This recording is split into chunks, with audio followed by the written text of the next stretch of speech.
Hello, hello. Happy Sunday, everyone.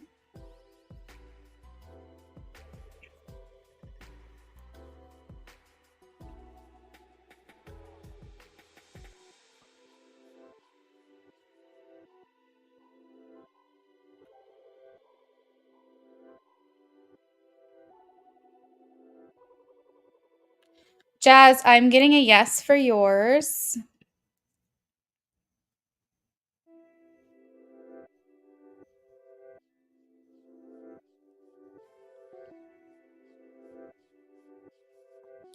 Amy, I'm getting a no for you.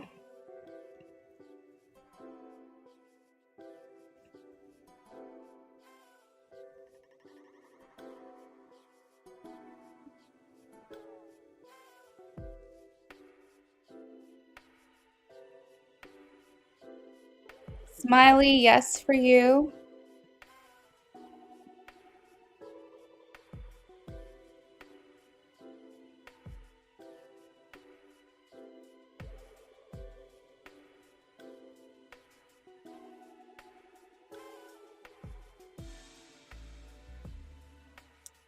Cheb, I'm getting a yes for you. Jazz, that's funny. That's cool, Amy.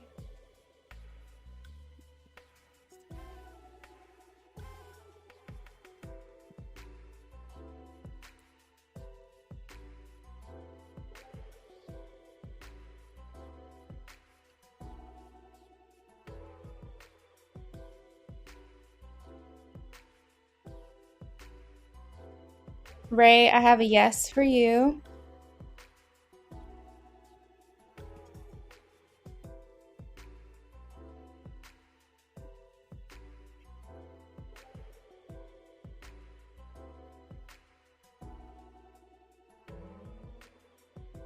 Margaret, yes for you.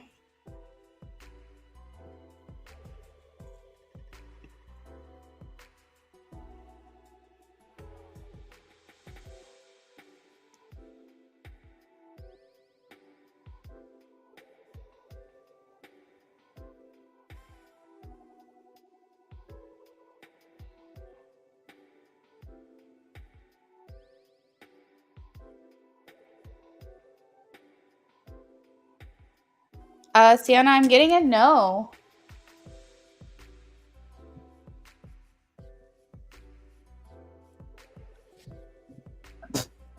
Come here. Come here. Come here. You want to get under the blanket or not? Come here. Okay. You're welcome, Sienna.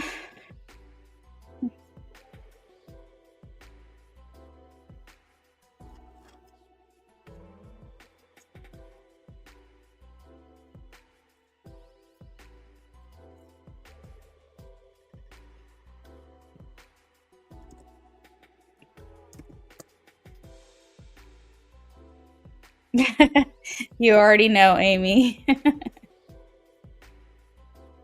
You're welcome, Ray. Gunnar, come here. You want to get under the blanket?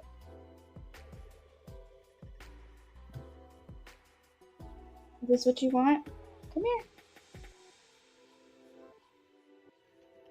Okay. I'm not going to try to convince you.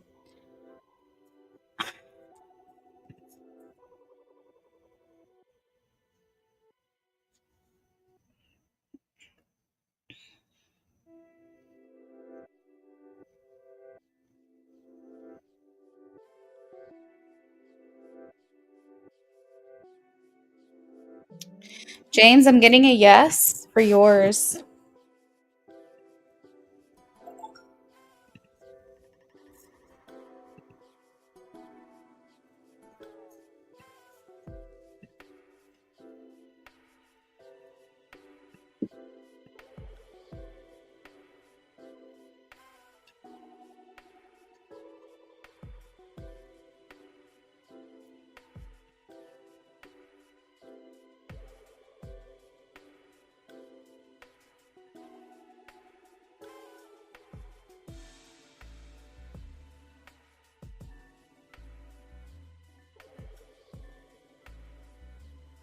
Positive bear, I'm getting a yes.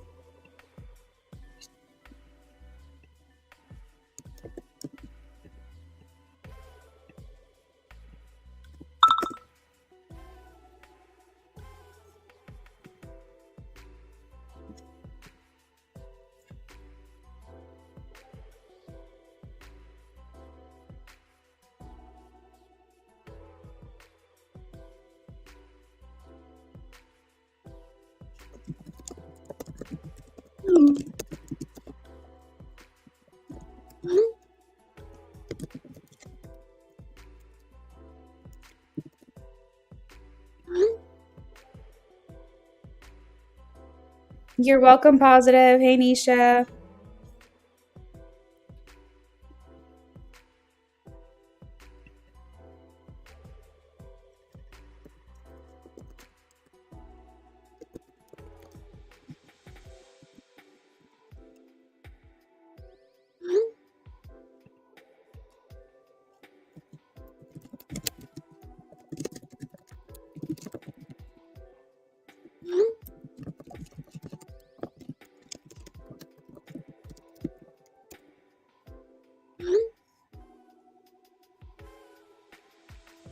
YouTube user.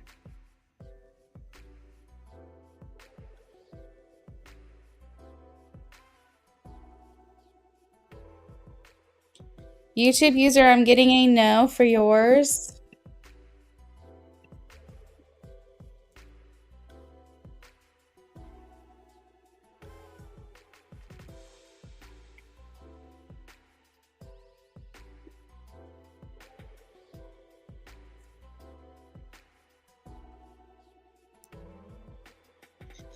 Nisha, I'm getting a no, but it's a little shaky, so this could change, but I don't think so. I'm getting a no.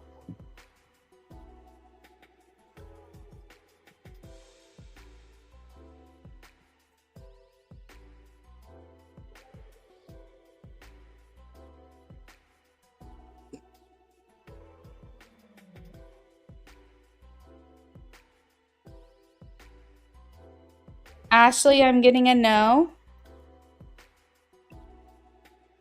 You're welcome, everyone.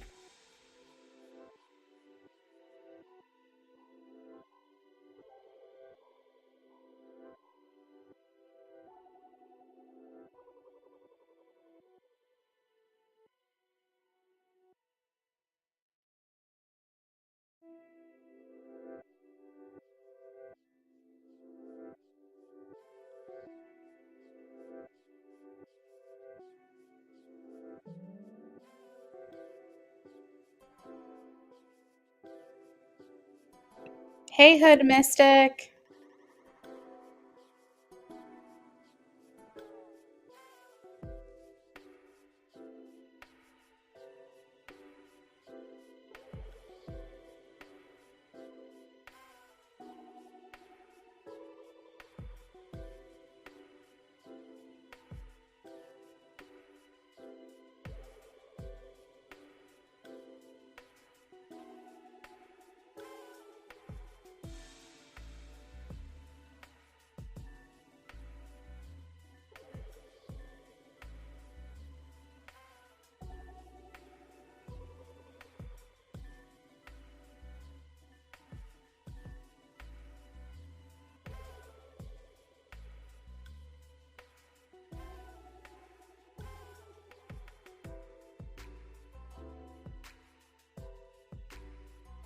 IJ, I got your donation. Thank you.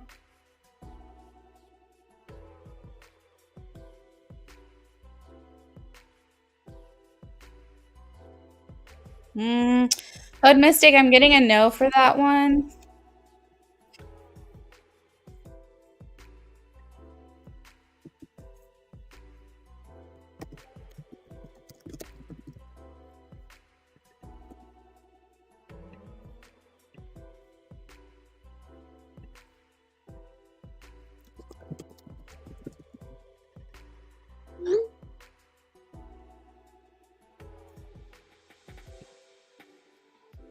You're welcome.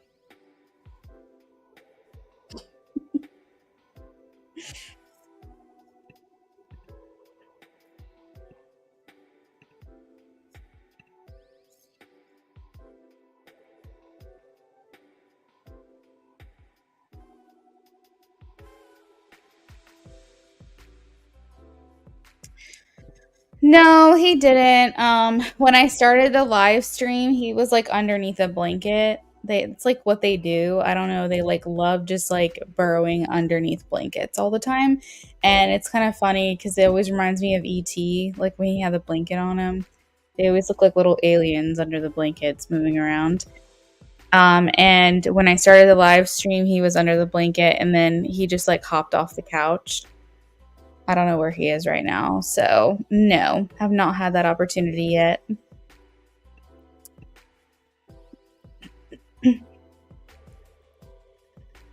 I'm gonna try to get him to do it if I can when he comes back over here.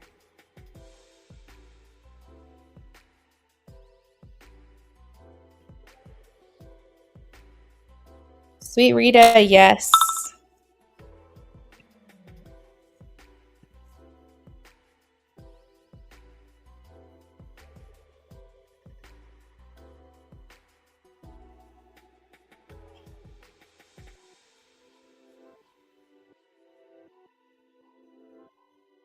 IJ, yes.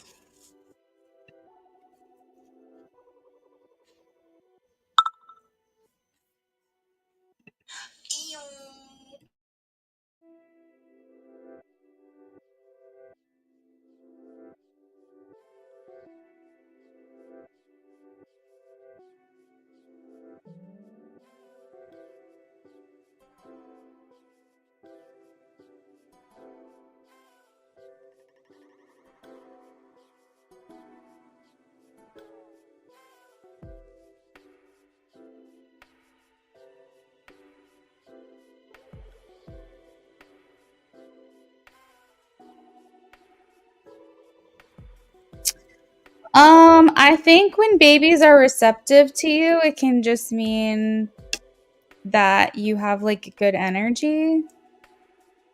I think it's kind of like animals, like if animals are really drawn to you. Believe it or not, guys, like I'm not a huge like animal like person. I'm an animal lover, but from afar. I'm like not I don't know. It's weird. Like even when I was younger, I've never really been like super I'm an advocate for them. I want them to be protected and like I foster, like my two cats that I have were like bottle babies.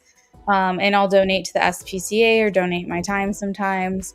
But I wouldn't necessarily say I fall under like the animal like lover category in terms of like wanting animals. Um, like I love seeing them, but from afar. Like I think it's because I'm so introverted. I don't like when like dogs get like in your face or like all up in your energy. Like if I don't want a person in my energy, I don't want another being in my energy. So I'm like weird. Um, but like, I'm obsessed with animals though. I think they're so cute and I'll stop on like a million oh my god, sorry. I'll stop on like animal videos and like I always talk about how cute my animals are.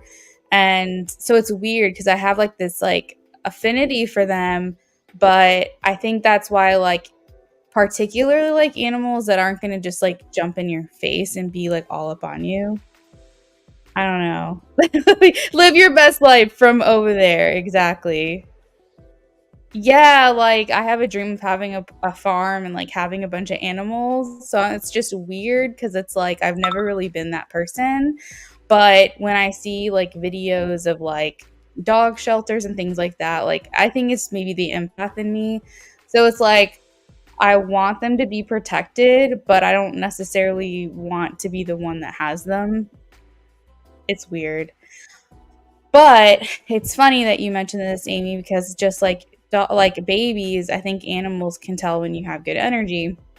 So it's funny because my sister will always tell me because she loves dogs and like all kinds of animals, and her dogs are always on me like all the time. Like it's so weird.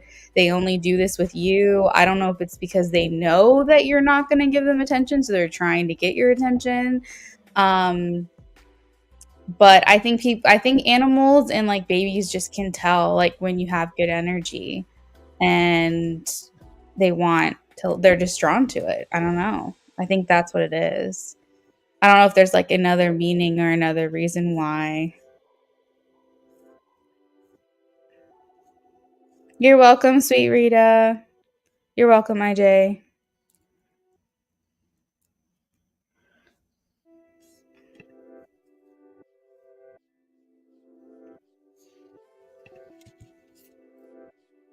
So I don't know. That's just me. It's probably something you guys would never really guess about me, but maybe you would. I don't know. But that's just how I feel. It's like if I'm the last resort, then I'll do what I gotta do. But you're not gonna find me working at like a vet office or anything like that. I don't know.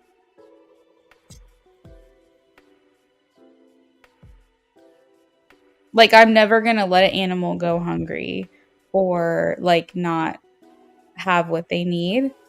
If I see an animal, like a couple of my fosters that I had a few years back, I rescued them off the side of the road. So it's like I will do what I need to do, but I would prefer it to be someone else.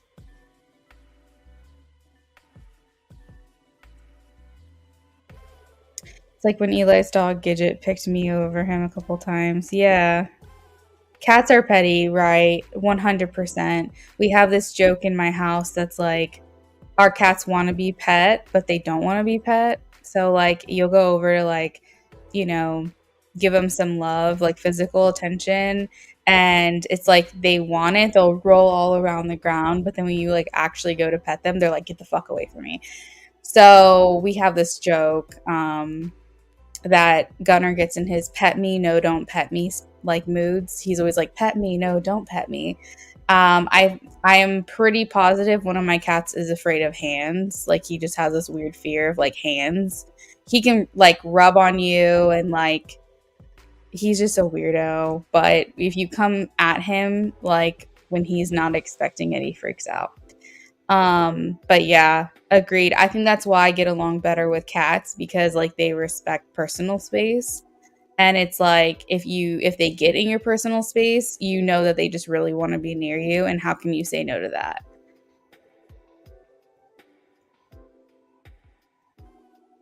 All right, I'm going to answer this last question for RM and then we're going to move on to donations. So RM, this is for you.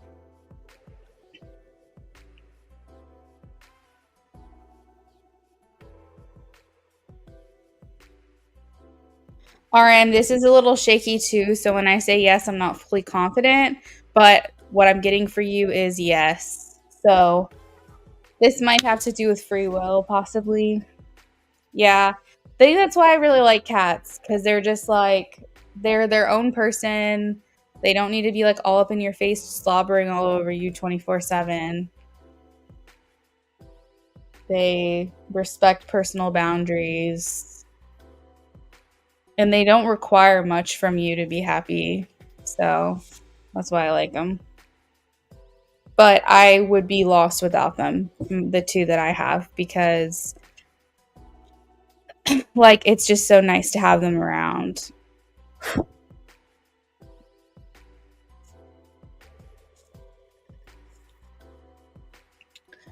All right. So first up we have Amy. You're welcome, RM. Amy, I have you for a BOGO. So whenever you're ready to post your questions, you can send them on my way. After Amy, I have James, and then after James, I have IJ. I do not have any particular time limits tonight. So I'm just going to hang around until the list naturally comes to an end. So if anybody wants to donate, feel free to do so. If not, we can end it after IJ if we need to, but just keep in mind I won't be back Monday or Tuesday. So if you want a reading, it's going to be a couple of days before you get one unless you order it from me tonight. Okay, Amy.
I'm pulling for you, Amy, just so you know what's going on. They felt like you were a hard worker. Because I have the 10 of Wands here, so I felt like they thought that you know, had a lot of self-discipline and you worked hard. I don't know if you ever felt taken for granted at work, like if you ever felt overlooked or like not appreciated enough, but just know there were people that appreciated you. And at times, maybe you were stuck with like the work that other people didn't want to do. I'm not sure if that resonates at all. But this card can kind of indicate that maybe you took on a lot of responsibility. Whoa, what the heck? That you took on a lot of responsibility that wasn't yours, or like more than what other people were doing. So some coworkers might have taken the back seat, whereas you were putting like a lot of effort into things. And you said that to your coworker one time. Yeah. Um, so I don't know. Like, I think people who aren't doing a lot, they might look at you as like a overachiever, or they might look at this like hard work ethic as something negative, because they're like, oh, she's showing us up. She's doing more than like what we're doing, because they might be doing the bare minimum. So that can get you some rivals if they feel like you're doing the most, but you were just doing what you felt your job needed to be, because maybe you felt like you needed to pick up the slack. Um, so I feel like there could have been some people kind of side eyeing you a little bit, like she's so extra, she's doing the most. But just know that those were just people who knew they weren't living up to like what they needed to be doing, and that you were just picking up the slack. And that doesn't say anything about you. This says something about them. But the people that matter were the people that were noticing that you were putting a lot of work in and were on your side. And those people, I would say, can be considered like your work family, because we have the family card, the 10 of Pentacles here. So I would say, Amy, like a good motto is that you're not for everyone. So you know, we're not here on this earth to have everybody like us. Not everyone is going to. And sometimes that's kind of hard, you know? Like you could, Amy, just be in your most authentic energy, but because someone else isn't, and they're like trying to play a role, or they're trying to come across a certain way, they could not like you just because you're fully authentic, you know? So like I kind of feel like not that it was necessarily jealousy, but it could have been like adjacent, jealousy adjacent. Like it just was kind of like, wow, she's doing a lot. Like, I don't know, maybe they just didn't fuck with you. I don't know. But there is this kind of like weird side eye vibe here. Um but again, the motto is, or the mantra is, that you're not for everyone. Nobody, not if someone is liked 100% of the time, that's an anomaly. Like that's not real. Like you see it all the time. You have celebrities who have like the lover side and then the hater side. Everyone has a feeling about something and somebody. So I wouldn't take what I'm saying too much to heart. Like I said, the people that matter are the ones that see the good in you and see the effort that you were putting in. And that is what is important to kind of focus on here. And those people would say she's very, like, very adored here. Like, we love her. We think she's great. She's really great with the kids. She really takes her job seriously, and we can tell that she really loves what it is that she's doing. She provides a young, youthful, like fun atmosphere, but also knows how to be caring and doting on the kids. And then also has a side that knows how to discipline and put kids in line when need be. So I don't want you to feel like conflicted about this reading at all. Like I said, the people that matter can see that side of you. Did you have any questions about that?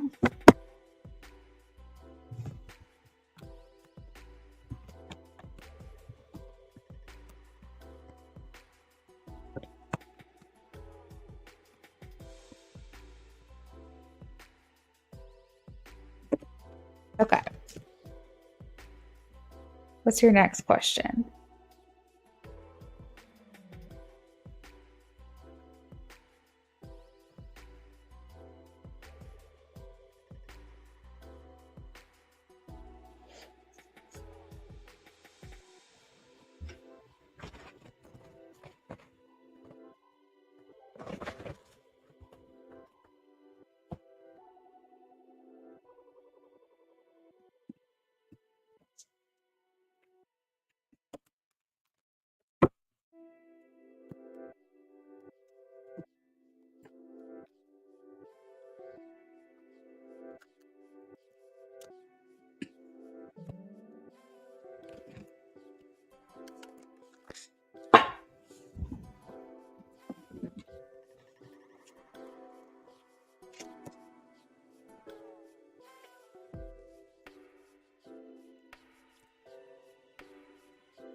Yeah, that's fine.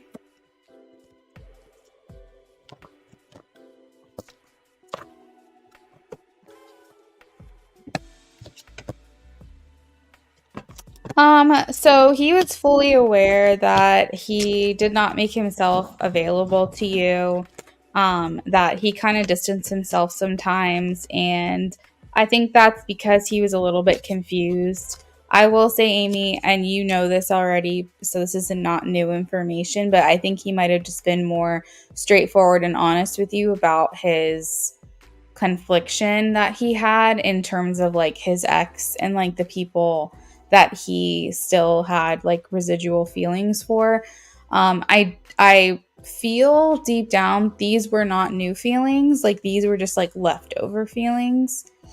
Um but they were still things that he was trying to work through and navigate while he explored a connection with you. So, what I mean by that is if he had fully healed from these connections and like had closure on them, he would have put all of his time into you and you would have just been it and he would have just moved forward with that, and see how things went.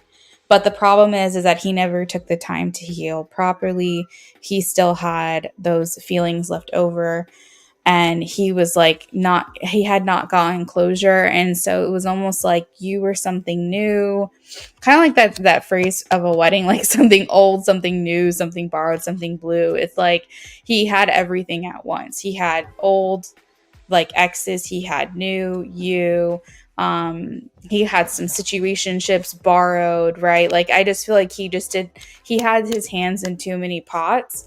And the thing is that when you have your mind in going in too many different directions, you can never give your full attention to the one thing. Kind of like how they say, oh, what is that expression? Uh, Hold on. I know it. It's like at the tip of my tongue. Hold on. Um, Jack of all trades is the master of none. So it's like the first part of it. So Jack of all trades is kind of like what it was, is that he was giving his attention to multiple things instead of putting the focus where it needed to be with you. Hey, SB, thank you so much. I also have another donation for Ashley Marie as well. So I'm going to update the list in just a second, guys. I'm working through these donations right now. Um, so for him, I think he would have been very honest with you. I think he would have said, hey, look, there's someone else. It's not new, but it's something that I'm still kind of dealing with that gets me confused sometimes. But I think, I don't know, maybe he felt like, he's like, well, I wasn't asking her to be my girlfriend yet. So maybe she didn't need to know this. Maybe while he was here, he was like, I don't owe her anything, which I don't know how I feel about that. But I think maybe because he was like, well, I'm not asking her to be my girlfriend. So I don't really need to like be upfront and tell her these things. Again, this is his like ego talking and being like, I'm not doing anything wrong. kind of making excuses for himself.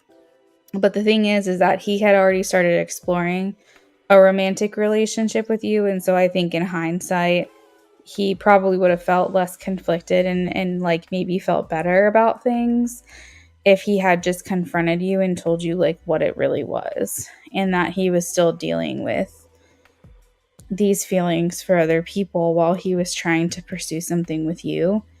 And I think that he probably would have wanted to be more open about that. There was quite a bit of regret here. Yeah, that's fine, Amy. You can do that.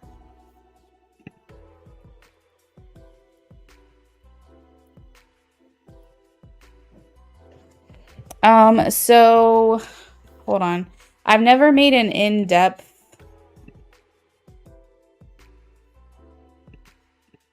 out of a BOGO before.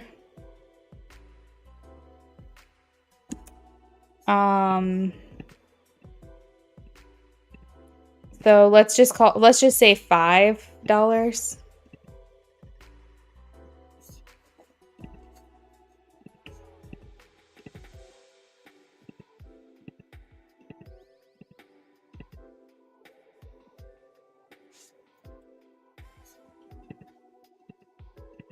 But while you do that, I'm gonna keep going while we wait for that to come in. And I'm reading the chat right now. Thank you, SB. I appreciate you.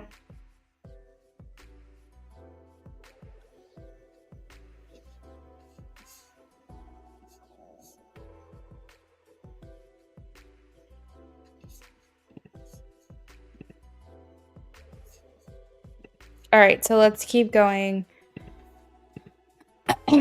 Let me pull a couple more cards here. So what was I saying? Oh yeah, so he was feeling quite a bit of regret.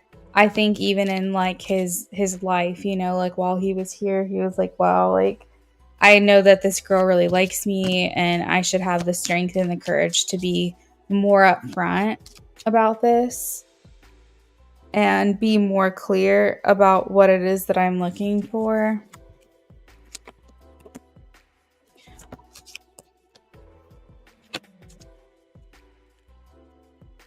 And that's the problem, is that he kind of made excuses, right? So he kind of was like, well, I kind of feel like I have these leftover feelings, but they're not new feelings, they're just leftover feelings, and nothing's probably going to happen anyways. So like, because I have nothing going on right now, I'm not doing anything wrong by pursuing Amy.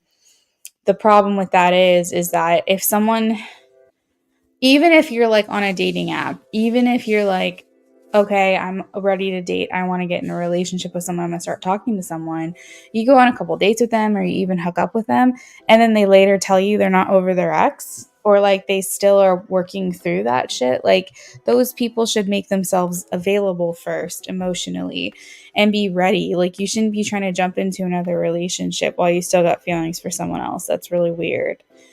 Emotions and feelings are already complicated enough. Like you don't need to add that shit to the mix. So I think that in his like life, he was trying to make excuses for himself. Well, Amy and I aren't together officially, I'm not doing anything wrong. You know, like we haven't made it official or committed to each other. Hey Leo, welcome in. My free list is over, but you're more than welcome to donate if you'd like. Okay. So let me throw this on the screen just so we don't lose our place. Yeah, bring past baggage. That's why even if he had asked me to be his person, I would have said no. Fix your things first. Yeah, but did you know though? That's also the other thing, is like I don't know how much you knew until after the fact. But if he had been straightforward and honest with you, then that would have given you the ability to make a decision. But do you see what I mean? He's saying, I didn't give her the choice. I didn't give her an option to be able to decide what she wanted for herself. And that's the problem here, is that he never gave you the opportunity. He should have laid it all out on the table, given you all the facts. That way you could have said, okay, now that I know what's going on, I'm going to make a decision for me. But he kept that opportunity from you. Taka, thank you. I'm going to add you to the list in just a second. I'm updating the list for everybody. That way everyone can see where they are in just a second. So like that's, I think, what he had turmoil with. And I feel like that's what he feels he would have done or said and been like, hey, Amy, this is what I've been battling with. And I want you to be able to make the most informed decision for yourself, how we move forward. Oh, thank you, Leo. I will, hold on, let me double check. Okay. Yeah, I'm going to update the donation list momentarily, guys. Just bear with me. I'm so sorry. I'm trying to finish this question for Amy. And I asked my question because I know he'd like to whisper shit to me as well.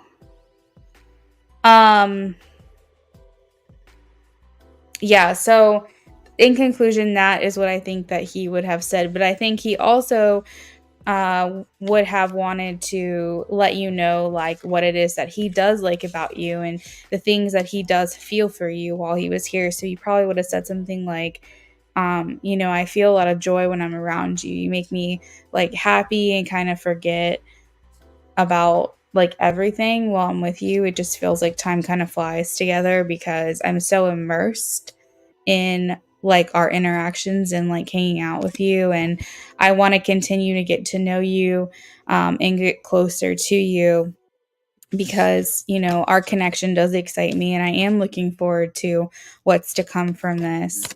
I think that he would say he really liked spending time with you in all the different ways in which you spent together, not just the physical, the emotional, the opening up, but I think especially the physical was like one of his favorite parts. And I think he also like felt less lonely when you were around. And I think he kind of got swept up in the excitement of something new that he didn't really give himself the opportunity to stop and think like how this would be affecting you. And I think he would have gone about things a bit differently.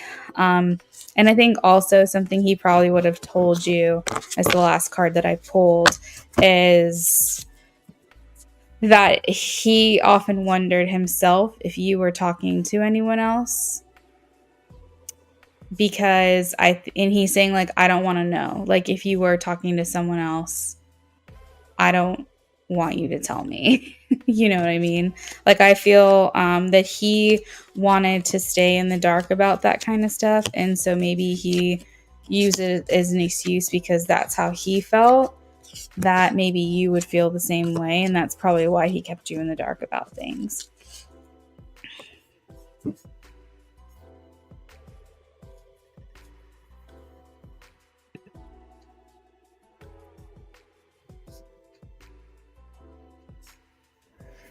Amy, yeah, I would say overall that he did, because he was like considering pursuing the connection further. Like he was like, should I continue this and potentially move into relationship territory with Amy? But I think he wanted to kind of see how it goes. But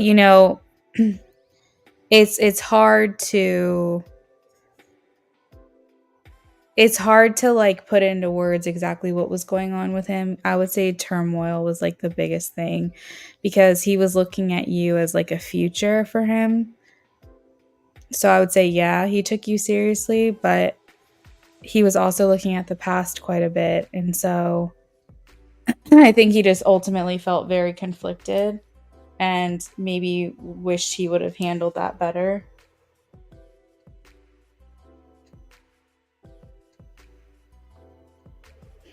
He definitely had feelings for you.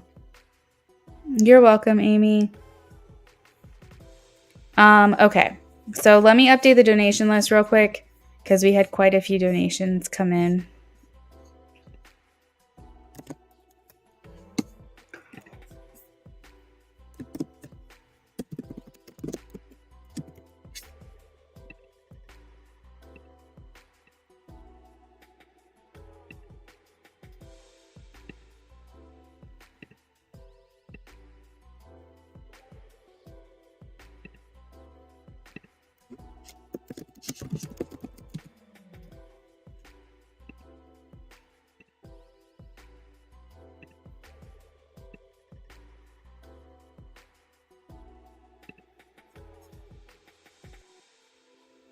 Did anyone pay to skip outside of Taka?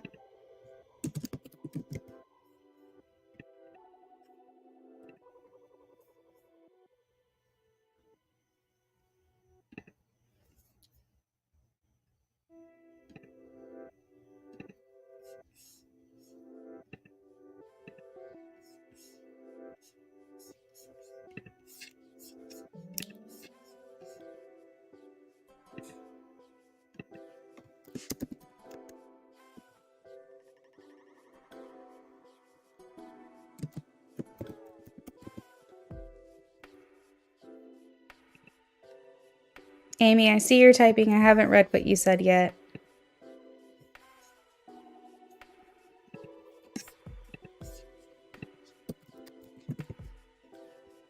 If anyone paid to skip outside of Taka, please let me know.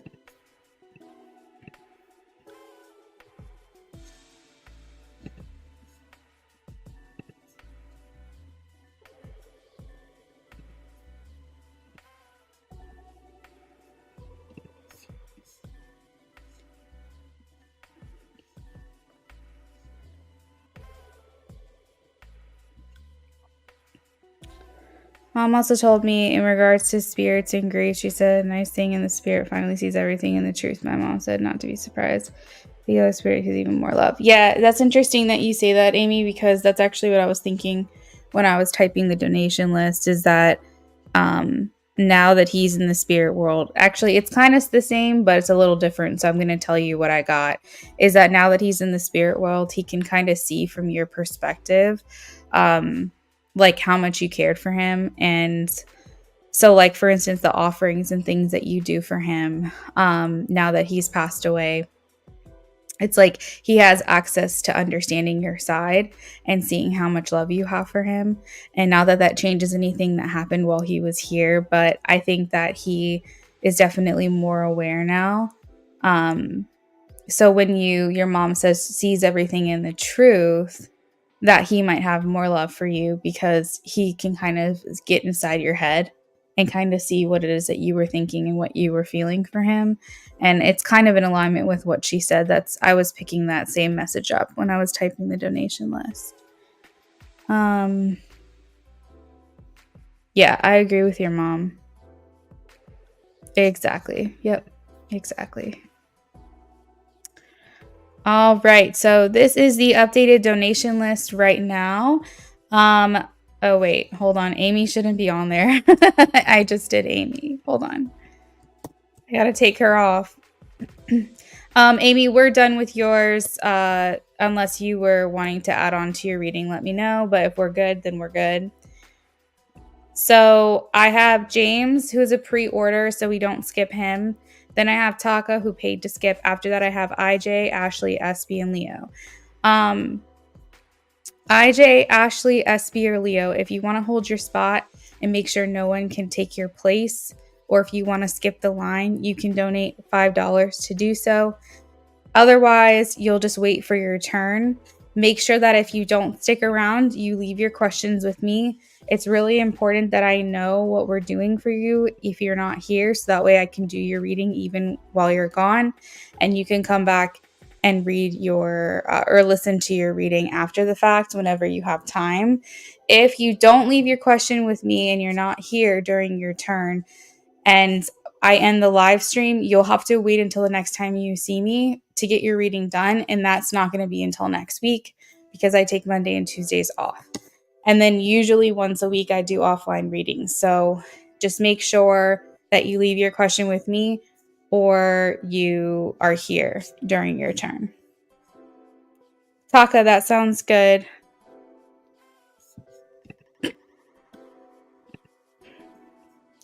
Thanks again. Also doing my nails since you pick them up. And if I change my mind, I can always donate later. Yep, Amy, perfect. That sounds great. So Taka, I have you down for, what do I have Taka down for? For a BOGO, it looks like. So I am holding on to your questions as you type them. Next up, I have James. So James donates for a channeled message, a mini, and a BOGO. By the way, guys, I am doing a giveaway tonight. If I hit 25 likes, we'll be doing a free giveaway for a reading this evening. So if you want to participate in that, stick around and make sure you guys are liking the live stream.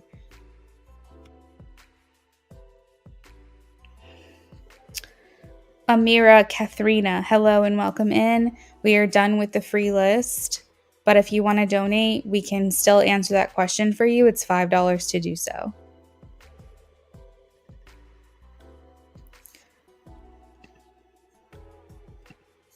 Taka, just know that as you type, I'm saving your questions for you, okay?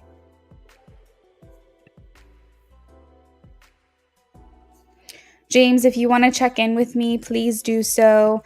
But I will get started on your channeled message here in just a minute. IJ, I got your donation to save your spot.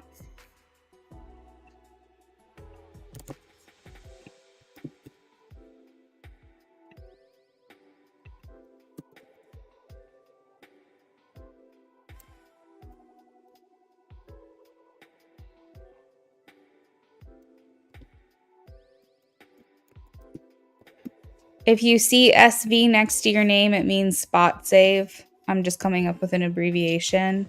Hold up. Not SVSS, spot save. There we go.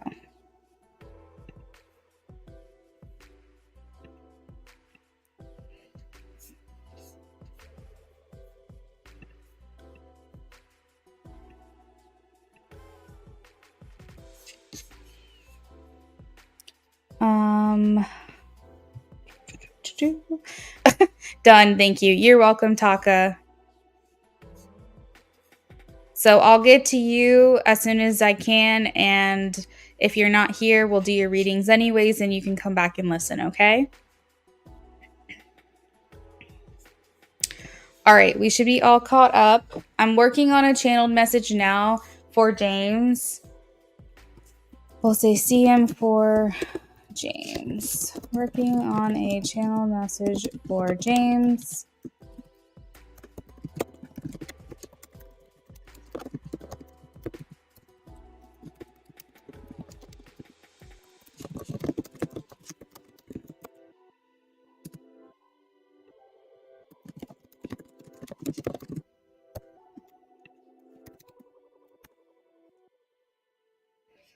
All right, this is for James. We're working on a channel message for James. What this is it is a curated custom letter from the person that you're asking about to you. I do pull tarot sometimes, but sometimes I don't need anything at all. It's just a direct channeling of the energy, and it's specifically curated to give you messages from your person delivered right from them of how they're feeling, what they're thinking. This is not a question prompt. It's just a freestyle. It's whatever is coming through, whatever you need to know from them. It's different from channeled message cards. Those are cards that I pull from a deck. This is not anything related to decks at all. This is just an automatic writing exercise where I do channelings. It's what I'm known for. So if you have any questions about that, definitely let me know. But it's probably one of my most popular items on my list. And you won't hear me talking like you would with a typical tarot reading. It is going to be quiet, but I am still here monitoring the chat if you have any questions about that. Then after the channeling, we'll be moving on to the rest of James's donations. And after that, we have Taka. After Taka, we have IJ, who saved his spot. Then we have Ashley Marie, SB, and Leo. Ashley Marie, SB, and Leo, if you want to skip the line or save your spot to make sure no one jumps ahead of you, it's $5 to do so, but it is not necessary. If you don't want to do that, that's totally fine. Just make sure you're here for your turn. If you don't think you're going to be here for your turn, make sure you leave your question with me so that when it is your turn, I can answer your question. Otherwise, you'll have to wait until I come back next week to do your reading. All right, now I'm doing the channeling, so it's going to be quiet, like I said.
Hey, Amy, that sounds good. I'll update the list now for you.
Um, James, really quickly, if you're here, does she work with the Vinny guy that you ask about sometimes?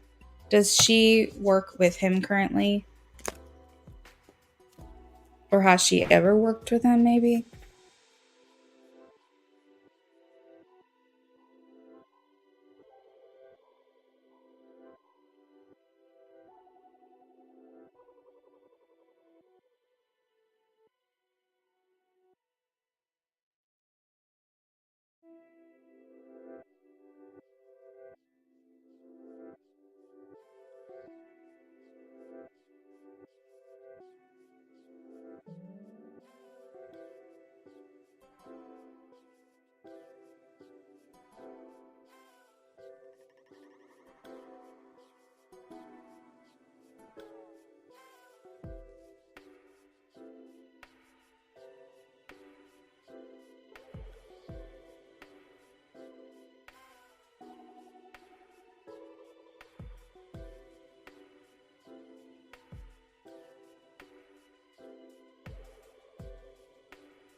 You said he was a client or he was a coworker's friend?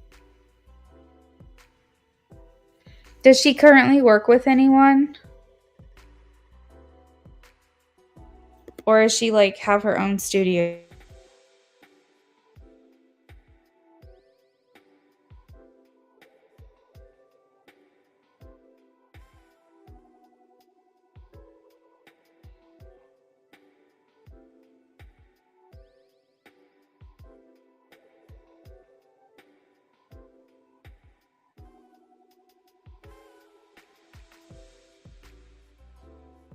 Okay, good. That's what I wanted to make sure of because a lot of the times like when I'm tapping into your energy, like when I pull cards and stuff, I get this card called workplace romance.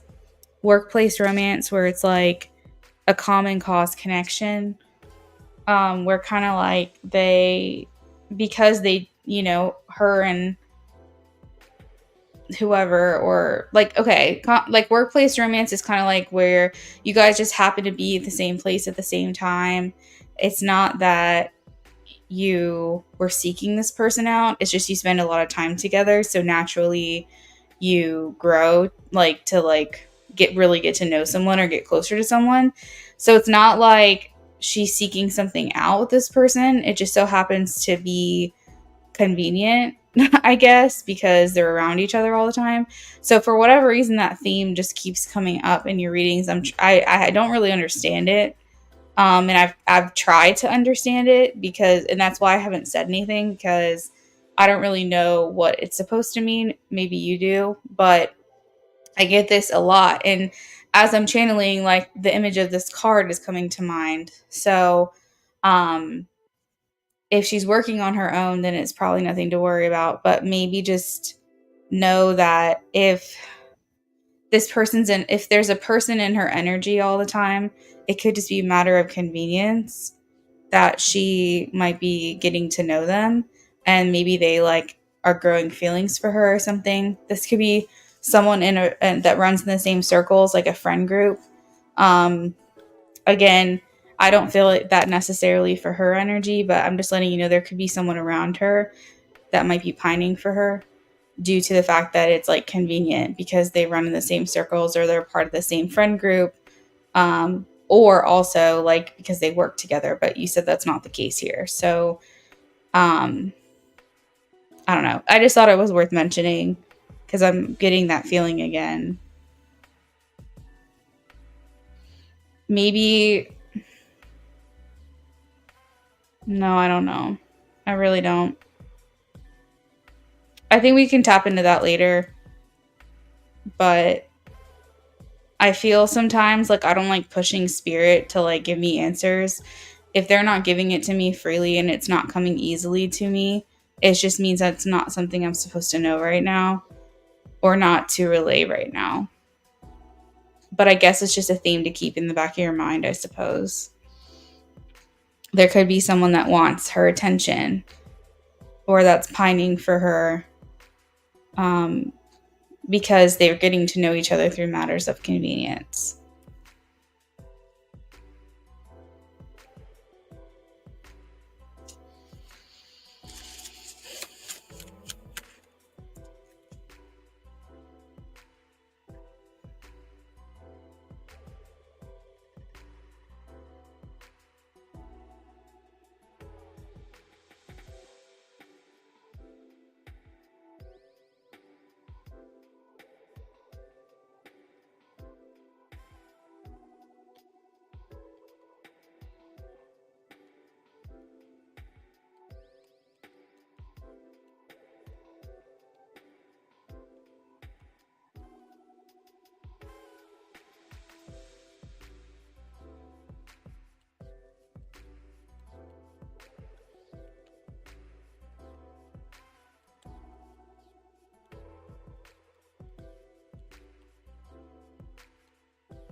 She claims she would never date someone in her industry or a client.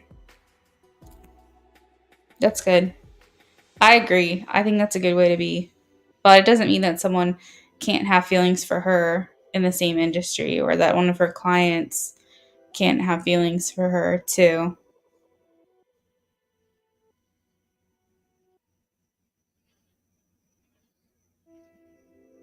But that's very professional.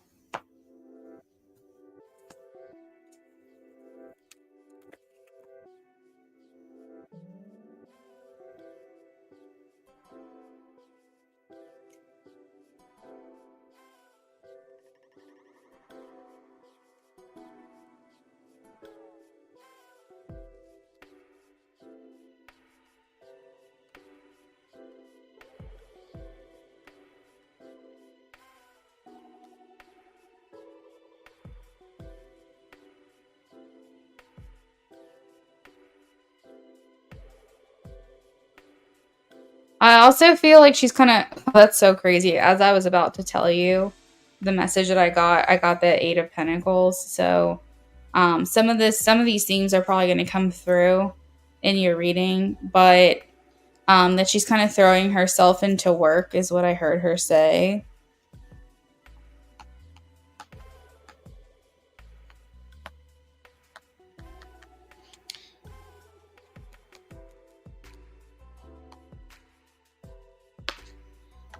So I wrote that down.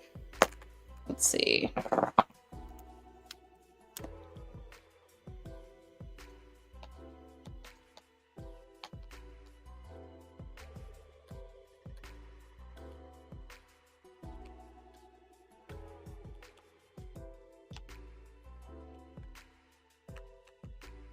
All right, so I have your message.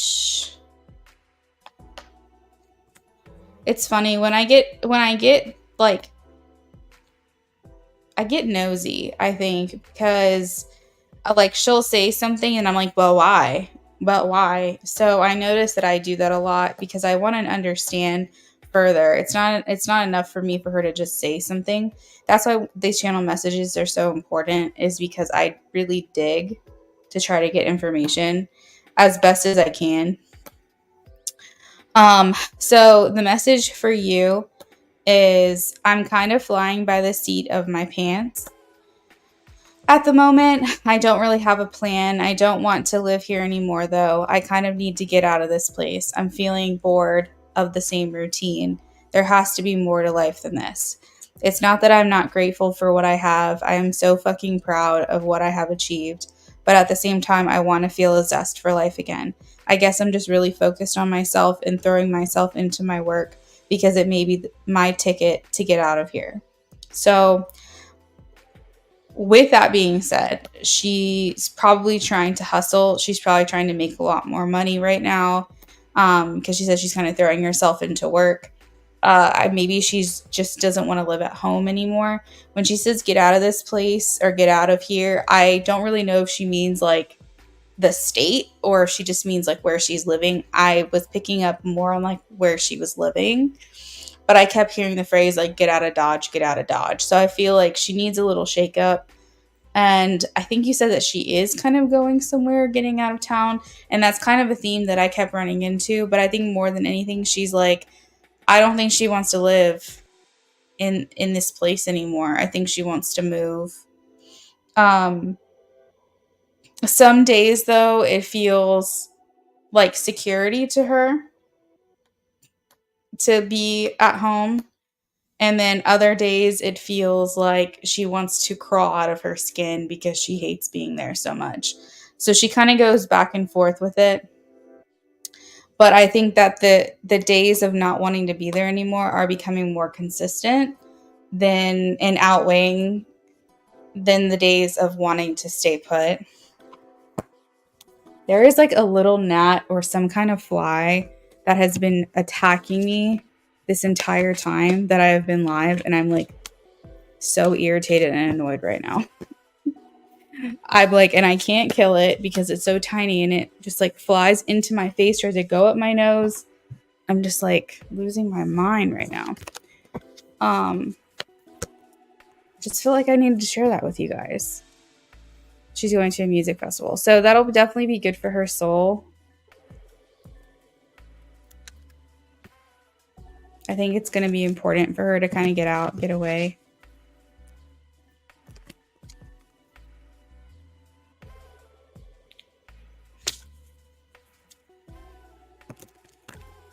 I'm hearing Red Hot Chili Peppers for some reason. I'm hearing like a Red Hot Chili Pepper song.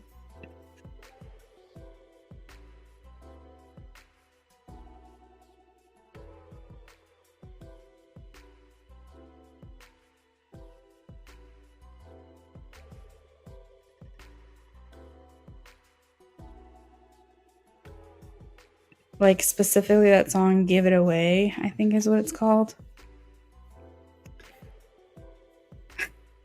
So weird. Okay. Love option 2, James.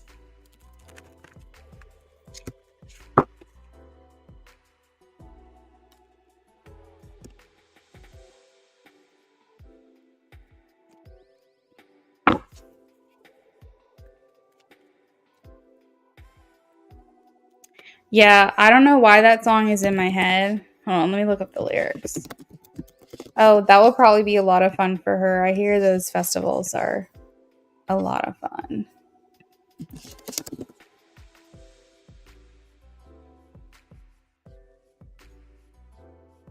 My husband hates Red Hot Chili Peppers. We don't ever listen to them. I don't know why this is like in my head.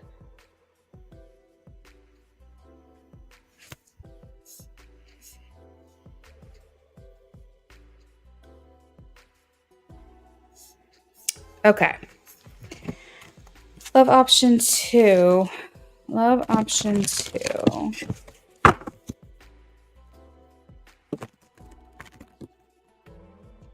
James and Patty.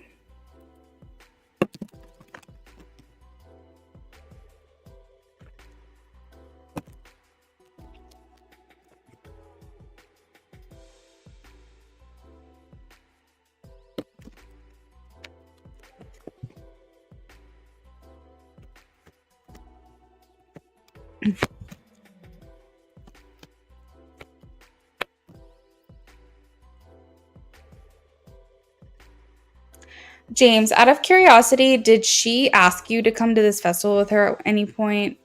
Did she just bring it up and tell you that that's what she was doing? Did you find this out on social media? Like, I'm curious what all went down in terms of the festival, specifically in connection with you.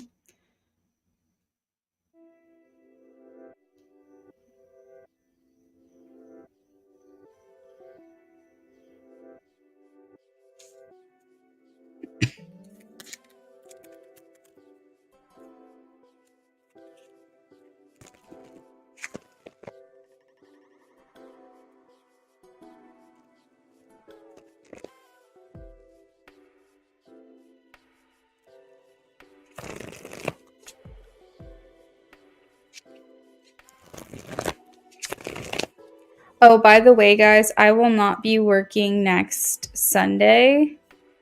So, like a week from today, I will not be working. It's my husband's birthday, and he's taking the day off, so I'm going to take it off with him. So, I will be here Wednesday, Thursday, Friday, and Saturday is the plan. I don't know if it's going to be during the day or at night. It's my brother's also coming to town, so I'll be spending some time with him. So this week will be not as busy as usual, not as frequent, but I am going to try to be here as much as possible. And you didn't want to go, James?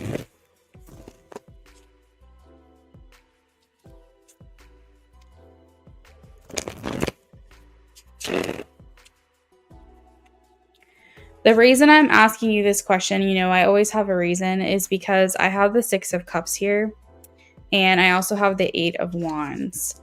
And earlier, when you asked if she was going to contact you this week, and I got a yes, which I asked the pendulum, and I was like a little bit surprised about that, because I was like, if I were to guess, I'd say no. With all of these different things, it's like I'm like, is she going to try to get him to come last minute? Like, what is this?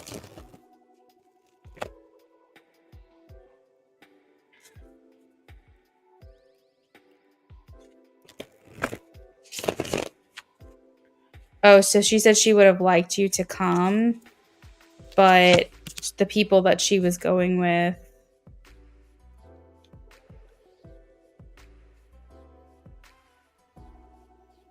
was like not your group of people.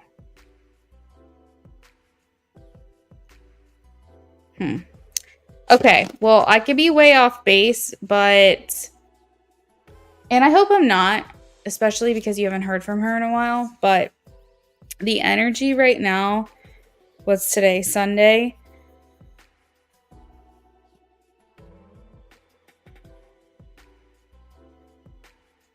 I don't know. It probably is too short a notice, but with the Six of Cups is like trying to reconnect with you, and the intentions of the Eight of Wands is like sending you an invitation. Because like the Eight of Wands is progress, movement, like news coming in, new information coming in, like invites, things like that. So with you hearing from her this week, reconnection and invitations, news, or movement, it almost makes me feel like last minute she's going to try to invite you. But again, I don't know. I'm just kind of touching on it. Maybe she's deliberating right now and going back and forth about it.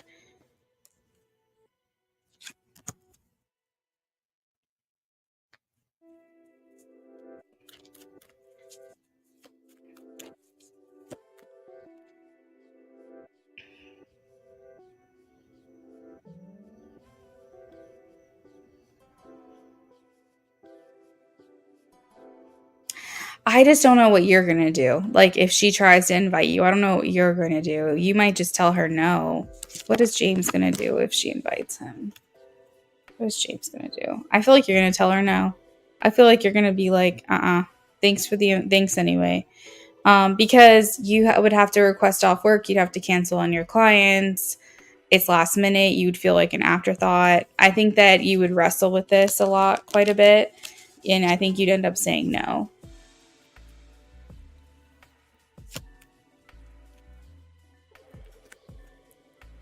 Yeah, Ten of Swords. Yep. What did I say? Nine of Swords, Ten of Swords. Yeah, that's what I was going to say. Definitely shouldn't be treating you as like a last resort option anyways, especially after not communicating with you this whole time. So good for you for putting your foot down. I think she is kind of missing you a little bit, James.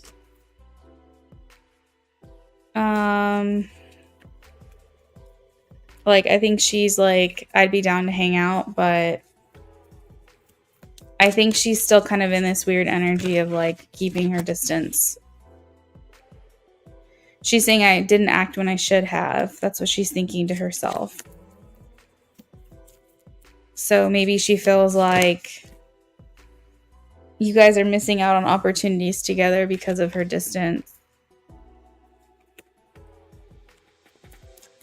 I'm getting a no for influences or blocks. She's showing up to this connection as the Knight of Pentacles. So she's showing up very like snail pace. That's basically it. The Knight of Pentacles doesn't show all their cards. They kind of keep you guessing and they take their time. Kind of move like at a turtle or a snail's pace.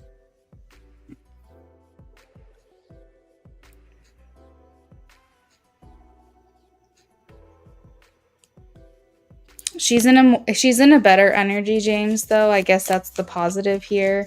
We have the Page of Cups. So as I said, emotions are running high. That's coming through again. So emotions are heightened. So she's feeling happiness on a deeper level, but she's also can go like to the other side of the extreme very easily, very quickly.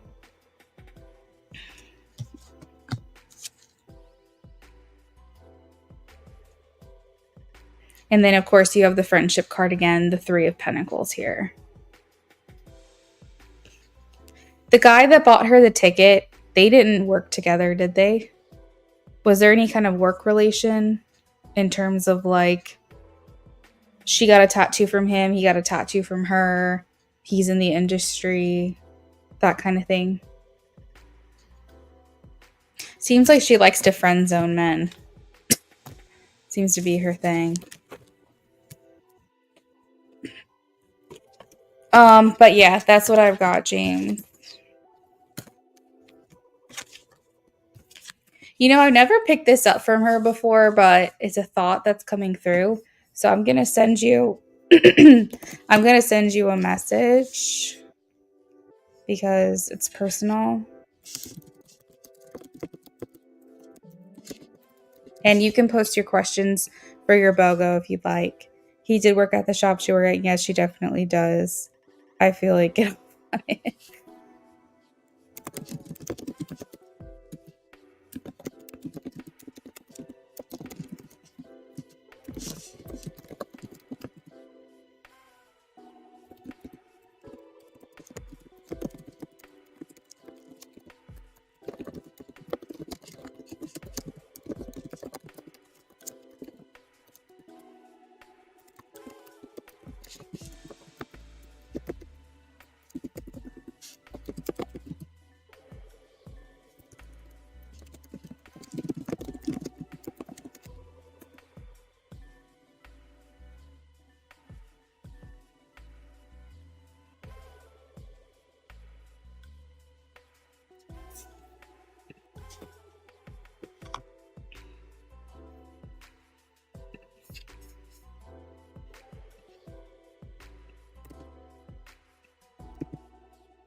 Messages, and I don't mean oracle messages from spirit about the future of our relationship. What do you mean when you say you don't mean oracle messages?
Tarot. Okay. I do a lot of tarot for you, James. So if ever I switch to oracle, it's just because I feel like I've tapped it. But yeah, we'll pull tarot for you.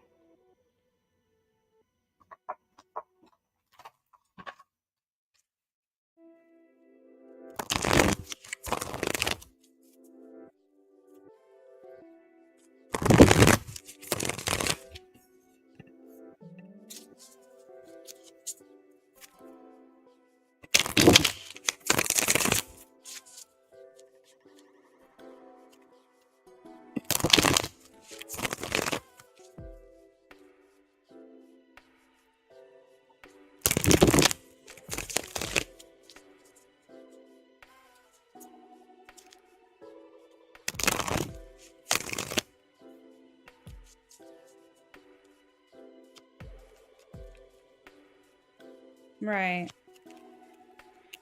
All right. Let's see. Oh God, the first thing out is the tower? We don't like that. Are you sure you want tarot?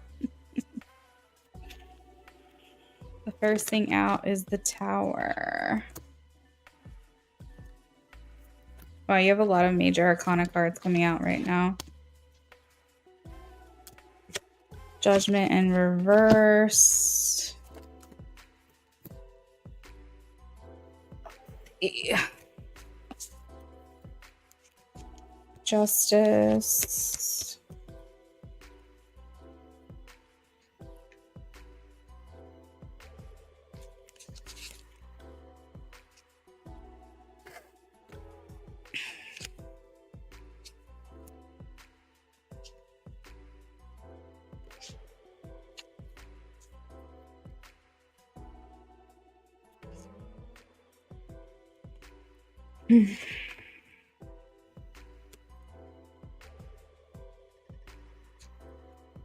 Okay, so hold on. I'm sorry. I'm trying to understand this energy because this is a little crazy.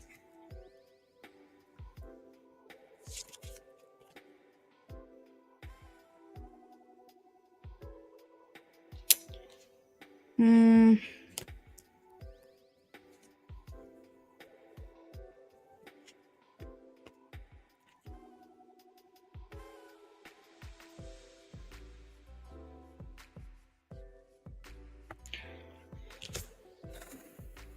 Okay, so you have a lot of messages here in terms of karma. So with judgment in reverse and justice upright, as we all know, justice is the card of karma. It's kind of like the wheel sometimes. I feel like a lot of times tarot reflects each other in certain ways. Like zodiac signs are kind of similar to each other in certain ways. I feel like certain tarot cards are similar. So, as I mentioned to you last night, kind of like the law of life, the law of karma.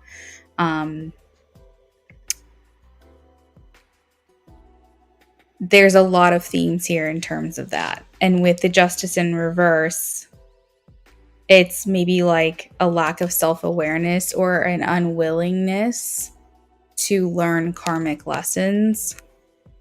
And therefore, the tower here shows me that because we're not willing to look inside ourselves, and I'm not pointing fingers to you or to her specifically, I'm just saying that this is a theme in your reading, that we're not able to build anything here. I think that she has to get really honest with herself, and there could be parts of herself that she is avoiding because for whatever reason she might be scared, or she might feel like there's certain parts of or aspects of herself that she doesn't want to realize potentially.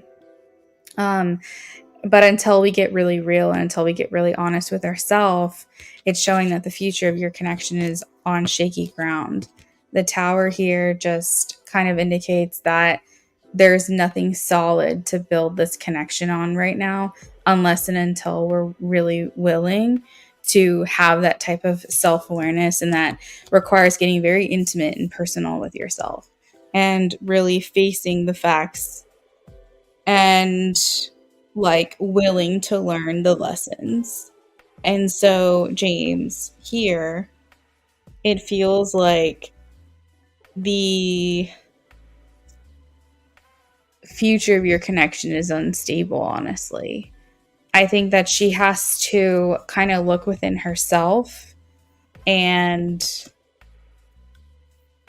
really because here's the thing, when people say they don't really know what they want, I think on the surface that's true. I think that is someone's truth to say I don't really know what I want. It's kind of like that TikTok trend, like when you ask me about, I don't know, when you ask me about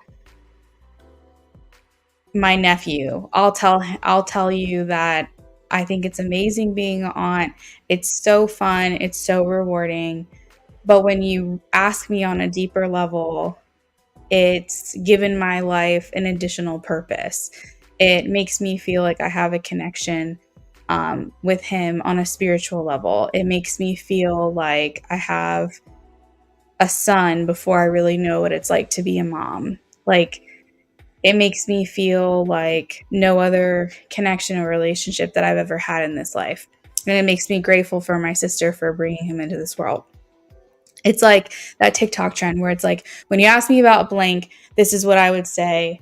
But when you ask me on a deeper level, this is what I mean. And so I feel like for Patty, she on the surface can say, I don't know what I want. I don't know what I'm looking for. I'm confused. But on a deeper level, James, she knows.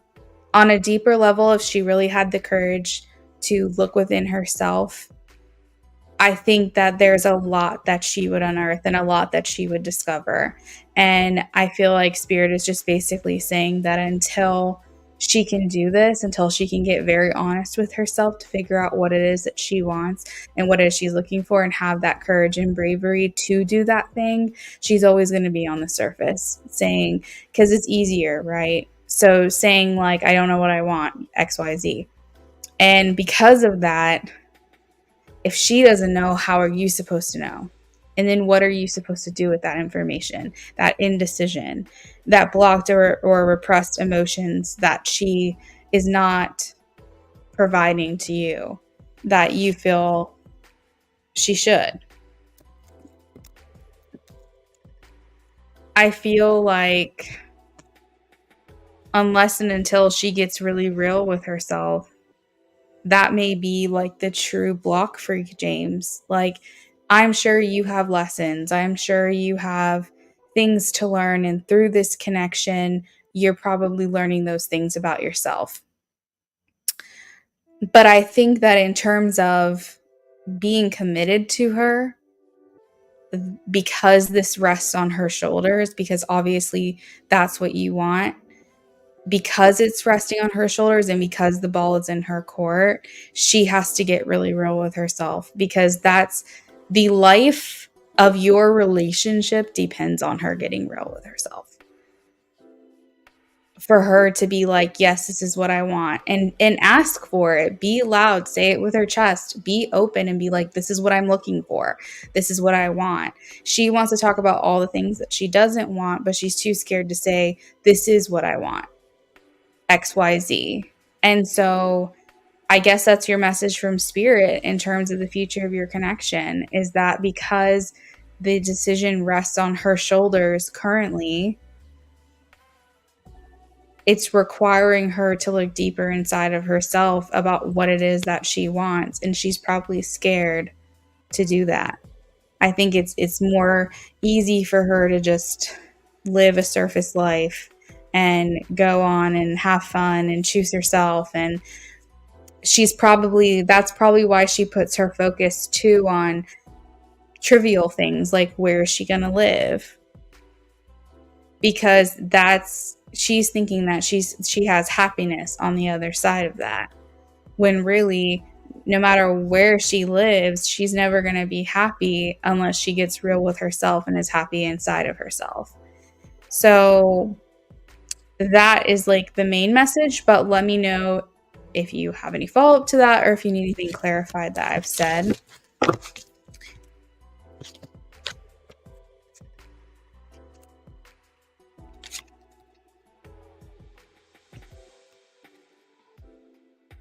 And if not, you can post your second BOGO. After James, we have Taka. She paid to skip and she left her questions with me.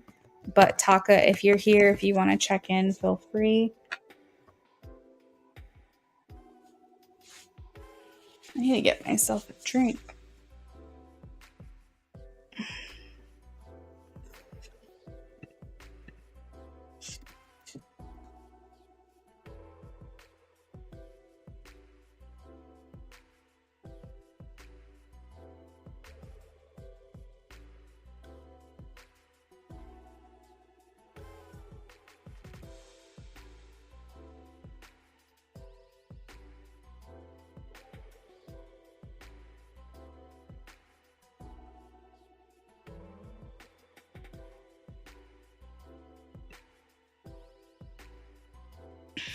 Yeah, I agree. And I've called her out on this before and it made her furious.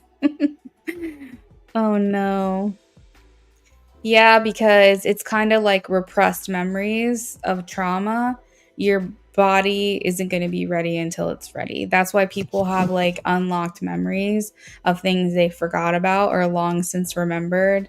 And it's because they're finally at a point where they can deal with it head on, that their body is like, okay, you can handle this. That's why there's repressed emotions and memories and things like that. We can't force someone into it before they're ready. Shallow end of the pool. Interesting. She likes to think she's deep, but she's afraid to go deep. Yeah. Yeah. Makes sense.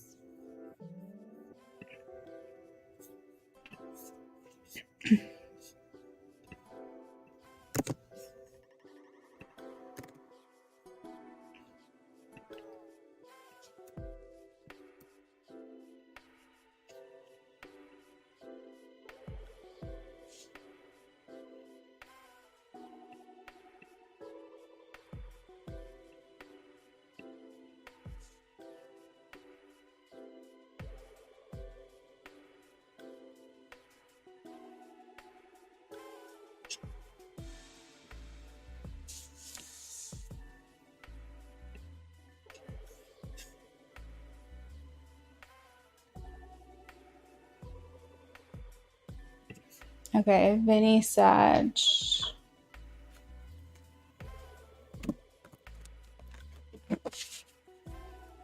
What are her feelings and intentions with Vinny the Sag?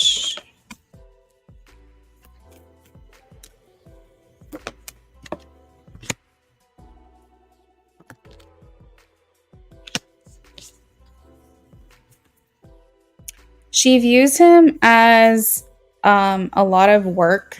Like she says, he's a lot of work. He's a challenge. He makes things very complicated and difficult. I think that she feels he's deceitful and a liar and that she can't fully trust him. I think that she keeps him at arm's length because even if he's nice to her, I think that she worries about his intentions. Um, so I have here that just being friends with him is just easier and it will just make things easier because I have Three of Pentacles and the Six of Swords, which we all know is like the friend zone. So she's saying like I'm keeping him at arm's length basically. She's saying being friends with him would just make things easier for me. Um does she have residual feelings for him? I think too, I'm gonna ask that question, but I think too that she likes being on good terms with him, but I don't know if she would explore a relationship with him again. It doesn't feel like that to me because she knows what it was like. You know, there's people out there, they say it all the time. He's a really good friend, but he's a horrible partner. He's a good friend, but a horrible boyfriend.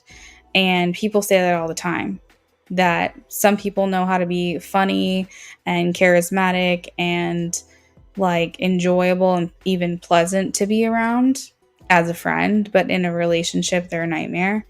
And so I think that's kind of how she's viewing him. So she's kind of like, I don't mind being on good terms with him. Maybe it helps her to be on good terms with him because then she can just like rewrite the end of their story, and it makes closure a little bit easier for her. But she's saying, I'm keeping him in the friend zone. That's just going to be easier for my life. I can't trust him. We also have the moon. So I feel like there could be some residual stuff from this connection, or actually, I'll say definitely, that she has to work through. This would require some kind of talk therapy or some other modality like this for her to work through these things, because when she can put a face to it, then it's not as scary anymore. But again, this has to do with her willing to do her own inner work. But she does have some subconscious or unconscious feelings still about this situation with this person that she has not resolved. These could be feelings of fear, anxiety, dealing with him not being honest with her, deception.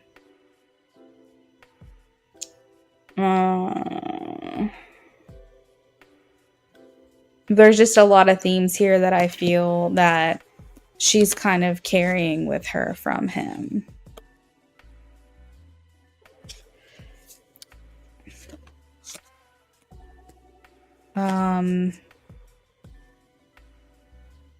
Oh yeah, what are her subconscious feelings for him, please?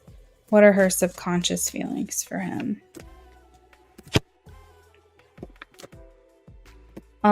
We have the Devil and the Four of Wands. She feels like he's still attached to her, like the Devil. Nine of Swords.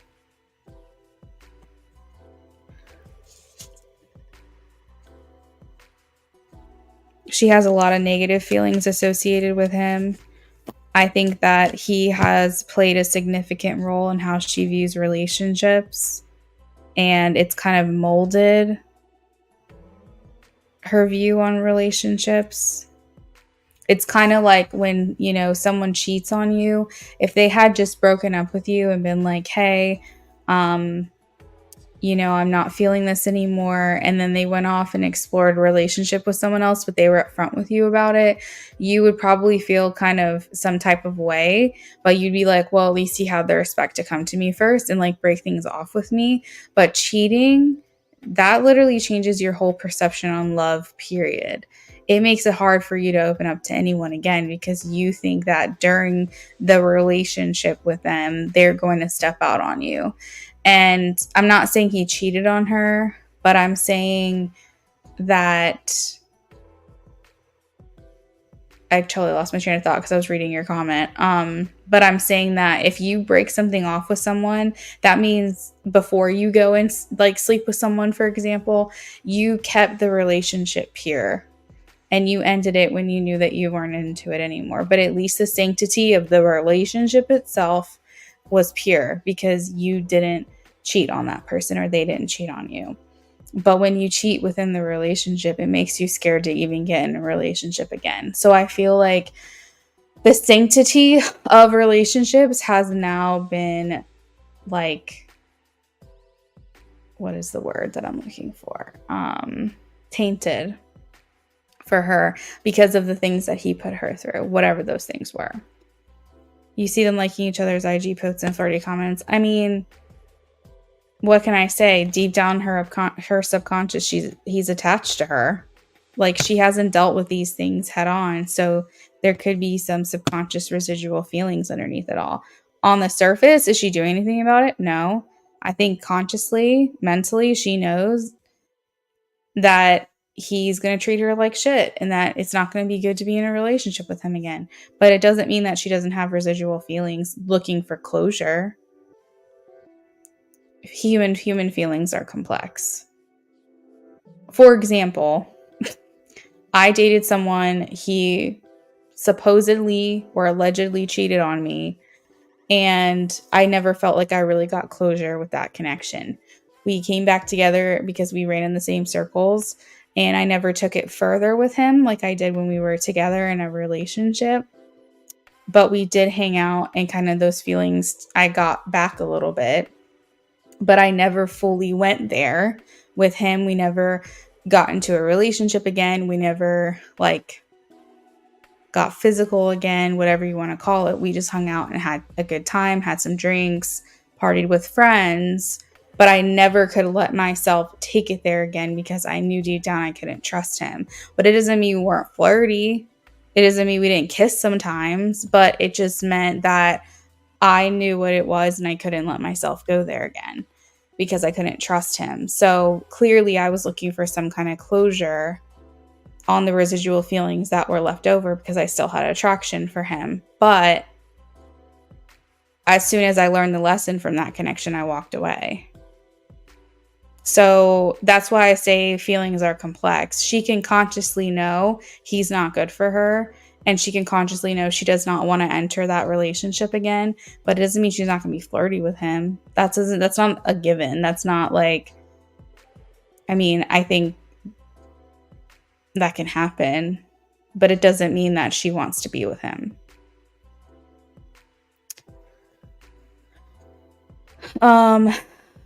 Dating him would be a huge regression, but I see liking each other's comments. He also lives in Pennsylvania. We're both on Long Island, Patty and I. I got you.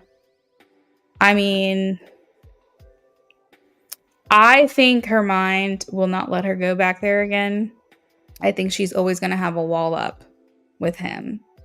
But I think because our minds are constantly trying to give us closure, it's the way that we're hardwired to want closure from people that we sometimes can kind of go down the rabbit hole a little bit and kind of fall back into old habits, old patterns, because it's familiar. We know we have to safeguard it. We know we have to have a wall up. But at the same time, if we never got closure, we were craving that. So we might be trying to find a way to rewrite the ending of that story to something a little more pleasant. And I think that's why so many people come to me for readings, because they don't get that closure and they're trying to find answers. They're trying to understand. They're trying to get something that they never got from readings with me, because I'm an intuitive, or readings with other people. We are hardwired to want closure. It's why kids who find out they were adopted go and look for their parents. Like, they're trying to rewrite a story. And so I can't say that she's not going to explore things with him, but I am saying that she's still going to protect herself here. She might laugh with him, joke with him, have fun, flirt a little bit, but she's not going to enter a relationship with him. Not unless she's aching for a bruise, like unless she's aching for someone to hurt her feelings. I think that she's guarded, and every time I do readings on her, she's like, no, I don't want to be with him. Like, I'm keeping him at a distance. So that's basically what I've got there. But if you have any follow-up, let me know. Next up, we have Taka. Taka, if you're here, please check in with me.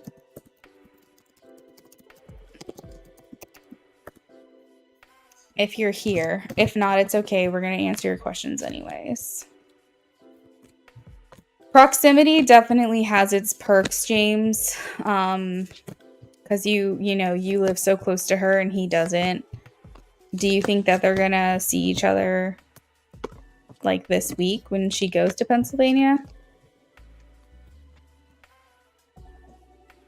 I feel like she is.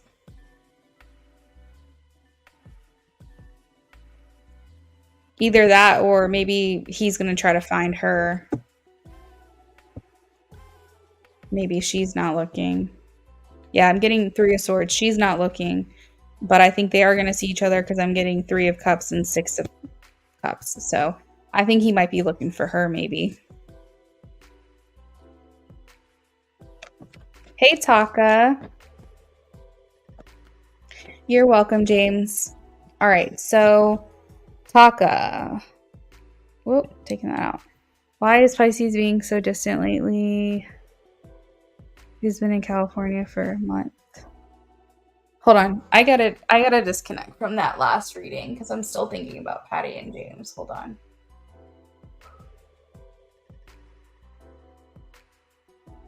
Okay. Why is Pisces being so distant lately?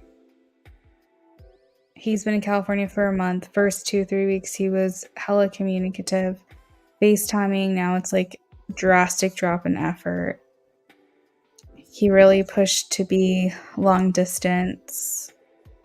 I don't know what the fuck we really are. Oh no. So I'm trying to communicate, but I'm done trying lately. Now he's avoiding phone calls, always making up excuses. A lot of delays with his job starting. Okay.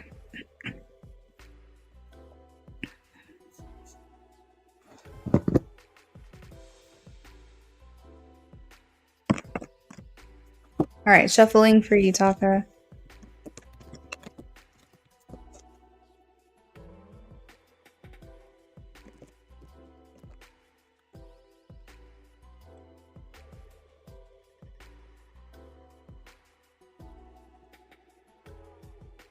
Just being lazy and stuff.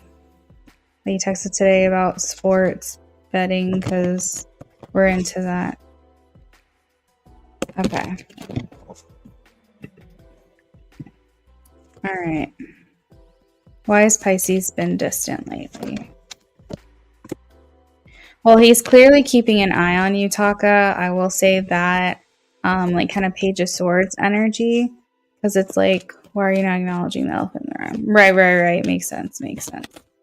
Um, I feel like he's watching you. Like, I feel like he is keeping an eye on things, and I do think that he sees you as someone that has feelings for him, and I think he has feelings for you too. We have the Seven of Pentacles. This talks about him still wanting to invest in this, but I think maybe he thinks he got a little ahead of himself in terms of like the fact that he's been away, and I don't know when he's coming back, if he plans on coming back, but I think maybe he's realizing a little too late that the long distance thing isn't easy. And I think that he feels things are just going like at a slower pace than maybe what he expected. Um, I think really honestly, Taka, it's not that he's not interested in you. It's just that he got a little ahead of himself and thinking that this was going to be easier than it is. And clearly he's the type of person that wants to be face to face with the person that he's involved with. So I don't think long distance is for him. I think that he can get jealous very easily. Like I said, I think he's keeping an eye on you, that Page of Swords energy. He's watching you. And I think that honestly it's making him become a certain type of person that he doesn't want to be. It's causing him to be a little bit insecure. And I think that he's just like, I don't like the person that I am right now. Like, I'm usually a pretty secure person, but I think it's because you guys are at a distance. Yes, he's always like, you better not be going out, but it's like, sorry, I'm gonna keep my options open. Right, like if he didn't commit to you, then he doesn't really have a say, in my opinion. If he wanted to lock it down, he could have done that before he left. So I think it's just a mix of things, Taka. I think it's he just doesn't like the person that he is when he's away from you. He doesn't like that it's causing him to be like jealous, snoopy, or like watchful, like just basically keeping tabs on you.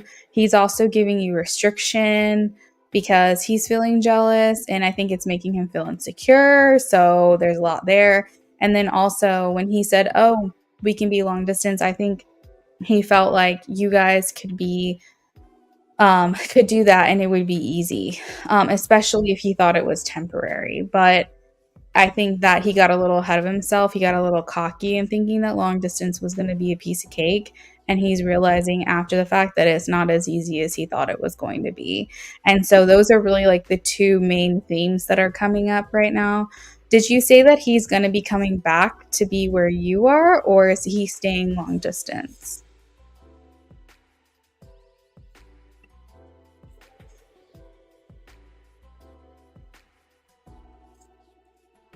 Yeah, he's watching your socials, girl. He's keeping an eye on you. He's keeping tabs on you for sure. He's what? Yeah, I feel like he's doing what he can to keep tabs on you, whatever that means. Do you have stuff on private? Okay, gotcha. You post on TikTok. Exactly. I told him this too. He wants to visit for Christmas and Thanksgiving. So, like, clearly his intentions are overall well intentioned. But I think that what he needs to do to feel a little more secure in this relationship, Taka, is just make things official with you, because he's not doing that. He feels like you're just gonna go just shake ass and like hook up and whatever. Like, yeah, I don't know. It's definitely making him feel like he's got low self-esteem and insecurity in this relationship. Um, Maybe he felt like it was too soon or something, but I feel like he would feel a lot better about you if he would have just like made his intentions clear and committed to you. But clearly he's not doing that for whatever reason. And so I don't really feel bad for him, honestly. Like, you've got to make your intentions clear with someone. I mean, he knew what this is. He knew who you were. He knew what he was getting into when he signed on for this. So he really should have just taken it all the way with you. He really wants me to visit him, but he stopped talking about it 3 weeks ago. So I don't know if he still wants me to visit. My accounts are public, but I'm more low key on Insta. Gotcha. All right, let's see. Does he still want her to visit? Does he still want her to visit?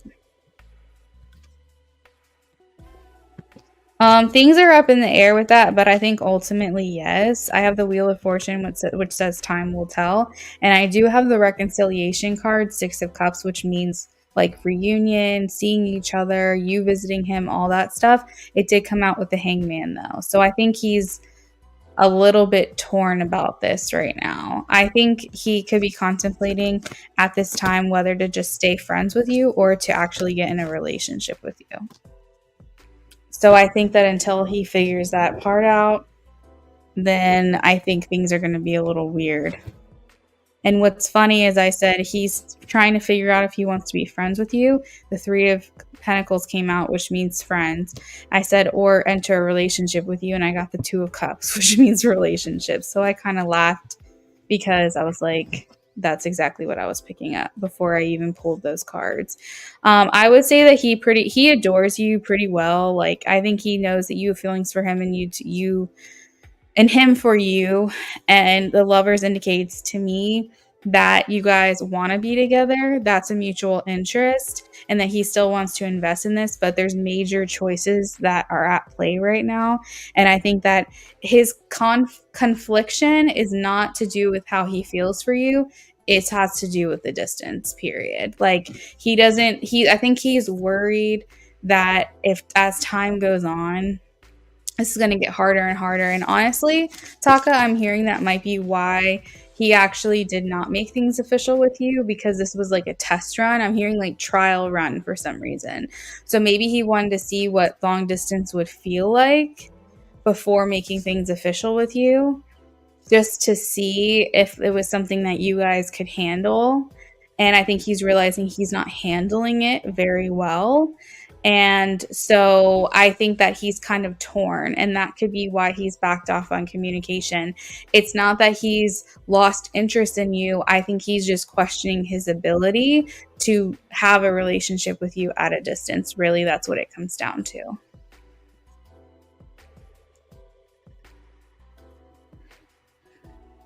Yeah, I wouldn't. I mean, clearly he has feelings for you. He's going to be jealous. You don't have to worry about that.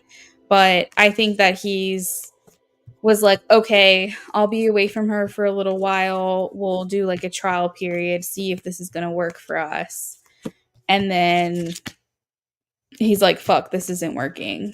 Now what do I do? Because I've caught feelings for this girl. So he's kind of in this weird place. And maybe his distance is like his way of trying to get off of you. You know what I mean? Like, he's trying to like kind of downplay things. Maybe keeping a distance is like helping his feelings for you not grow. Maybe he's trying to like lose feelings. I don't know, but that's what it feels like to me. Yeah. Okay, so let's take a look here. Now, I know that you asked intentions. I was kind of picking up on that already, but I will say that he's deciding whether to go all in with you, Taka, or pull back. That's the main message, but let's pull some cards here and see what else we can get. What are his next actions? What are his next actions? Okay, this is so weird. I have the Four of Pentacles and the Five of Cups. Four of Pentacles means hold on to you, not let you go. Five of Cups means let you go. Like lose you, let you go. So these two cards came out at the same time. He's kind of at like kind of like a fork in the road. Like, he's kind of standing there going, what do I do? And so I think maybe he's trying to figure that out. And potentially maybe he's like, okay, if I back off and we don't communicate as much, then maybe if I realize that I'm really missing her, then I'm going to try to make this work. And if I feel like it's easy for me to kind of back off from this connection, then like maybe it's not meant to be. But I do think Taka, more than anything, I think he wants to be with you. We have the Six of Cups, which again is coming through. So I think that he wants to see you again. I think he really wants to figure out a way to make this work. I think he just doesn't. I feel like he's saying, I'm not cut out for this long distance shit. Like, I'm not cut out for it.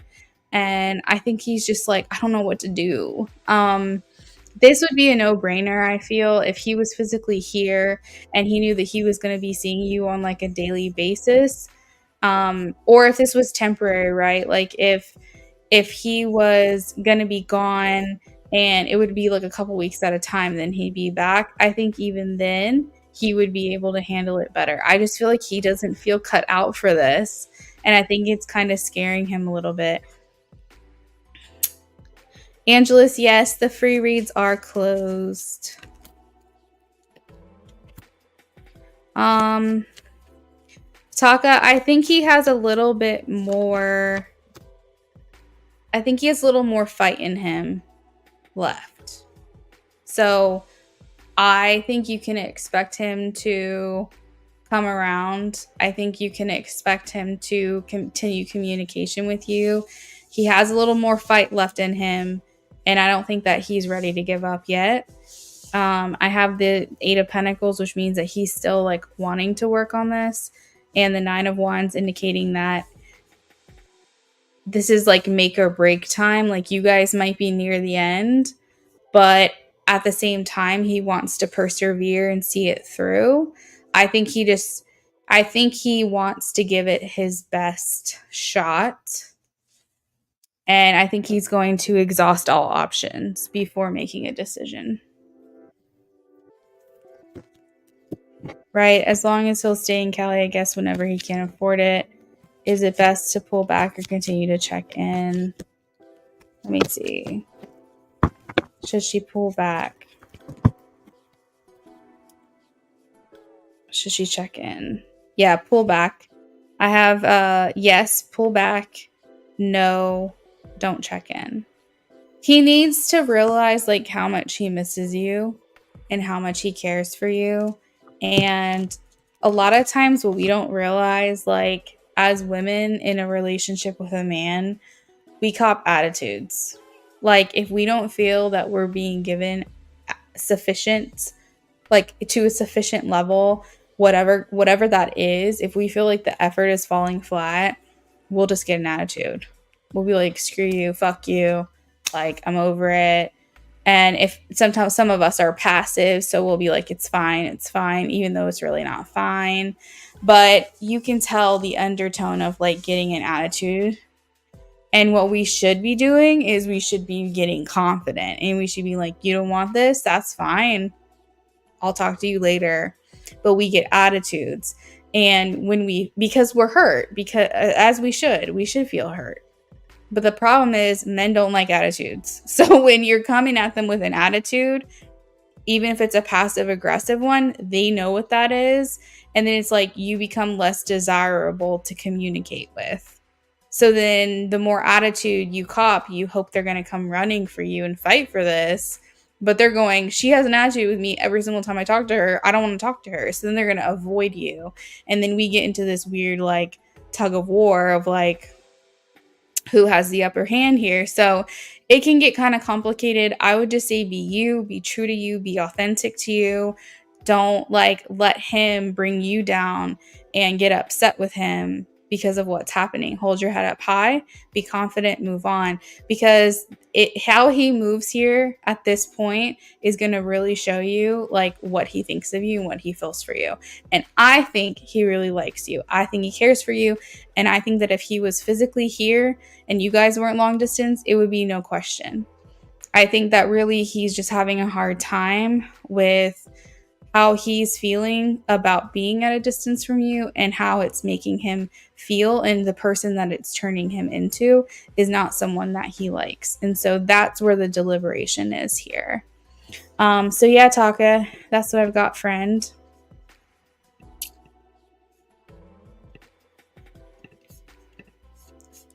And focus on you. Exactly. Like he's going to show you what's going on here. Just give him some time. Oh my gosh. Asen, I haven't seen you in so long. Thank you, Taka. We're going to start rolling through these readings now, guys. The donations that I was getting was a lot, which I'm really grateful for, but I know that that was making it seem like it was taking forever to get through readings. You're welcome, Taka, but that is not the case anymore. I got through the thick of it. And so moving forward, it's going to be like 5 minutes or 10 minutes per reading. And you guys are not, we're going to start cruising here in a second. Hey, friend, I haven't seen you in so long. Where have you been? You're welcome, Taka. Have a good night. All right, so next on the list is IJ. IJ is here for a BOGO. IJ, if you want to post your questions below, I'm ready for you.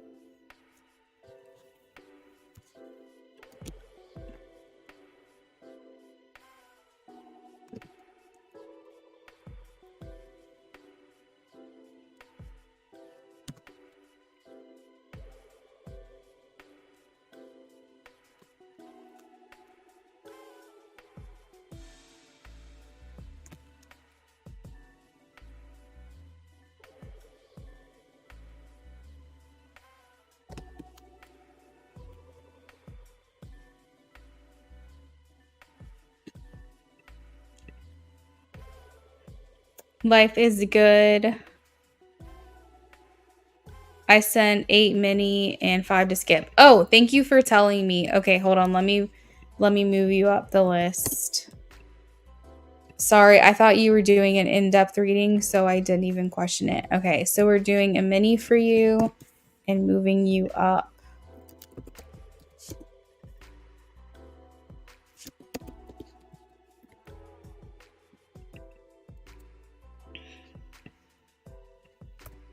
And IJ, sorry, I realized after the fact, yes, I have you for a BOGO and a mini. I saw that you donated a little bit after the BOGO, so that was my bad. Okay, so we have IJ, then Asen, who paid to skip. Then we have Ashley Marie, SB, Leo, and Amy. Thanks, Mini Love 2.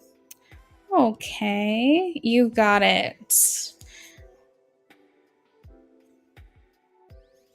Okay, so we're going to start with the mini.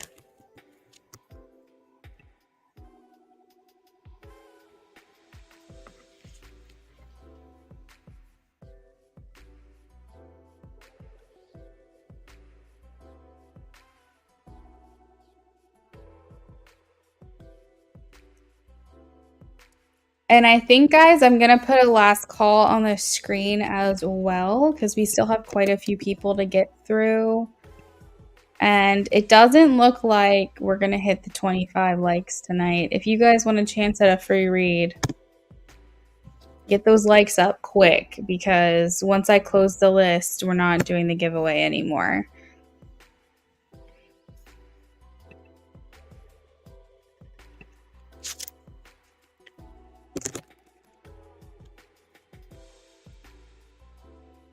All right, so the mini is just a mini question. What is the Virgo looking for when she watches my page? Let's see. Bahar, yes, the free list is closed and the donations are about to close.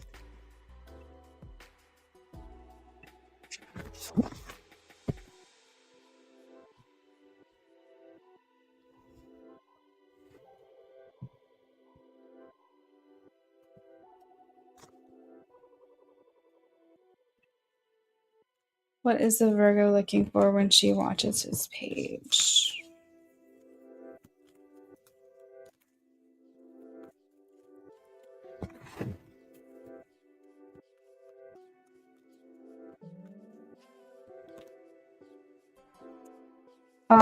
Connection.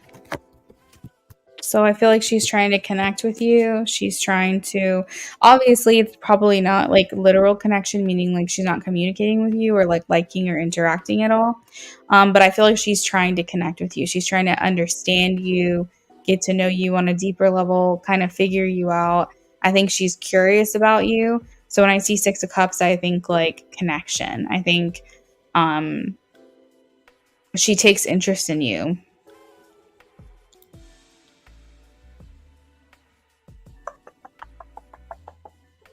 Let me see. Let me see. Um,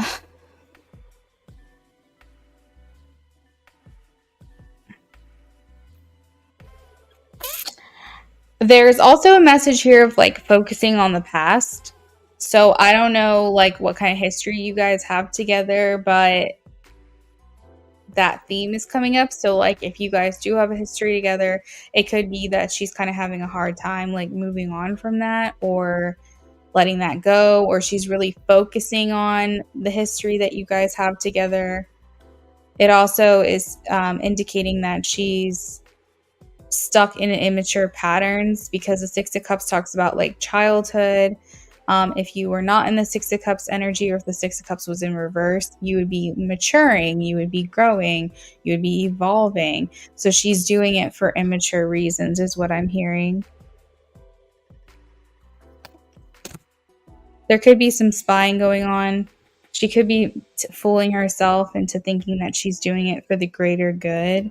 She's doing it for the benefit of someone, but really she's probably just spying.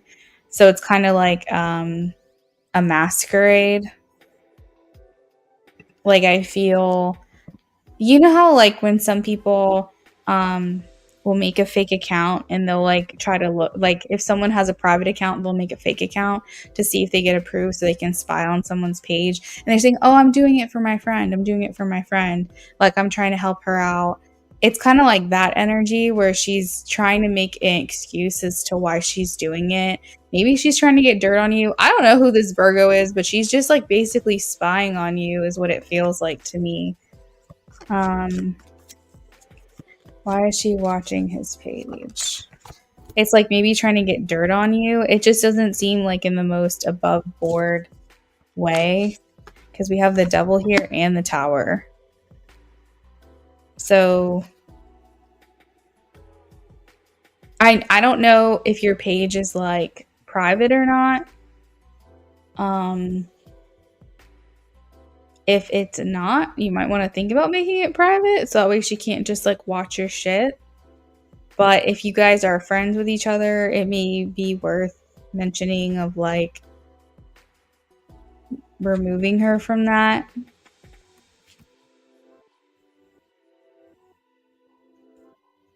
We never had a connection. We knew each other in undergrad. She was cool people then, but she's not a good friend. I don't really trust her around her either, to tell the truth. Okay, Amy. Your page is open. Okay. Maybe blocking her. The problem with this is, IJ, is that if your page is open and like everyone can see your stuff, she can just keep creating pages. Like you could block her specifically, but she could create another page to just view because you're not on private. So blocking her is really not going to do anything. If she's motivated, she'll find another way. And then she might talk shit and be like, this person blocked me. And because you guys are mutuals, she might try to talk bad about you to Nat, and that might like not go well. So it might be better to just not rock the boat. But basically what I was going to say is that if your account is on private, you don't really have to block her. You can just go on private, and then she'd have to request to follow you, and you'd have to approve it if that was the case. But again, that's your own. You have nothing to hide. You have, I'm sure, like the most upstanding profile because I have the King of Pentacles, so it's like she's not finding anything that she's looking for. But I feel like it just could be kind of calculated. The things that she's doing could kind of be like a ulterior motive where she's trying to make it seem like she's doing something nice, but it almost seems like she's trying to get dirt on you. Let's see. Maybe so she could report back to Natalia or something. But you're squeaky clean, so there's not really much that she can say. We have Page of Swords in reverse, malice, hypocrisy, suspicion, someone who's here to cause problems.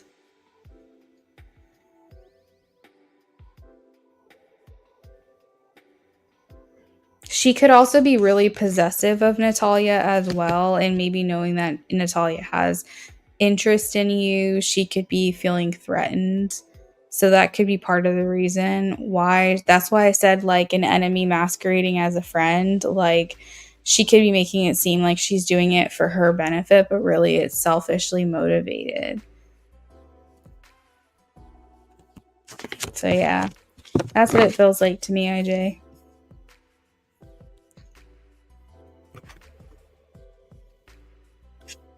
Let me see. Okay, Amy, I did get it. Making it a BOGO. Okay, perfect.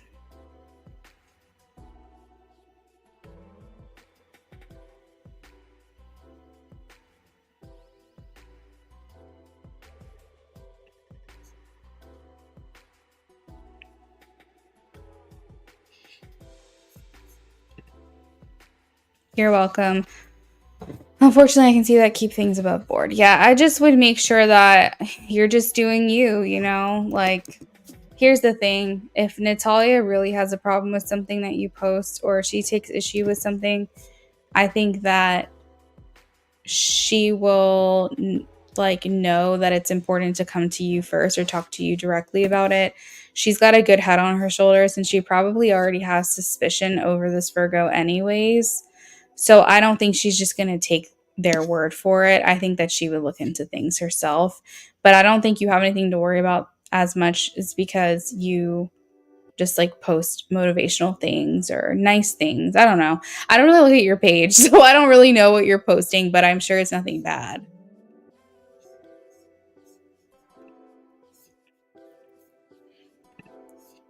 Okay, so all lists are closed now, guys. Unfortunately, that does mean that the giveaway is also closed. We did not hit 25 likes tonight.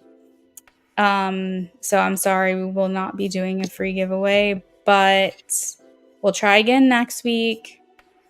And I'm not super mad at it because I have a long list still to get through. So we don't need to add more people onto here. It's okay. If you are on the donation list and you're waiting for your turn, I will honor if you want to add on to your donation, but I'm not accepting any new donations from new people tonight.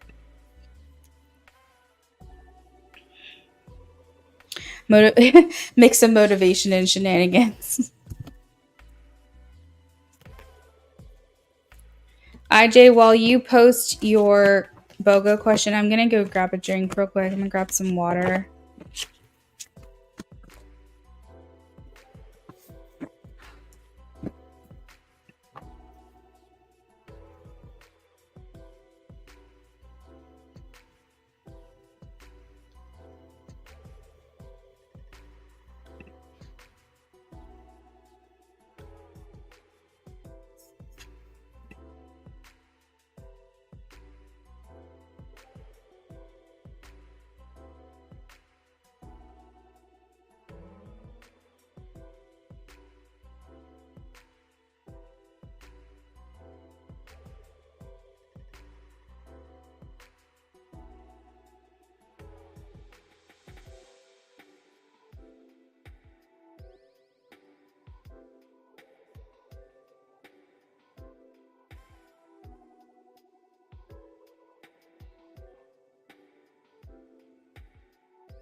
So sorry. You posted your BOGO. I have been feeling her pull at my energy again this weekend.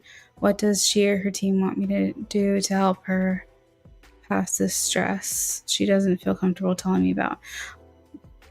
Okay, so to understand correctly, those two questions that you posted, that's BOGO 1 and BOGO 2.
Oh my God. I'm so sorry.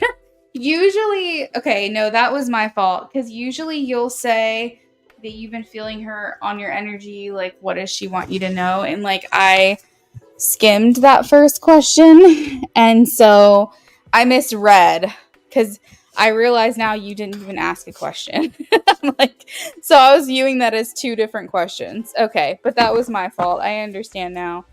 What does she want me to do to help her pass the stress she doesn't feel comfortable telling me about?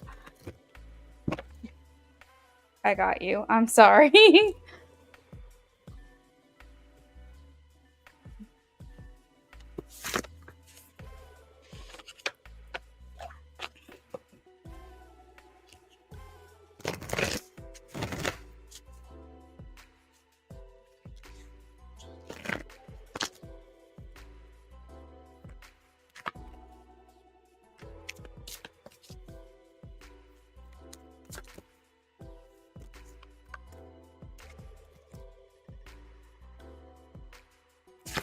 Okay, so she wants you to help her subtly. This is very important for you to hear. You're counsel, your advisor, but she wants you to continue to be subtle about the way in which you help her. So if she's looking for support, it's praying for her. If she's looking for advice, it's posting it to your stories or to your page. I think right now she needs to essentially like not communicate as much for whatever reason, but still find ways to inspire her in a subtle way. Um, you can talk. I will tell you right now, you can talk to her guides as well. And you can ask them for advice. So, for example, this was many, many, many years ago. It was like 2018, maybe 2018, 2019. My husband and I had gotten into like an argument. He was my boyfriend then, which is weird to say, but he he was completely in the wrong. He was being very stubborn, which he is, and he was being very prideful. And instead of like admitting that he was wrong, he was like doubling down. And like we usually always walk away with resolve, but at this point it was kind of like we're not seeing eye to eye. And I was like, just go take a shower because he needed to get in the shower for work the next day. But like, just go take a shower. And I sat there and I was like talking to my guides. I was like, can you communicate like with his guides in a way to like inspire him to like realize that he's wrong? Because this man was being so hard-headed, okay? And I was like, I just need you to communicate with him. I know that he knows he's wrong. I know he's wrong. We all know he's wrong, but he doubles down and is too stubborn to admit it. And I was like, can you please help have his guides give him like subtlety, like not subtlety, like vulnerability, like just not be so prideful, right? And I swear to God, he walks right out of that shower. As soon as he was done, he was like, hey, hun, I was thinking about it in the shower, and I just want you to know, like, I'm really sorry. I just was really frustrated and overwhelmed and XYZ. And he came and apologized to me. And when I tell you, that is not something that he does. He never grew up learning to say sorry for anything, even if he accidentally hurt you. Like if you know, like he kicked you in the back of the foot when he was walking, or he stepped on your shoe, or something, that he dropped fell into your arm, or an accident. He doesn't even know how to say sorry about that kind of stuff. I've had to kind of like do a lot of work together with us to realize this. So when I say that that was like divine intervention, yeah, 100%. When I say that was divine intervention coming in and interfering and like asking him to be more vulnerable with me, that was 100% spiritual team. God, whatever you want to attune it to. I was like, this is incredible. This is amazing. And this proves to me that we do have guides looking out for us. So that was like, it was incredible first to witness him like be vulnerable and take his guard down and like not like put his pride aside and apologize. But on top of that, it was like it worked within a matter of minutes. Okay. So whenever I feel like I'm really in a place like where we're just not eye to eye, which it like never happens. I mean, I can't even, I think this was the last time that we were in this position. So many, many years ago. But if I ever feel that way, like where I'm just like, I feel like I'm not getting through to him, I'm like, guides, please, like, please help me with the situation. And it works. And I've witnessed it firsthand. And I've witnessed it happen within like minutes, a minute's time. And so whoever it is out there that's looking out for us is here to help us. You just have to ask for it. So IJ, she wants you to help her subtly in ways like this. This is an example that they're bringing to mind, is that you can communicate to your spiritual team and say, hey guys, can you please talk to her spiritual team and give her love from me, or inspiration from me, or let her know that I'm thinking about her. You know, what she does with that information is her own free will. Just like Brennan could have had inspiration to apologize to me and choose not to apologize to me. Obviously, free will is a factor, but I think it was just the combination of like, I know he knows he's wrong. We all do. I just need him to like hear it, I guess, from his own inner conscience. And I think his guides were speaking to him in that moment. And I told him after the fact, that I did that. So I was very transparent with him. But yeah, Amy says, damn, I need to do that more often. We can ask our guides to help our partner be more receptive to us. I think that's actually what I asked for, is for him to be more receptive to what it is that I'm saying and understand that like, he doesn't have to think that we're against each other, and he can be vulnerable with me. So it's again what that person decides to do with that information, but your guides will tell them. You can ask for it, and her guides or his guides or whoever we're talking about will tell that person, and then they take that information how they take it. So those are the things, IJ, I would say, is to do things very subtly. And you said post inspirational things that resonates to me, but I post them on my page to talk to her. Yes, I actually did both of our guides. Oh wait, you communicated to your guides today?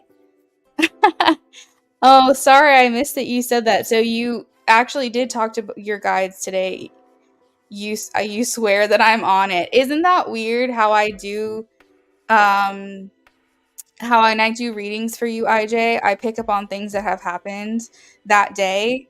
And it's funny because I feel like I'm almost here to just say you're doing a good job, right? Like I'm just here to say, to acknowledge what it is that has already transpired and say you're on the right path, you're doing the right thing. Because IJ, I think you're very intuitive, and I think you kind of already internally know.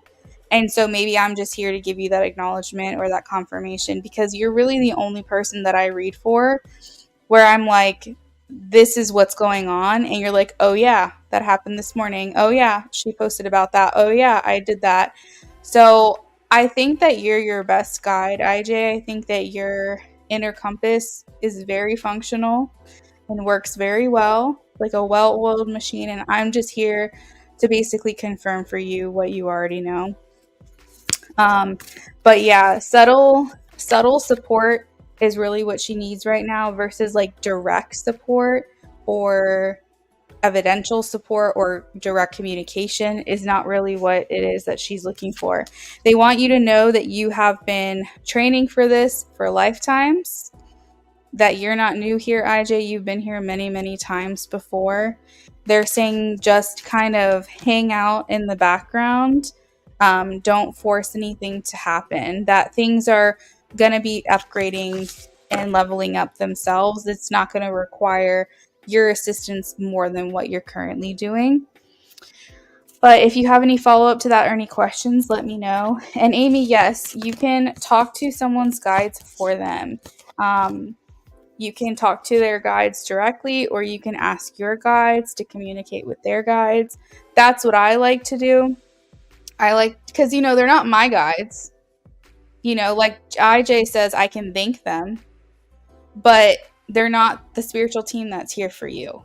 And so I like to communicate directly with my own guides and my own spiritual team, because I know that Brennan, my husband, or my friend, or whoever, they have their own spiritual team. And like, if my team is talking to their team, that's kind of how I view actually communication styles. Like as far as tarot goes, I'll have to write you a diagram, but I view it as if you're sitting right across the table from me and I'm doing a reading for you, and you're on the other side of the table sitting there. So we're both here in the earthly realm sitting across from each other. I believe that the communication goes from you to your guides, across the table to my guides, and then my guides communicate it to me. Because my guides know how to communicate with me specifically, and your guides know how to communicate with you specifically. And I allow our guides to communicate with each other to translate it the best to us in the way that we individually would understand. So I almost feel like it's a game of telephone. And so when I'm doing readings for you guys, and IJ, if you don't have any questions, you can post your second one, your second BOGO. It's like a game of telephone, and so I have to sit here and translate it. So it's like, imagine if like you told your guides something that your guides told my guides, and my guides told me. Some things are going to get lost in translation. And then you add the layer of they're communicating with me telepathically. And then that is why I think a lot of readers don't always have like a direct channel or a direct thing. So it's like, I can speculate, I can assume, I can feel the energies, but it's like a game of telephone. And then you're trying to translate it into a different language that you don't speak. And so some things are going to get lost in translation, and sometimes you're not going to understand everything, but you can get the gist of it as best as you possibly can. And yeah, that's kind of how I view it. So IJ, I think you're doing okay. You're doing good. That's the best way I've heard that explained. Why, thank you.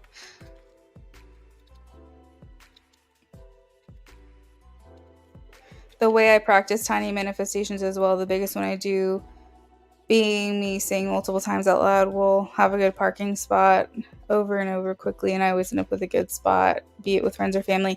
So yeah, you want to, when manifesting, that's a whole nother conversation, but for another time, but you definitely want to act as if you already have it. And then I actually heard someone reference, always, if you're the type of person that always gets a good parking spot, you are a karmic parking princess, or you have what did she say? Karmic princess parking? No, princess parking karma. That's what it was. Princess parking karma. If whenever you go somewhere, you always have a good spot. So maybe you have good karma, Amy, and that's why it happens to you too. Okay, so IJ, when she's in this place of being subtle while watching me, what does she want to convey? Okay, let's take a look. And I think too, that's a whole nother topic for another day. But I think too, with like karma, I think that we are our own creators and we can manifest whatever we want. But I think we have kind of like a video game, we have to unlock levels within ourselves before we can manifest that thing. Because if we haven't learned the lesson, aka beat the boss, then we can't move on to the next level, which means that in some way we are going to be blocked. So if your lesson is surrounding money and you want to manifest money, but you haven't learned the lesson surrounding money, then you're not going to be able to manifest what you want. So I do think that karma, aka lessons, can interfere with manifestations. So that's a whole thing that I also find very interesting to think about. When she's in this process of being subtle while watching her, what does she want him to know? When she's in the process of being subtle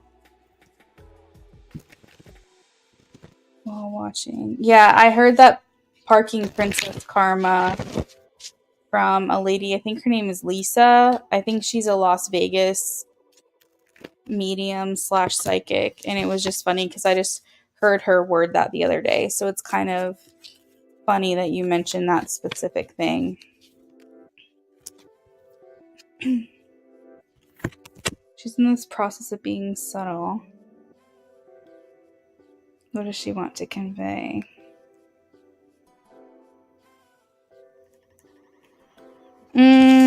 Okay, so I have Sisterhood of the Rose, Beauty and Devotion, Priestess, Mystic, and Teacher. So I think that maybe she's trying to convey to you that she wants you to be drawn to her still. She still wants you to want her, find the beauty in her, feel her love. She still, like, basically she doesn't ever want you to stop being drawn to her or attracted to her.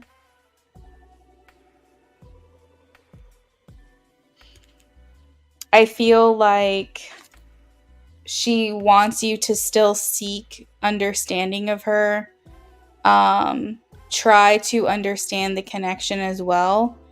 And what I mean by that is, like when we're looking for answers on something, like, oh, I feel so drawn to this person. What does it mean? She wants you to do that. She wants you to dig. She wants you to unearth the mysticism surrounding your connection. She wants you to tap into your intuition. She essentially wants you to be compelled to her, drawn to her. I think that also, IJ, she hopes that in some ways she's teaching you as well. I think that there's some things that she might share, ways that she's being subtle, as we say, that she wants you to learn from her. So I think that when she posts things, she's saying, this is what's important to me. This is what I feel like I want to share with you and what I want other people to know. Are you going to take the bait and are you going to learn from it? Are you going to understand me more and learn about me more through the things that I'm posting? Or are you just going to like look right past it? I feel almost like leaving little breadcrumbs for you. So learning about her is really important because she's saying, I'm sharing a piece of myself. Kind of like when you share a favorite song or when you share a favorite song. If you're really interested in someone and they are like, hey, I want to share this song with you, I really like it, are you just going to listen to the song? Or are you going to immerse yourself in it? Are you going to look up the lyrics? Are you going to try to see if there's a hidden meaning behind these things? So are you just going to skim right over and go, oh, cool song? Or are you going to dig? Are you going to try to find a deeper meaning? Why did she share this song with me? Is there something in particular she's trying to tell me? Is there something in the lyrics that relates to us? And so when she posts things, it's almost like she's sending this like message to you subconsciously of like, I'm sharing more and more about myself and I want you to know these things about me.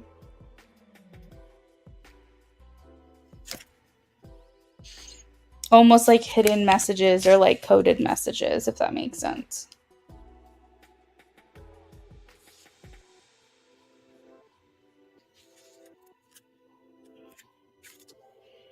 And I think she wants you like along for the ride, you know, like along for the journey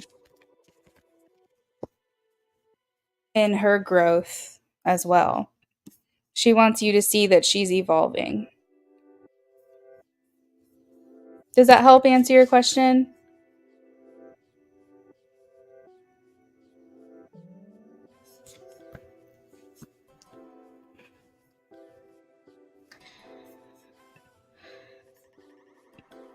Oh, okay. That sounds good. I can do that for you, Leo.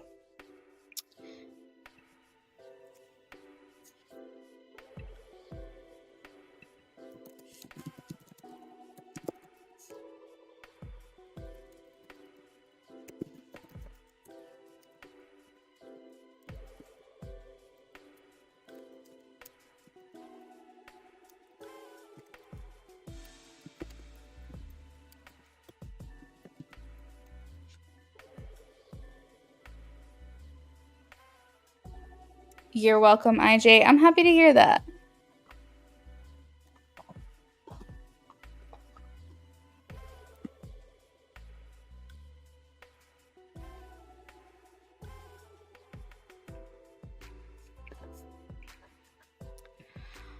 All right, let me update the donation list and see where we are here.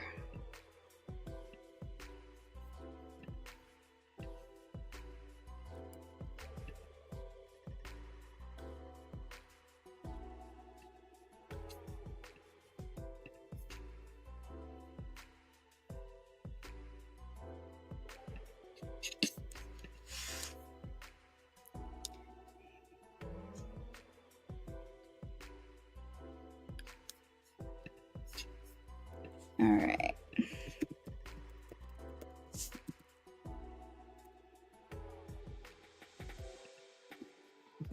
All right, so Asen is next. Asen paid to skip. Hey, friend. So I have you down for a mini reading. Mini Love 2, it looks like.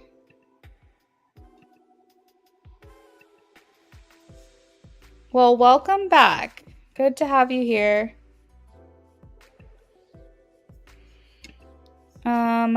All right, so I have Asen, and then I have Ashley Marie, then I have SB, then I have Leo, then Amy. And that is the order currently. If anyone pays to skip or pays to hold their place so that no one can move you out of your spot, it's $5 to do either one. And we're going to keep going. All lists are closed, but if you donated and you would like to add to your reading, you can do that, and you will not have to wait another turn. We can just add to your reading and keep going. But outside of that, I'm not accepting any new donations.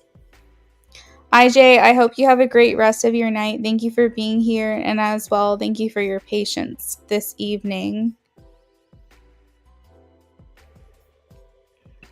Okay, so Mini Love 2 for, I want to say Adakis, but I know that that's gotta be wrong.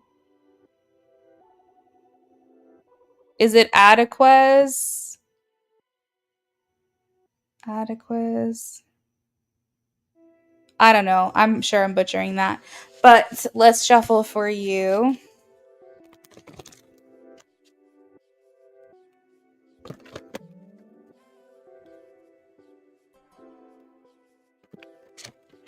Mini Love 2.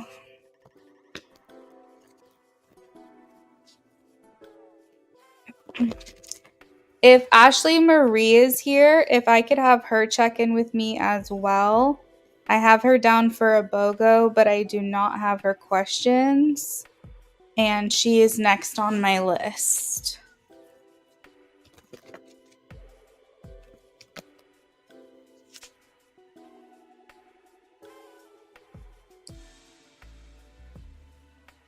Adakies. Adakies. I don't know if I'm saying that right. Now I feel like I'm self-conscious.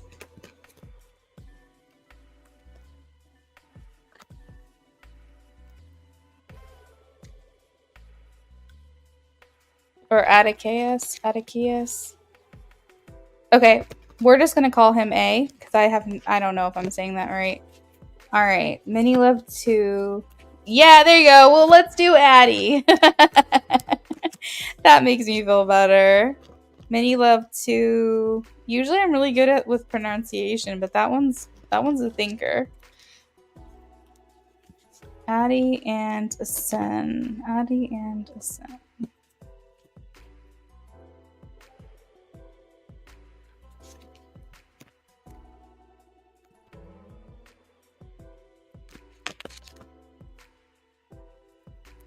Whoa.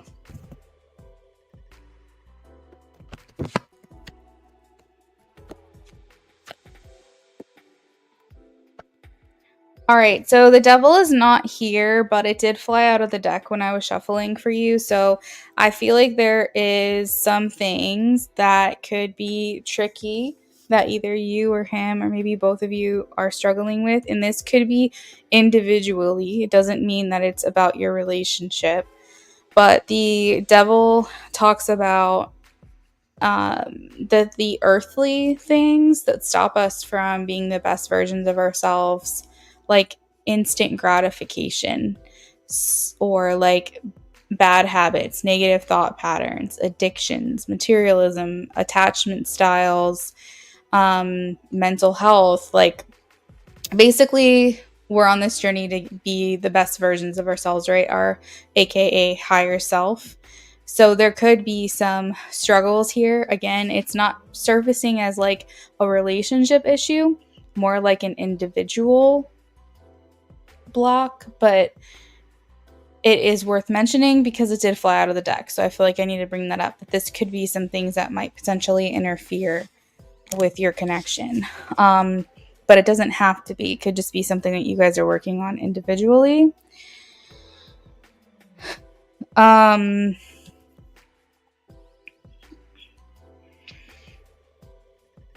Outside of that, I don't really see any blocks, but I will say, well, are you guys at a distance from each other? Or feeling like you guys aren't really immersed in one another's lives like day to day, because I have the 5 of pentacles as like the over or underlying or overall energy here, and that indicates to me either being at a distance or feeling like there's a disconnect between the two of you, like you're not getting where you want in this connection, or maybe you guys like aren't talking every single day, or you live far away from each other. Like there's this feeling of I'm on the outside looking in, and I feel like I'm not able to get that connection that I really want with this person. So if that resonates for you, feel free to confirm. But the outside of like the devil kind of showing its face, there's not really any influences or blocks, but I think maybe what could be possibly interfering slash blocking slash influencing the connection is the Queen of Swords energy. So I don't know if you're like very guarded, because Queen of Swords is one that's like very guarded. Um, but it could also indicate that we're thinking very practically and we're not thinking emotionally enough. So practical mindset's not a bad thing, but it shouldn't be the only thing that you're factoring into the relationship, is like the logistics, what makes sense, what's practical. There should be some emotion behind it as well. And sometimes we could think very like cutthroat. So we can make decisions based on like what makes the most sense to us, but we're not really considering the other person's feelings. Um, like you said, we live an hour and a half away, almost 2, but aside from that, have been in contact, but not all the time. We reconnected recently. Okay, no, that's totally fine. That just explains to me why I have the 5 of Pentacles here, is that you guys are not, you're at a distance from each other. So the Queen of Swords is more like a mental, mindful decision making versus an emotional decision making. And it could indicate too that maybe you are subconsciously keeping your guard up, or he is, or you both are, because maybe you're like, for whatever reason, I need to protect myself. So that could be something that's going on here. Let me see. Let me see. You could be bringing baggage too into the relationship. I'm not seeing that super heavy, but there could be some things that are kind of coming into the connection that you're going to have to work through on your own. How long have you guys been back? You said you were back in contact. How long have you guys been back in contact for? I see that he is wanting to put more effort into you. We have the Six of Pentacles. So if you're wondering, does he feel the same way? Like, does he want to try to make this work? Does he want to keep talking to me? Like, whatever it is that you're feeling, whatever your interest is in him, he's feeling the same way. So it can kind of indicate that you guys are mirroring each other a little bit. If you're uncertain, he might be uncertain. If you're totally digging him and like adore the shit out of him, then he digs you and adores you as well. So it's basically talking about mutual energy, mutual effort, and like the feelings are reciprocated here from him. And he might actually be putting in more effort than like now than what he was in the past. So you're seeing a little bit more initiation or like intentional communication with you. We had a good chat. A month, not long. Okay. We had a good chat last time, cleared a lot of things, but after that, not much. So I was wondering. No, I think that he's still definitely invested in you. And I think that he'll continue to make effort. If the Six of Pentacles was in reverse, I'd be a little worried because that's kind of indicates like a lopsided, unbalanced effort being exchanged, meaning like it doesn't feel like the effort is equal, but it's upright. So I feel like it's indicating that he's like, no, I'm here for it. Like, I want to keep investing in this, and I want to keep working towards this. I texted him the other day. He hasn't responded. So I'm like, oh, I don't think it's bad. Just him overthinking. Yeah, no, I mean, he's definitely still here for it. His thoughts and feelings are that he knows you're into him and he has feelings for you. Um, I think this just indicates that because the strength card is here, that he needs to kind of get out of his own way.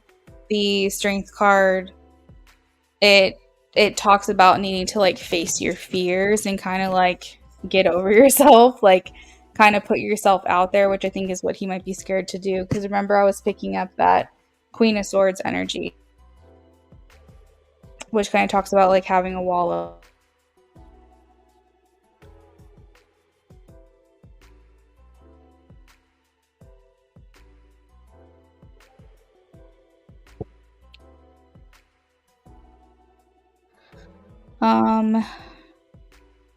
definitely last time we spoke, he was completely present and vulnerable. But now I'm like, where he's so, the other thing that I want to remind you of is that I was pulling the devil. And again, the devil is like basically could be mental health issues. It could be like distractions that could be getting in the way of this connection because that's what he wants to do. So some people can get addicted to like video games, for example, and like forget the world, forget that the whole world that and shut it all out. And so he could get like fully immersed in that. It's kind of talks about like an addictive personality and things that bring him instant gratification. So this could be something as simple as like a video game addiction, or it could be like a literal addiction. I'm not going to sit here and say what it is that is getting in the way of your connection in terms of the devil, but he could be feeding into maybe the more darker negative sides of his personality. So he could be, I mean, the devil literally means fear. So he could be giving into fear as well. Like, if he's starting to get feelings for you and he was like, oh shit, I was super vulnerable, that could scare a guy. That could scare anybody. So yeah, so it just kind of seems like he might be getting in his own way and letting like his fear or whatever this devil is getting the best of him. And like we all have devil tendencies. We all have something we're battling with. but it's our job to try to be better than the day before. And so he could just be succumbing to his personality, maybe the parts of himself that aren't really the best, and he could be self-sabotaging, like I said. So to be clear, he likes you, he's invested in this, he's clearly guarded. And I think that the worry could be that you guys are at a distance. But again, I did feel like he was bringing in baggage from the relationship into this connection that maybe he needs to deal with. And he has feelings for you just like you have feelings for him. I do think he's trying to not let pride get in the way, not be stubborn. I think he's working on it because the strength card was upright. But I think that the advice for you right now is to probably just if you were the last person to say something to him, then I think you got to let it ride. I think you need to let him be the one to come to you then.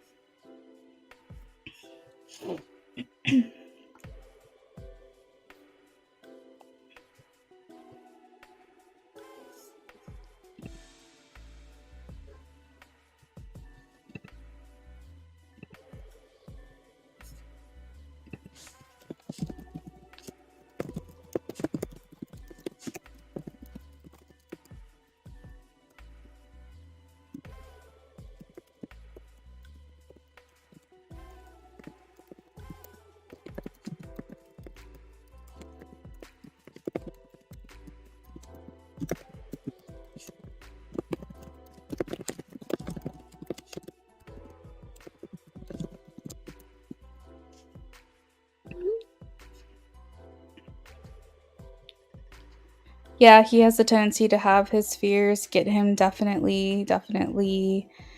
I was just curious where his energy was. Makes sense. Just wondering if anything had changed. No, I don't think. I mean, nothing crazy. Nothing crazy from the last time you talked. I think getting vulnerable is kind of hard. And so if you said he was completely present and vulnerable, maybe he just needs to kind of recharge from that. But yeah, I would just give it some time.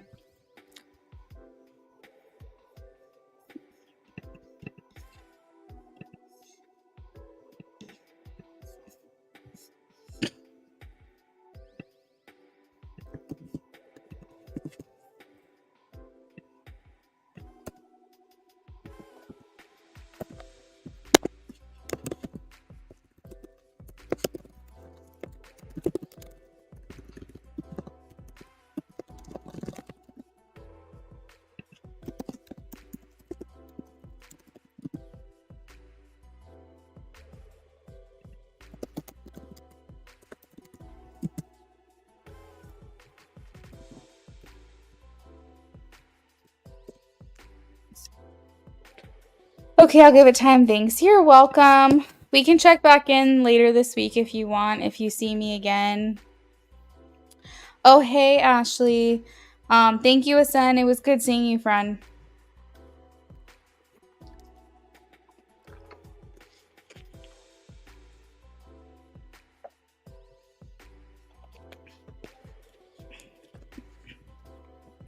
Well, Ashley, I'm sorry to hear about that. Okay, so I have you for a BOGO. Is that correct? And this is your first question?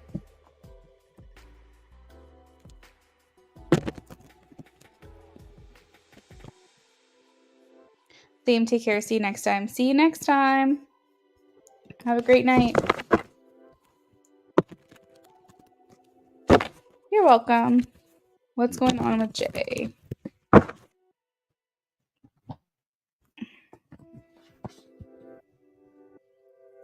What's going on with Jay?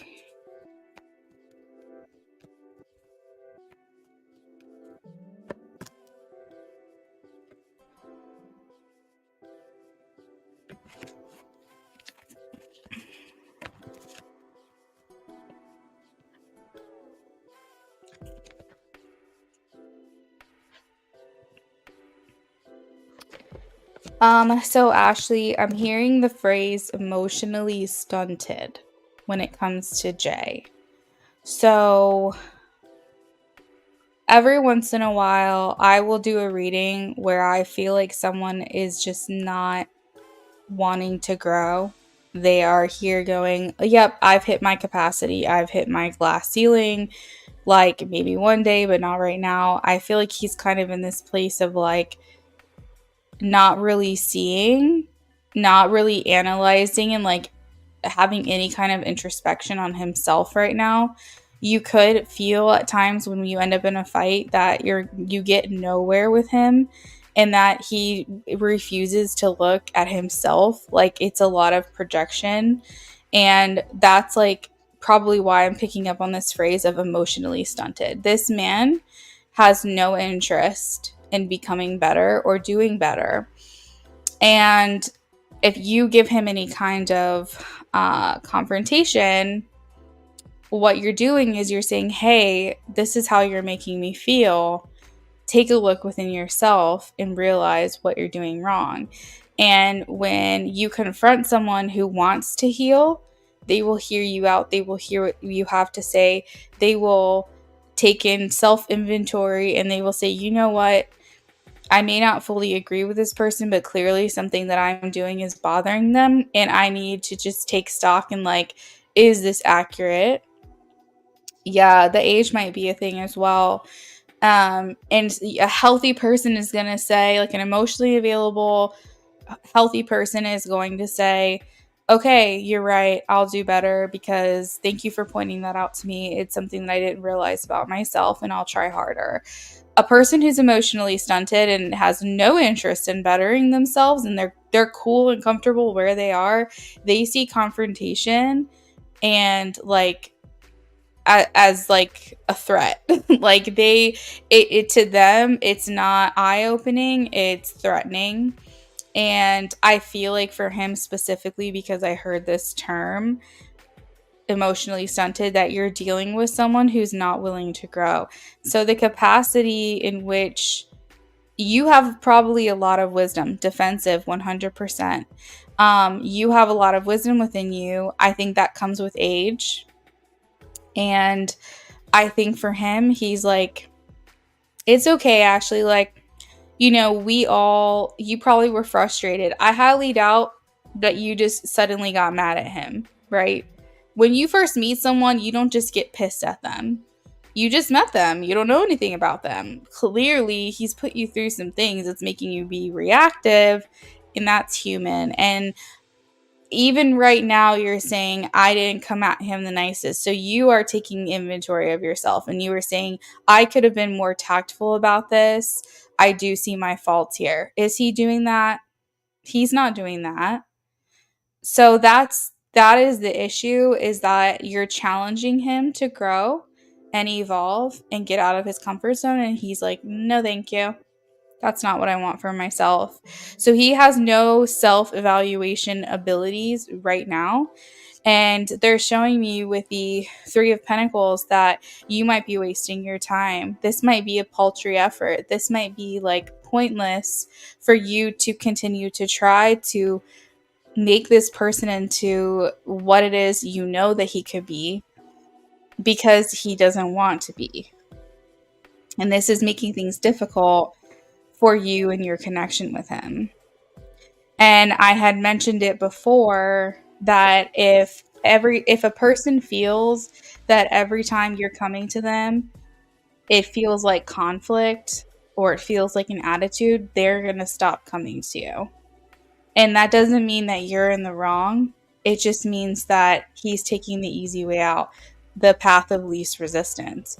If every time you guys communicate, he's feeling resistance, he's feeling your frustration, you guys are getting into an argument, guess what? He's not going to talk to you anymore. And that's not your fault. You're wanting better of him. You're asking and setting an expectation for him to be better. But really, that's what's going on with him, is that he feels like you're pushing him to grow and evolve, and he doesn't want to see that. He doesn't, that's not that does not interest him. So hence, emotionally stunted. And you're not overreacting. You're setting an expectation that he is not willing to rise to the occasion of.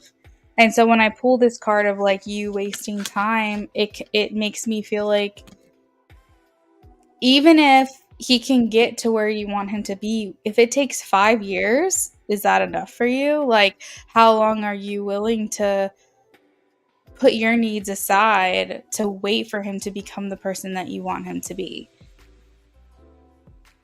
Things were okay. Let me dig into that a little bit. Ashley, do you talk to friends by chance about him? I'm only asking because I have here like bad mouthing, so I'm like, I don't know if he's talking to his friends and they're talking shit, or if you're talking to your friends and they're talking shit. But I feel like in general, like he's saying like I'm a failure, like I've hit rock bottom, um, like maybe he feels like he's getting to the point. That's you. Maybe you feel that way too, right? Yeah, so I feel like he could have had when it feels out of the blue, it could just be because he's kind of just gotten to this breaking point, because the Ten of Swords here feels very defeated. And so maybe there's been, you said how he deals with stress. Yeah. And that's something that he's going to have to work on. But it seems like for you, this may not be the most satisfactory or compatible connection that you could have. And that can feel like a lot of pressure. And the thing is that I always say people have their own excuses, but their excuse is their excuse. And we can feel differently, but they're also allowed to feel how they're going to feel. And so maybe him working a lot and starting school and feeling overwhelmed with that, because I do have the Ten of Wands here, is his reason, or is part of his reason. But is that a good enough excuse for you for him to be acting the way that he's acting? Like, this is his reasons, but it doesn't mean that that's what you have to tolerate or you have to think is okay. If he thinks it's a good enough reason, then that's fine. That's his opinion. But what are your standards? And what are you willing to deal with? Do you want someone who works and goes to school and can be in a relationship with you? Because if that's the case, then he needs to level up what he can handle at one time. Like, you guys have to meet each other where you're at, and you clearly have needs that he's not meeting. And it doesn't mean that either of you are wrong. It just means that you're not compatible enough for this relationship to flourish right now. Exactly. You make time for what you want. Thank you. Like they said, if he wanted to, he would. He can still find other ways to make you feel like he cares for you and wants to be with you and stuff like that. Even if he doesn't have a lot of time, how easy is it to put in an Instacart order or Uber Eats and drop some lunch off or send you some flowers? Like, it's never been more easy. There has never been a time period where it's been more easy at your fingertips to show someone that you care about them. You have virtual communication, you have texting, you have voice clips, you have phone calls, you have FaceTime. You have literally ordering anything that you want at the touch of a button at your fingertips. Like, these excuses of these people being like, I don't have time for you, is wild to me. You can still send someone flowers and a card. You can still send someone lunch with a note. Hey, I've been thinking about you. Sorry, I've been so busy lately. But literally, it's so simple. It's, if you want to, you will. And sending someone a text to be like, hey, life has been so crazy for me. So sorry I haven't reached out, but I'm thinking of you. How easy is that? That a girl can ride on a thinking of you text for an entire day. If you send a girl that in the morning, that will get her through till the next day. It does not require a lot of work. And so, what it is that you guys have different expectations. And are you compatible? Is the question. That's what I'm saying, Ashley. Like, something's not adding up here, but SB, amen. Like, that's the thing. That's what's so crazy, man. Oh, it's so difficult. I've been working so much, blah, blah, blah. Bullshit. Did you eat? Did you eat? Like, did you eat pizza? Did you eat like a burger? Because in that time that you were sitting there probably scrolling your phone on TikTok, you could have sent me a text message. It's so easy. It has never been easier. So when people come on here and they're like, he doesn't have time for me because he's working so much, I'm like, does he work 24/7? Does he work like, does he sleep? Like, what? I don't understand. It's not making any sense to me. My husband, I live with the man. I am married to the man, and every single break he's texting me at work. It's like it's just crazy to me. Like if it was the 1700s and these men it takes them a month to get to another country, and they're like, "Oh, he's busy. He's riding horseback for a month. He won't return for 2 months, and we can't really communicate during that time." Okay, he's busy, but not in this century. Not in this century. Yeah, Ashley, I mean, and I'm not trying to like say anything bad about him because I'm sure he's a good guy. It just means that you're not aligned. Like what you need, he's not meeting. You're not compatible in that way that like things are just making sense for you. The olden times kind of love. Someone riding on horseback to get to you for 2 months. That's what I'm saying.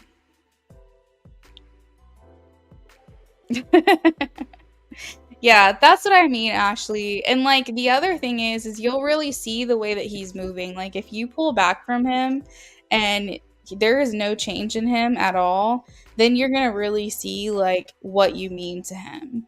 You know? Pull back, just see how he moves out of curiosity. Just kind of let things go. Is he coming for you? Is he trying to fight for you? Aspie, right? All right, so next question. What's going to come next from him? Because I'm not saying anything. Okay, perfect. Let's take a look here.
I'm still shuffling for you, Ashley.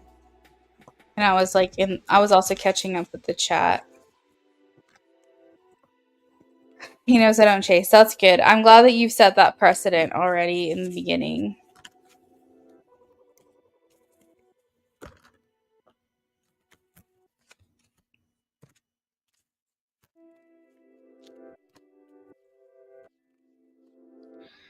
Well, I have the Seven of Pentacles here, so that does tell me that he's still invested in this with you, but it also tells me that he's not going to move very fast. So if you're looking for like a dramatic change from him, you're not going to see that from him.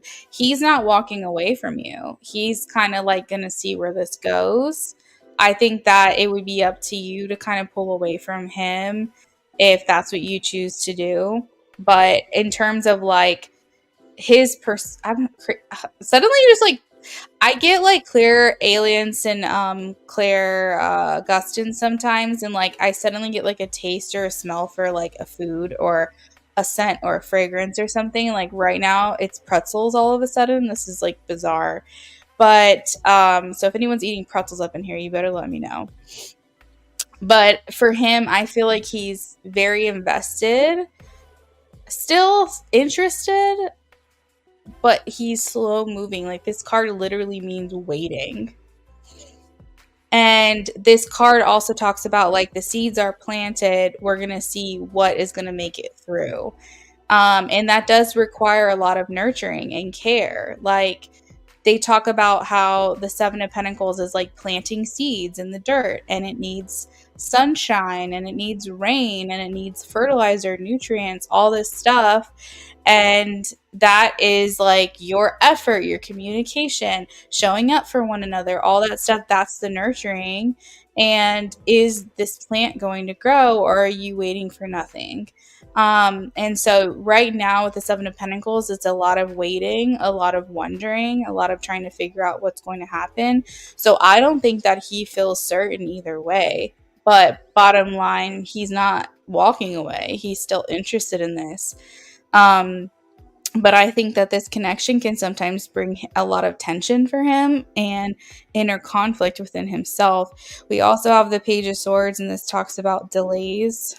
And the Five of Swords also talks about like him wanting to have the upper hand at all times with you. I don't think that he likes it when you're right and he's wrong and you have the upper hand. I think, and that's kind of, I'm sorry to say, but it's a little immature.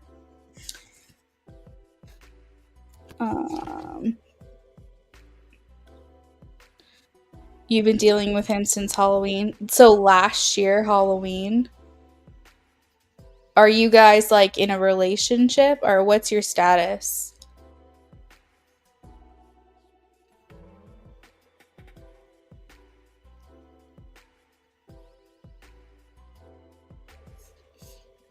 I feel like if you've already confronted and tried your best to communicate an open, fair ground for discussion, and you're still blown off by someone, it means they're whack and they are the problem. Yeah, that's a long time. I see. I feel like, and I think this is how I'm gonna like end the reading, but I feel like for him, he feels like he has a lack of direction, a lack of self-control.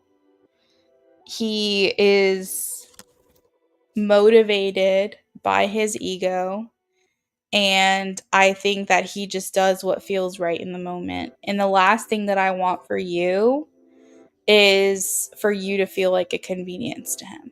Like for you to just be there when he wants you to be there. And then like you're just like an afterthought like all the other times. And so, and I'm sorry, as women, we'll say straight women, we are naturally wired to want a man to lead. And that doesn't mean tell us what to do. That doesn't mean think that you have authority over us. It just means I'm looking at you to take some of the pressure off of my life and lead. And if you aren't doing anything and I'm doing everything, what good are you? What value are you adding to my life? So some women want to be the boss in the bedroom, but want them to be the boss outside the bedroom. Some women want a guy to anticipate their needs, but they don't mind being the breadwinner. And it's different for every single couple, but as to some capacity, you still need someone who's going to take the lead in certain areas, and those need to align and balance with what it is that you're looking for. And it almost feels like if he's got a lack of direction, he's not leading you anywhere. He's leading you in circles. Like, where are you guys going? If he doesn't have any direction, he can't lead. He can't help take some pressure off of you. He can't add value to your life. He's causing confusion for you. And that's difficult for me to see a Chariot in reverse for anyone, period.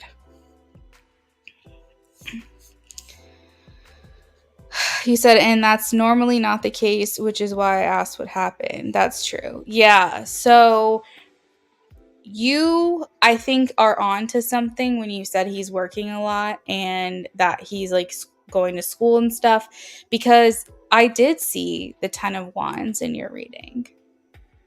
So I don't doubt it. I don't doubt that he's overwhelmed. And this honestly could be the thing that's short circuiting him. Like, it could be the thing that's kind of sending him over the edge, where normally he would have more patience for something or more understanding for something. Feeling overworked could be making him change the way he's viewing you and your connection to a certain extent. Stress is hard. Like, stress can literally make you feel like that's all you can think about, honestly.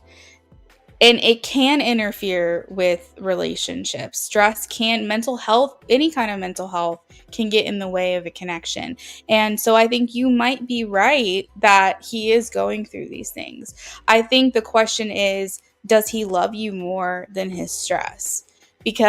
Or does he care for you even more than his stress? Because you shouldn't be lumped in as a problem that he's having. You should be the thing that he is using to escape from the stress, the thing that he looks forward to.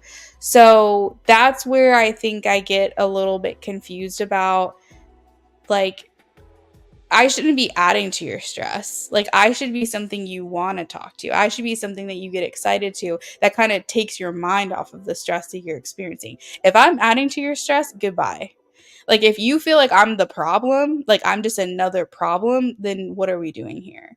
And so I don't doubt that he is under a lot of pressure, but you shouldn't be lumped into that, you know? He does. He does need to figure it out. I think take the back seat here, Ashley. That's like my advice, but you can do obviously whatever you feel is best for you.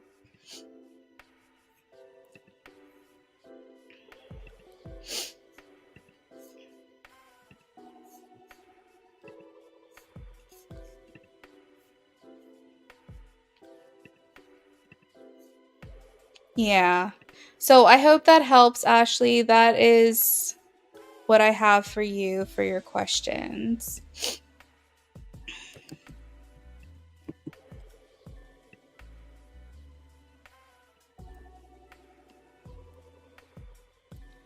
SB, is it cool with you if I run to the bathroom real quick? I looked in, I know we're doing quite a bit for you, so I was thinking maybe if I take a quick break, I can get through the rest of these readings. If that's okay. You're welcome, Ashley. I hope you have a good night. And if you ever need, come right back to this reading and listen to it again, because I know sometimes we can get weak and you might need to hear it again. All right. Thank you, SB. I'll be right back.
Okay, I'm back.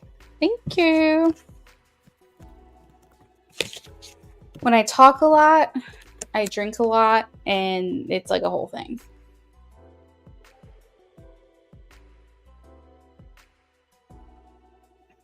It's like I've got to run every like hour. Doing your nails. Fun. I think I'm going to redo my toes and also do my nails before we go to the beach.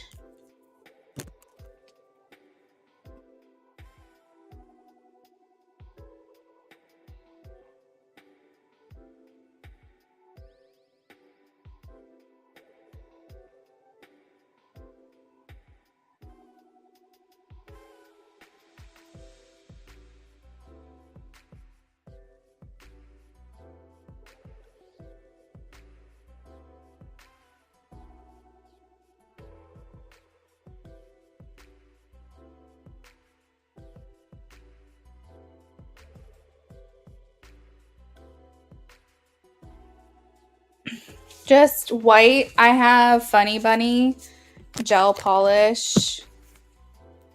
It's like my go-to. My sister and my brother, like, they love when I wear white polish. They're like, it just complements you and your skin tone so well. They're like, you rock the white nails. And I would have to say that I agree.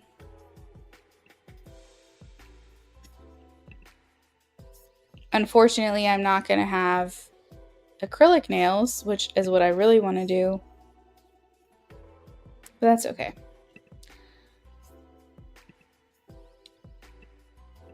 Let me see if I can find, while I'm shuffling, some pictures of my white nails. I know, Amy, I thought about that too. You said you were doing your nails too.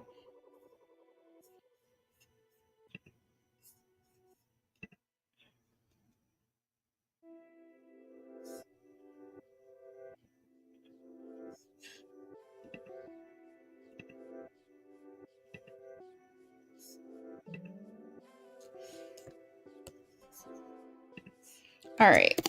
I'm actually going to. I have like a highlight here. 1, 2. I also did some Dexter nails at one point. That was a lot of fun. It was for Halloween.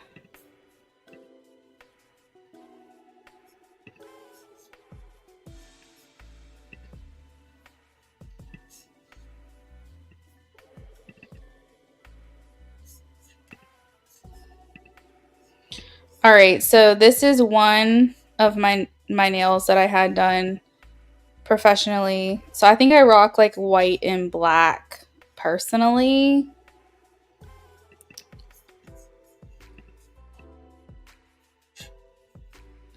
And then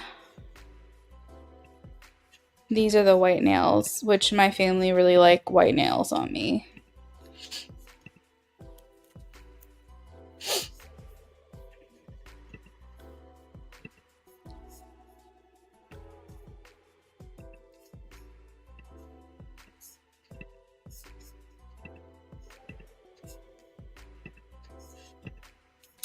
So yeah.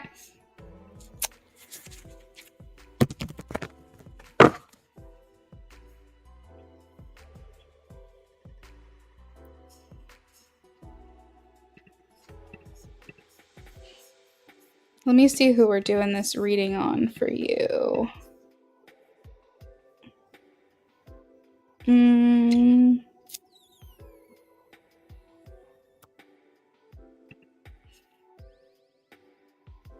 Is it okay if I say his name? Because I might slip up. I just want to double check though, because I'll be really careful if you don't want me to say his name.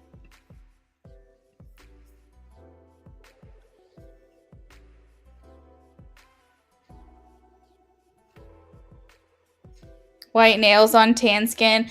Okay, I'm not tan. I'm really, really white.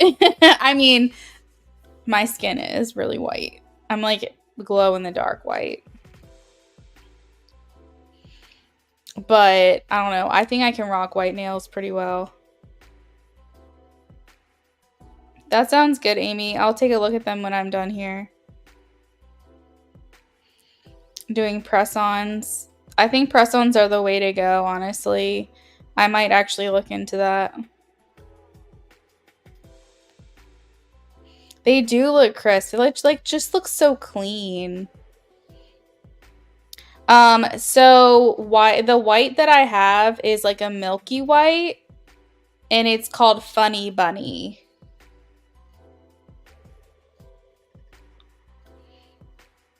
Not only that, but it's expensive to go to the shop as well.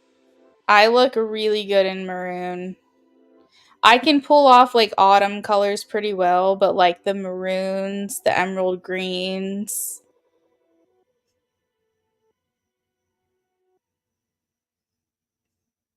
Okay, thank you so much, SB. Thank you. Thanks, guys. Funny Bunny, yes.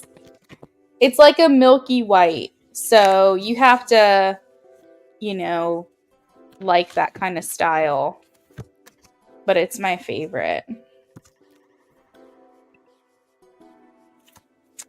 right.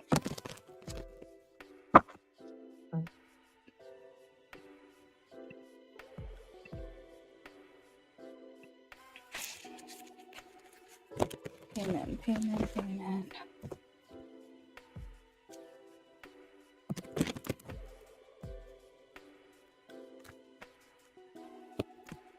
All right, how they feel, High Priestess, their true intentions, Two of Pentacles, what you want, Page of Cups, what they want, Four of Swords, what brings you together, Six of Cups, what pulls you apart, Nine of Wands, energy around the relationship, Judgment, what's hidden, Knight of Wands, and will the relationship be successful, Queen of Wands. Okay, so what has happened here? I love sage green, like as far as like an interior design color, but I really like deep greens, like for my wedding. We need to just have like a chat, guys. Like one day I just need to like come on here just to like talk, because I feel like I can share so much with you guys. I had a deep, beautiful green in my wedding as a wedding color.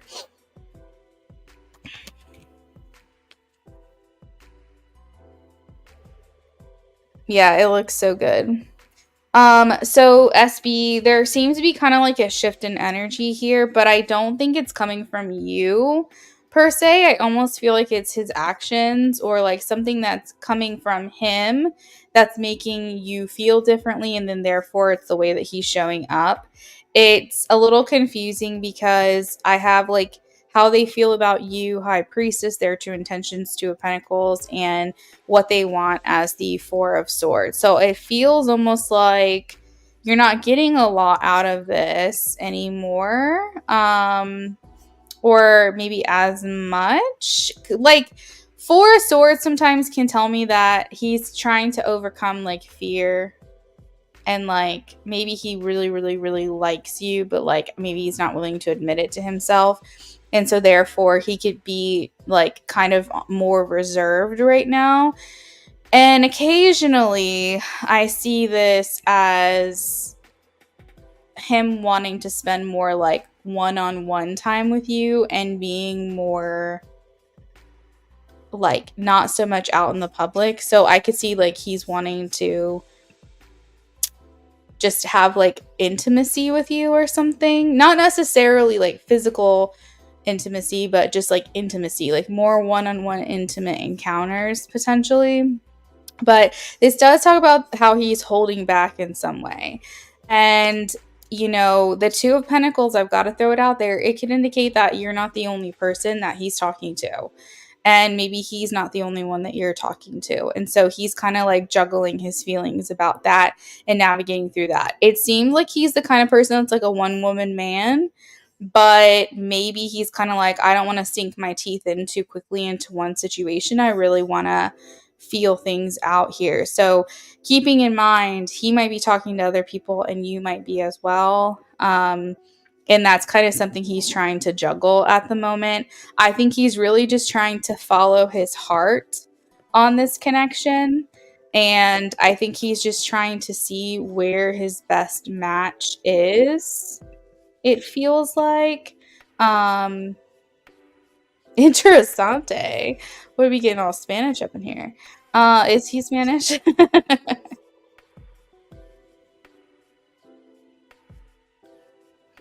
Okay, so I hope that you guys are able to have some one-on-one time, even if it means like sitting in a car together without other people around.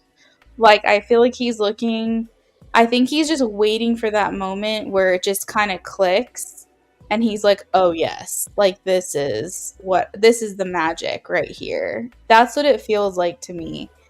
And I feel like maybe he's holding back because he doesn't feel like you guys have had that moment yet.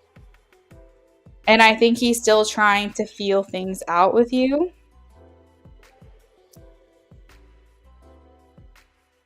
For some reason, I'm hearing handsome. Like, he must be very good looking, but kind of like, you don't know you're beautiful. Like, it's almost like he's good looking, but he kind of has like ugly duck syndrome. Like, he's a little insecure, but doesn't realize how like attractive he is.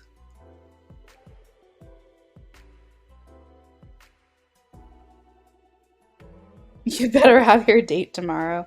Yeah, girl, yes, he is.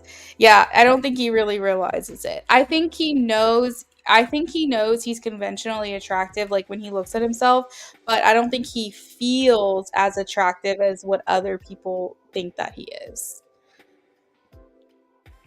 And I feel like for you, you might also just be looking for a sign in this connection as well, because we have the Page of Cups and that talks about signs, synchronicities. He's hairy, which you like, but he doesn't know it. Aw.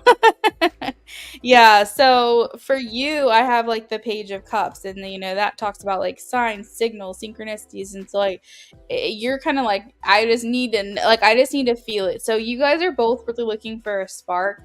Have you had a first date already, or is this the first one?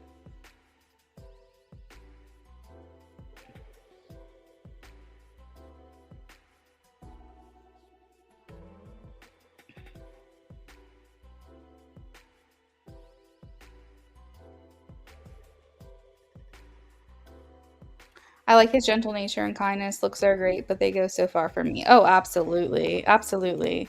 It's all about your energy signature, as I like to call it. It's all about like how you carry yourself in this world. That's really going to make you attractive. I always say people think they're attracted to physicality, but they are not.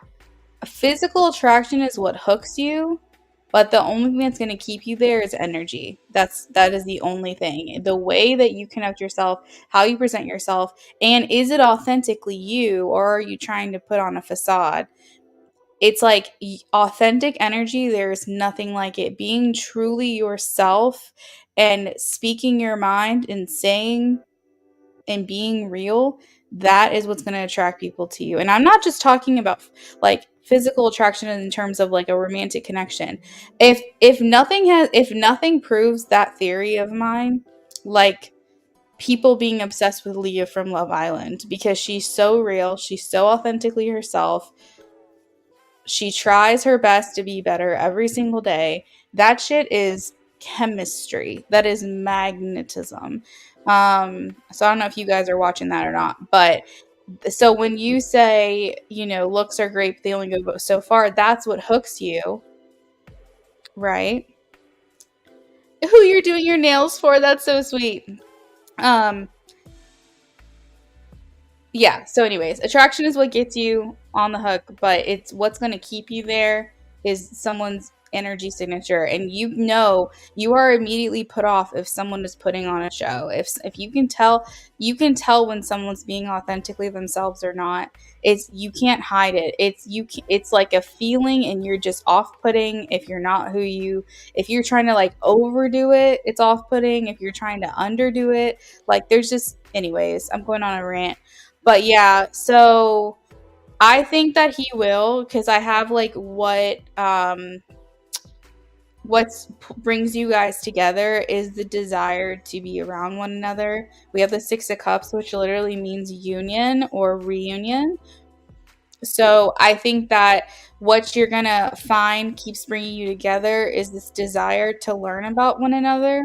Then when you actually are physically together, it's the comfort that you feel in one another's presence.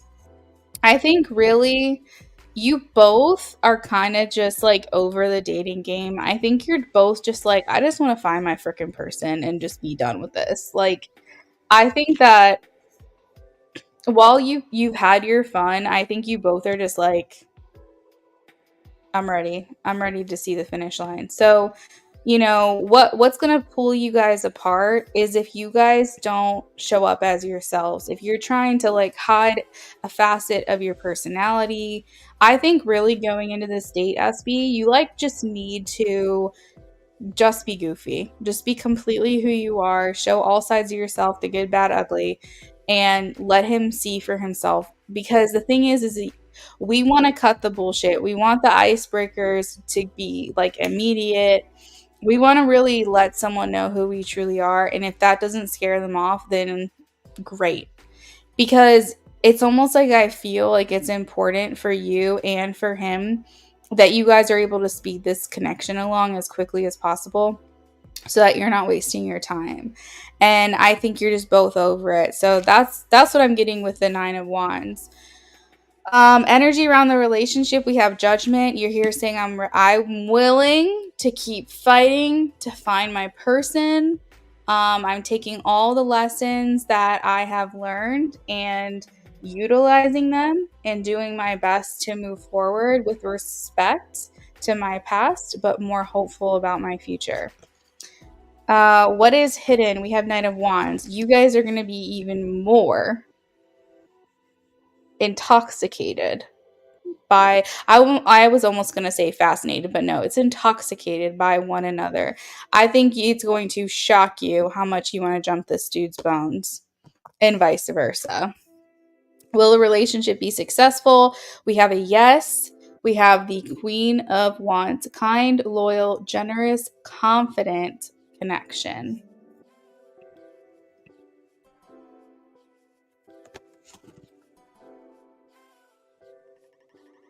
Today we spoke about our backgrounds. It was deep. I like that he opened up. You're right. Let's cut the bullshit. Right. Just get right on into it.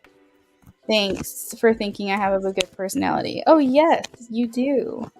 Can't wait to stare into his hair. His eyes and hairy browns. Girl, I love how much you love how hairy he is. I just find that like so adorable. That just like makes me so happy. Cause like that's the thing, that's who he is, right? You gotta be attracted to all parts of him. Okay, so next is a 10 card. His thoughts and feelings for you.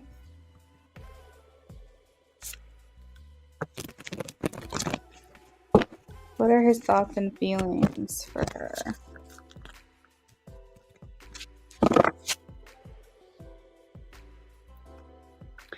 You know what's cool too is like if you ever want kids, it's always good to like find someone who kind of fulfills the things that you don't have. So that way like you can kind of give your kid hopefully like all the best parts of you and him together. So like that's another thing too is that even if you don't have the drive to have another child, if that's like not what you want to do, you still have that like internal like biological thing within you that's like I want to be with someone who's different than me. I want to be with someone who can give them like what I can't give to them. So maybe just like his voluptuous hair and his thick eyebrows and things like that is like oh my God, if we have like a little girl, she's gonna be beautiful. If we have a little boy, he's gonna have like the best hair. Like, I don't know. I find that to be just so interesting. And then, of course, biologically, we don't want to date people who are just like us because then they might be our cousin. So that's not good. But yeah, so I look at that too. How does he feel?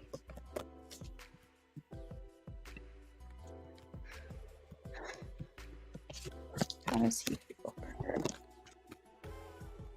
How does he feel for her?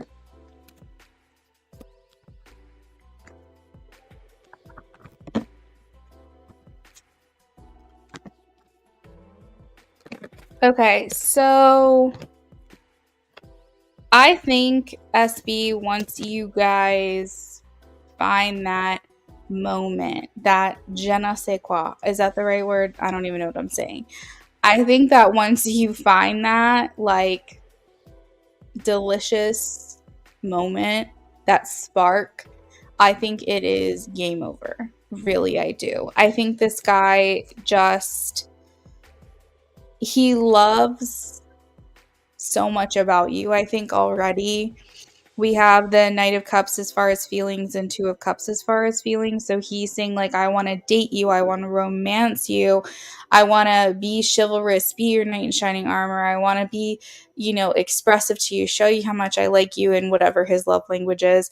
And he's like here to date. Like, he's here to find his partner. Oh my God, I haven't seen that movie in so long. Yes, No Cousins. I like different, right? He's here to find his partner. He's looking for a relationship. Two of Cups literally means love. It means unity, happy being in a couple, in a committed relationship, being like having someone that kind of balances me out, my other half, quote unquote. And so I feel like what he's thinking is maybe she could be that person for me. It's too soon to tell, but she's in the running, and I hope that if she is, she also feels the same way about me, is kind of what he's thinking. I think that he really likes your mind. He likes the way that you think, which is very interesting because a lot of the times I'm seeing you come through as the Queen of Pentacles or Queen of Cups. It's like very nurturing and motherly type, which might still be the case. But here he's saying, I think of her as the Queen of Swords. So I like her mind. I like the way that she thinks. I like the questions that she asks. I like just what she has to offer. And I think if someone says, I like the way you think, it's such a compliment, right? So his thoughts about you is he wants to see this through. He's like, I want to keep going. I'm dedicated to the mission. I'm here to keep persevering through this connection and really seeing what we have here. And I think that you make him think as well. We have the Hermit. So like the things that you say bring on about like feelings of enlightenment, maybe even his own personal epiphanies, moments of introspection. And I think also he likes the type of person that you are in terms of like you stand up for yourself, you have a good head on your shoulders, you know what it is you're looking for, you know your worth, you know your value. And so he's seeing like you there as like confident, saying like, you can come closer, but you better be bringing something to the table because I will chop you up. I will like cut your head off. Like, you know what I mean? Like, I will cut you off so quick. Like, you better come prepared. You better come correct. And so it's kind of this feeling of power too that you walk around with that can't really be doubted or questioned. And so it kind of creates this place of eagerness, I think, with him wanting to like appease you, please you, like be like, hey, I'm not like the others. Yeah, that's what I've got for you, girl. That's what I got. So let's pull some channeled message cards. Oh my God, I just realized how late it is. Oh my goodness gracious.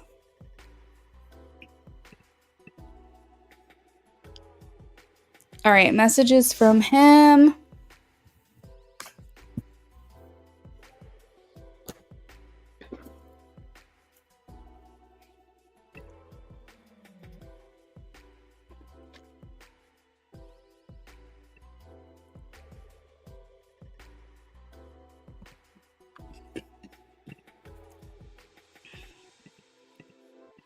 Messages from him. You said we have we have interesting conversations. Oh, you ask good questions. Mercury and Libra. Ooh, things that make you think. I'm a Mercury and Gemini myself.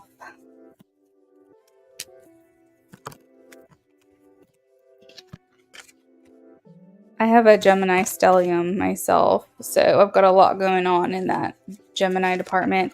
And because I'm an Aries rising, I have natural placements for all of my houses. So, like, whatever is going on in that house is like extra, ultra amplified because it's the natural place, the natural position, or whatever.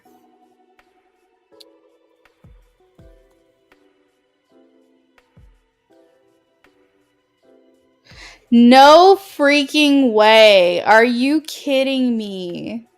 That is so cute. They all sound like Bluey or Peppa Pig. Oh my god. My nephew watched so much Bluey and Peppa Pig when he was younger that he actually started to develop kind of like English accent every once in a while. And my sister's like, "Oh my god, he's watching too much Peppa Pig," which was just so freaking funny. But yeah, that's the closest I've gotten to nieces and nephews with a British accent. Are you kidding me? That must be so adorable to listen to. Your little nibblings. I don't know if you've heard that before, but young Sheldon says that's the plural version of nieces and nephews. If you just want to say my nibblings. You like Geminis? Yeah, one of my best girlfriends, I would say my best girlfriend that I have, she's a Libra. We get on well. I've dated a couple Libras too. I would say I like girl Libras better than boy Libras, and we'll just put it that way. And Amy's a Libra as well.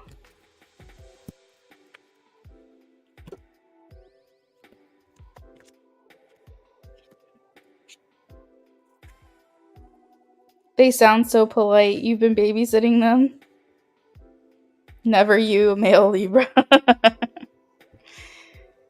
Oh my gosh. So he says, so many things are reminding me of you. Healing first, then we can align. So with that, I feel like he prioritizes personal development. And I think that he values that in someone else who can do the same thing. And if you both are interested in continually being your best, then he feels that you guys would both be in alignment and very compatible for each other. So he says, you get under my skin. Ooh. So I think that's kind of like we go no pun intended, we go deep. Like you and me, you find ways to kind of get underneath all of that, like underneath the surface.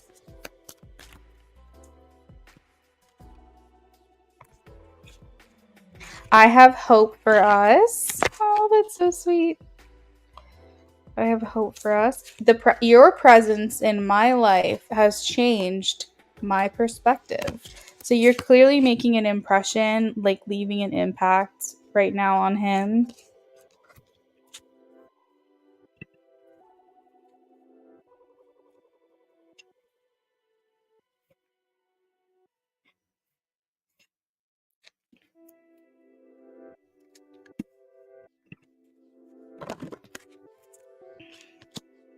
I can't explain what you do to me, but I like it.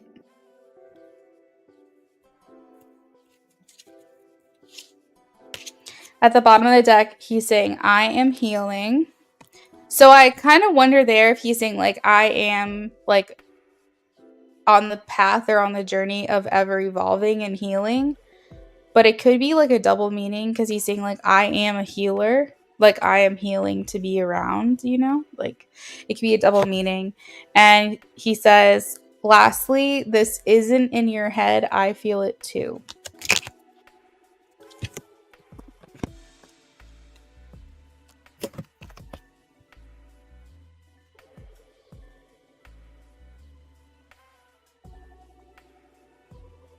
I think also, SB, when he starts to have those like real feels that he can't really deny for you, I think it's going to make him a little bit nervous to tell you. Not that he's going to let fear overcome him, but he just seems like it can make him nervous. I don't know. I'm just getting like this nervous energy about him. And sorry, my voice is getting weird.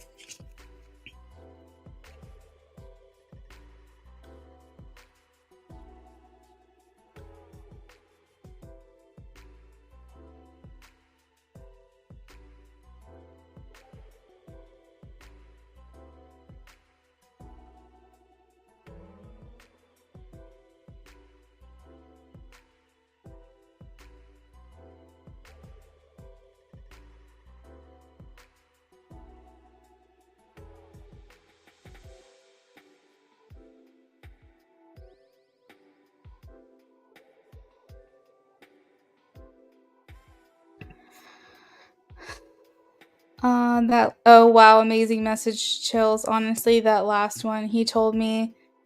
Wait, which one? What did I say? What was the last one that I said? He told you in your first convo he keeps seeing 222. Okay, so he must pay special attention to things like that. And I told him I was seeing it too, but I brushed it off. I can tell he wanted to talk about it more. Oh, that's so sweet. I'm so glad that the messages were like resonating with you. You're very welcome, SB. I hope you have a great rest of your night. Okay, so next up on the list, we have Leo. Leo said she's not going to be able to hang around, but she donated for a mini reading with me, so she'll be back.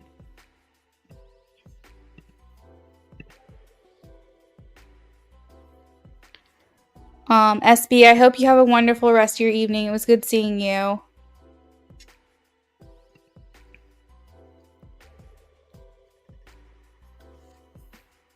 Wait, Leandro, hold on. Leo, I almost called you a she. I'm so sorry.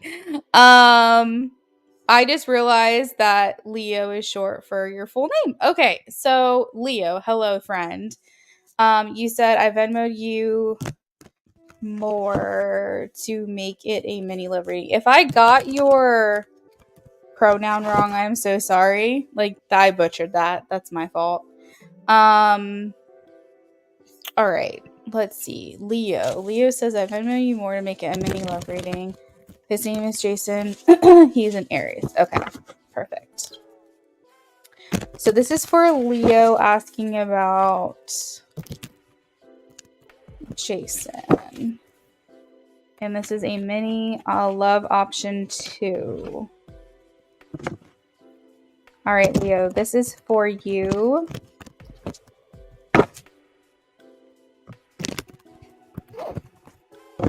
You and Jason.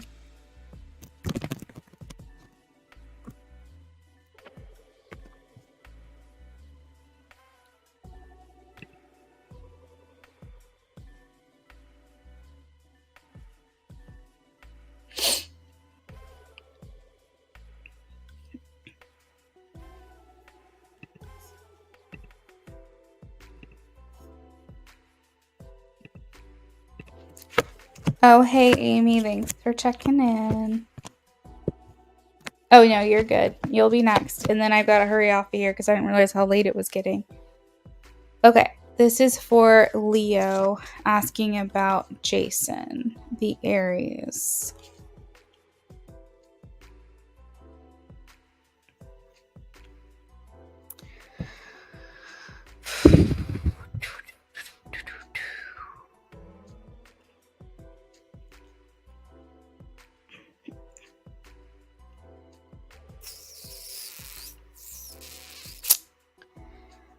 Well,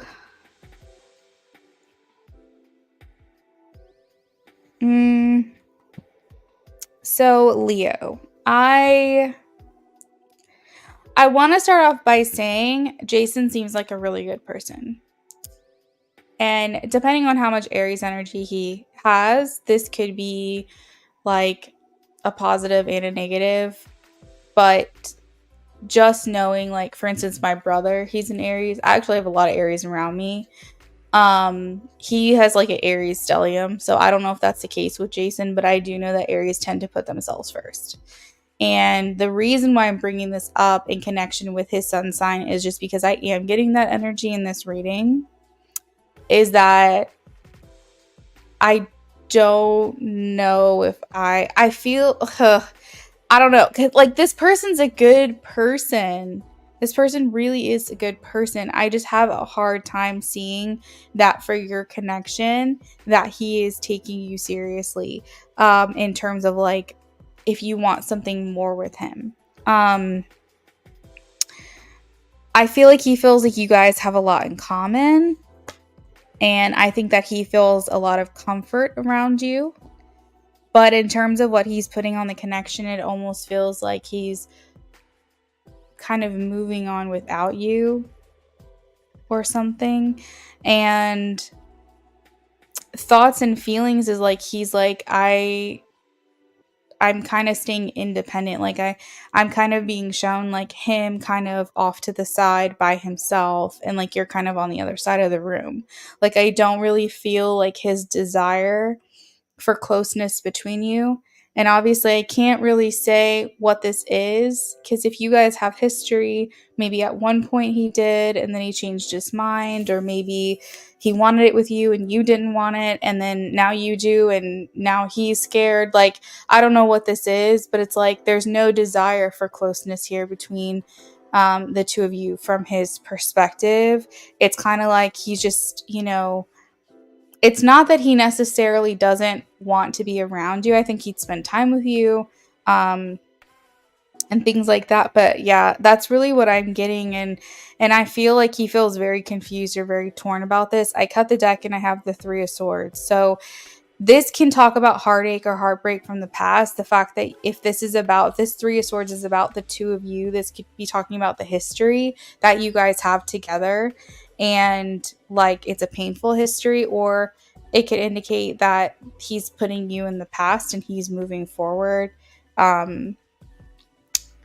If neither of those make sense, the only other thing I can think of is that he's bringing past pain into the connection, and therefore it's serving as a block between the two of you guys, because I do have like the Page of Cups here, and it's saying that there could be some kind of blocker influence here when it comes to his ability to have an emotional relationship. So maybe you feel like you're not getting enough emotion from him, or that he feels like emotionally blocked or something like that. And I see that he's very stressed about this connection between the two of you. I don't know if he worries about like letting you down or disappointing you, or being let down or disappointed. But his thoughts and feelings really is that like he's guarded, and I don't know, there might be times where you feel like he's not concerned with your feelings. Like he might do things that make you question like what he feels for you. And I can say that he's just like really giving this energy of independence right now. So I don't know if that's him like finally putting his foot down with you and saying, enough is enough, and standing up for himself, or if really it's just him never really being in the position to be more with you than what it is that you're looking for. But it just kind of seems like he's holding back. He's staying very independent energy from you. And I feel like his intentions here with the Queen of Swords is that, that's kind of like what I had said about being unconcerned with feelings. But hold on one second.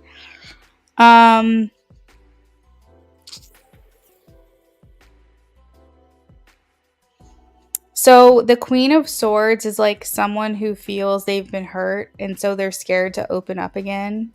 And it indicates that instead of making emotional decisions, he's making mental decisions. So he allows his thoughts about situations to dominate his feelings. I feel like he doesn't want to put himself in a position to be vulnerable again.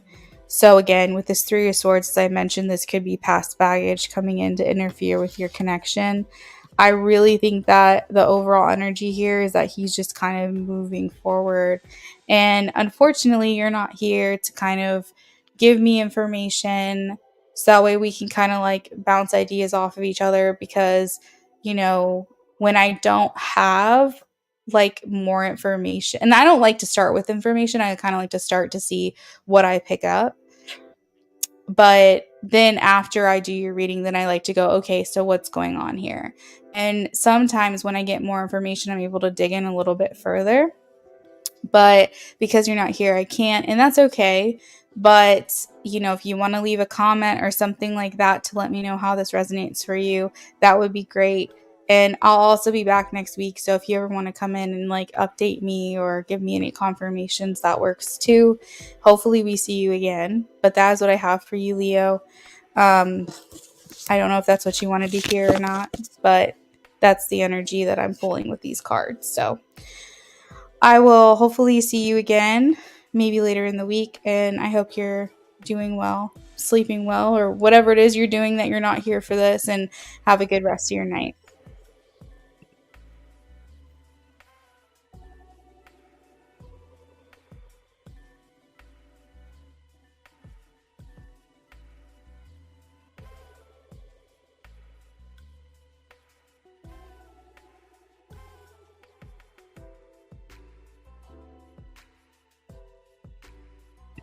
All right, Amy. So we are doing a BOGO for you, right?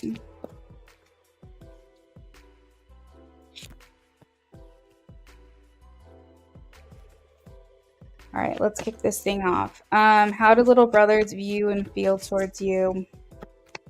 Little brother's friends.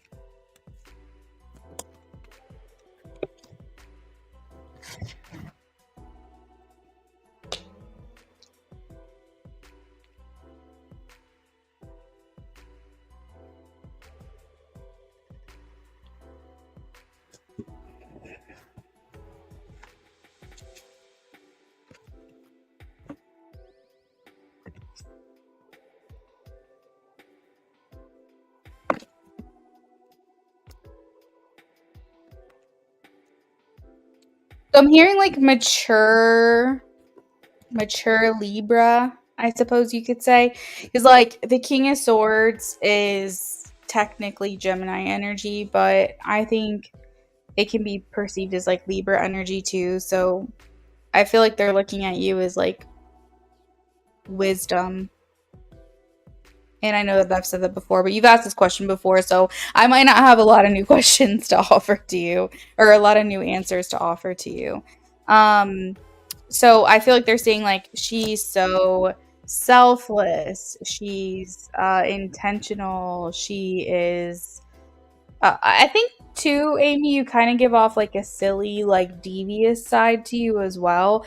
Like if someone meets you like on the surface, I feel like they would say, "Oh my God, she's so great, she's so sweet, she's so kind." But it's like the real, like the people that really get to know you, they know you got a little scandal inside of you. Like you're a little devious. You're a little bit sometimes the devil emoji with the little smirk. So I think that they know that you like to have fun, you like to fool around. I don't know if you like to prank. I'm kind of hearing that. Um, but yeah, like I feel overall like they're like, yeah, she's like the mature one and like she's kind of like the mother figure, but she likes to have fun. She likes to mess around. Um, I feel like they look at you and they're like, well, what's the opposite of boring? Because that's what they think. They think you're exciting. They think you're entertaining. Um, I also feel like too sometimes they might not that they don't want you around, but I think they wonder why you because like they're like she's so high above us, like why is she hanging out with us? Like couldn't she be doing something else that like is much more worthy of her time? So I think they get a little curious as to like why you're choosing to spend time with them. They feel like they're underqualified for your attention, if that makes sense. Um, Oh, that song. You remember that song from like the 90s?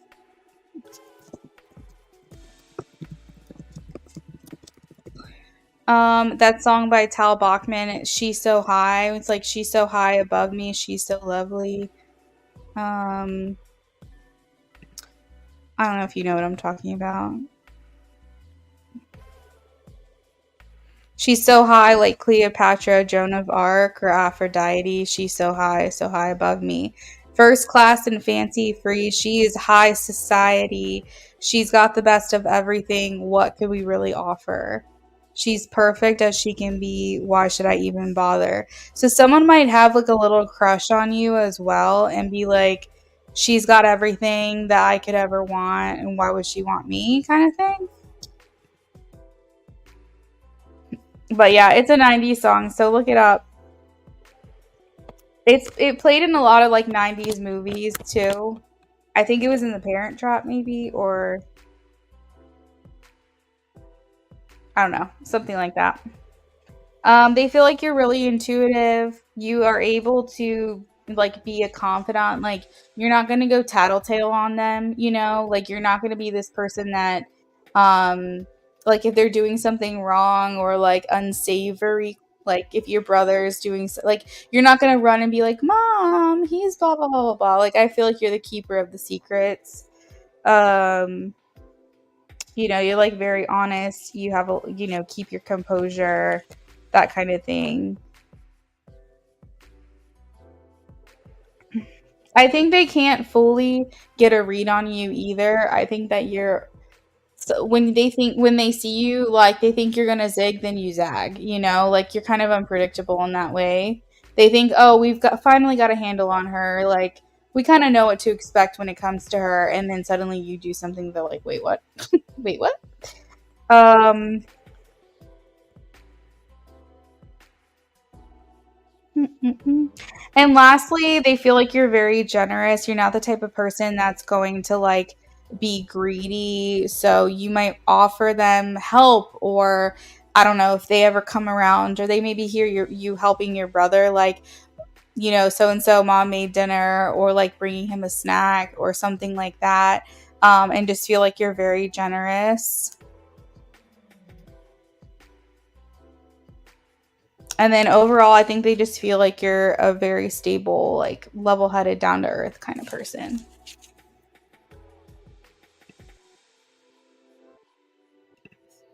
All right, paper messages.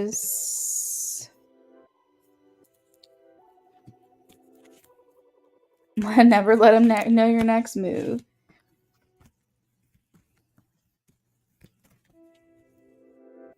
All right, paper messages, and then I gotta go.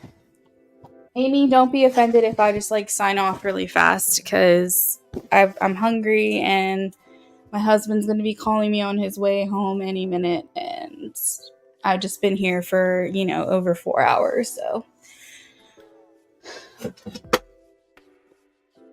yeah, I think they like you.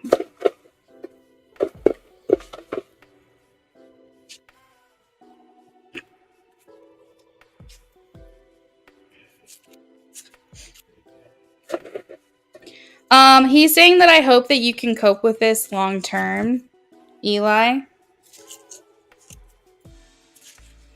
He's saying like, I hope it's something that you can deal with long term, like you'll be able to handle or overcome. For sure. I get so hungry after these readings. Sometimes during, it's crazy. I could eat like a full course meal and then my body knows I'm about to do readings and I immediately go into a deficit.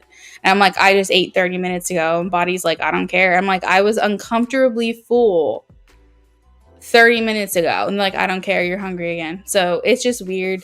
That's how I get as a reader. I just like get hungry. Some people get tired. Some people get thirsty. I get hungry. So he's basically saying that he hopes that whatever it is that you were going through the other day, you had this emotional talk, this emotional conversation. He's like, I really hope that she will be able to overcome this.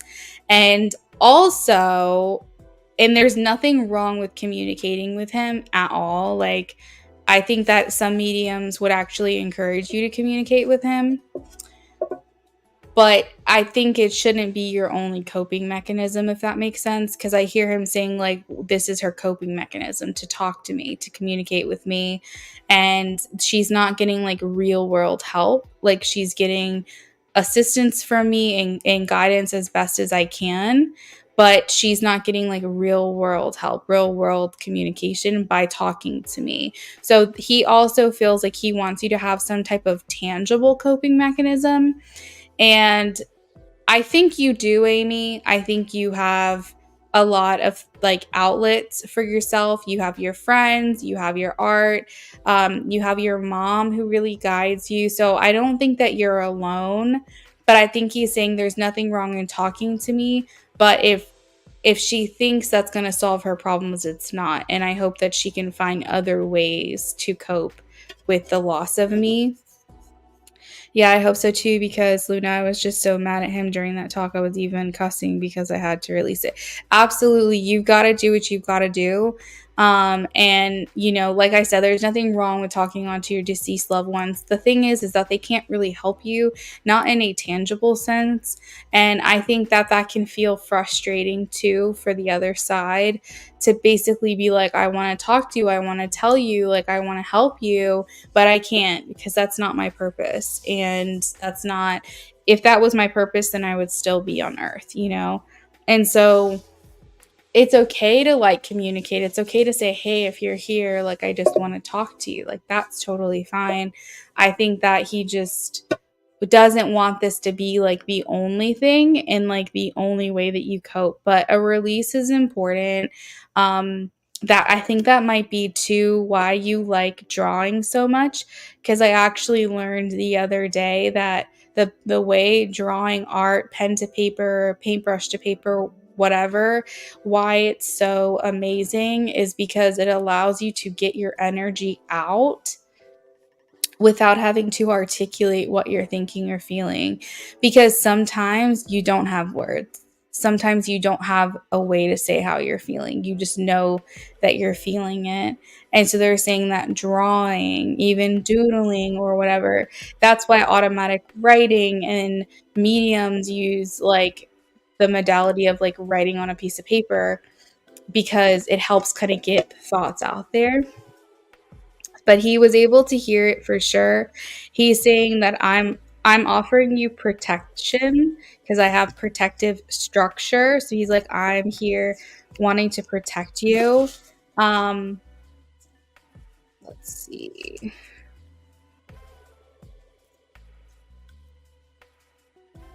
So I do think that he wants you to know that he's looking out for you, Amy.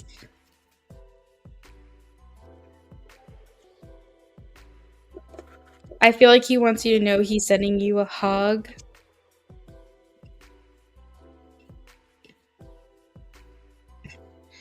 Have you, this is really weird and very like specific, but did you guys ever exchange like emails or anything like outside of texts? Because I feel like he's saying something here about a message, and I'm wondering if there's something of that he has sent you that you haven't seen. And I'm sure you like read your, like, if you can go back, you probably reread the messages and stuff like that that he has sent you. So I don't doubt that you have like access to everything. We have each other's phone numbers. Okay, because I was going to say there could be something really random, like if he had your email, that like he might have sent you some things and you still haven't seen it. But it could just be like him saying, I'm noticing that you're like reading our messages or something like that, or you're like replaying them in your head, or I don't know, something along those lines. He says, I don't want you to feel lost. I really want you to have a different outlook on things. Cheer up. He says, cheer up. He says, think of the times we talked in accents to each other or something. He wants you to laugh a little bit more. I think when you think back on him, he wants you to think positively, not being mad. He's saying, please stay close to your friends and nurture those connections. He's saying that those friendships are going to light the way for you. And, wow, conversation perspective. He does want you to continue to speak out loud, not necessarily to him. It can be to him, but he's saying, he's bringing to my attention, Amy, that when you speak out loud, that is how you're able to understand how you feel. So in your head, it's all jumbled up, is what he's saying. He's saying in her head, she doesn't really understand it. But when she speaks it out loud, she can like release it, obviously, but then also like get a grip on understanding what it is she's actually feeling inside when she gets it out. She has to like say it out loud. And that's probably why you like are really good at communication with your friends. Do you have an inner monologue by chance? Like, when you think in your mind, do you have like an inner monologue, or is it just like thought bubbles? Or like pictures or words? Like, do you have an inner monologue? But I feel like he's saying she needs to continue that, speaking out loud. Hopefully, more often than not, you're speaking out loud to someone else. But he's saying that I understand her. I understand why she has these conversations with me, because it's okay. So that makes sense. So he's saying it's not always a coping mechanism. It is a way for you to understand how you're feeling. It's almost like a form of therapy for you to talk to him out loud and like get it out, because it's hard for you to articulate. Even if you're going to have like a discussion with someone, you have to like get comfortable saying the words out loud. You kind of rehearse things, is what I'm hearing.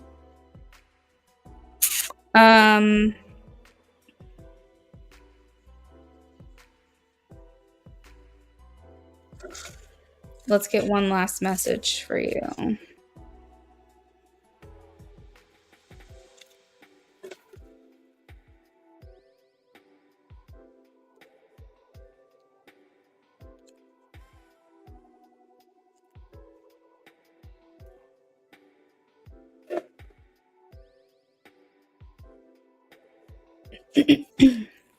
Do you meditate?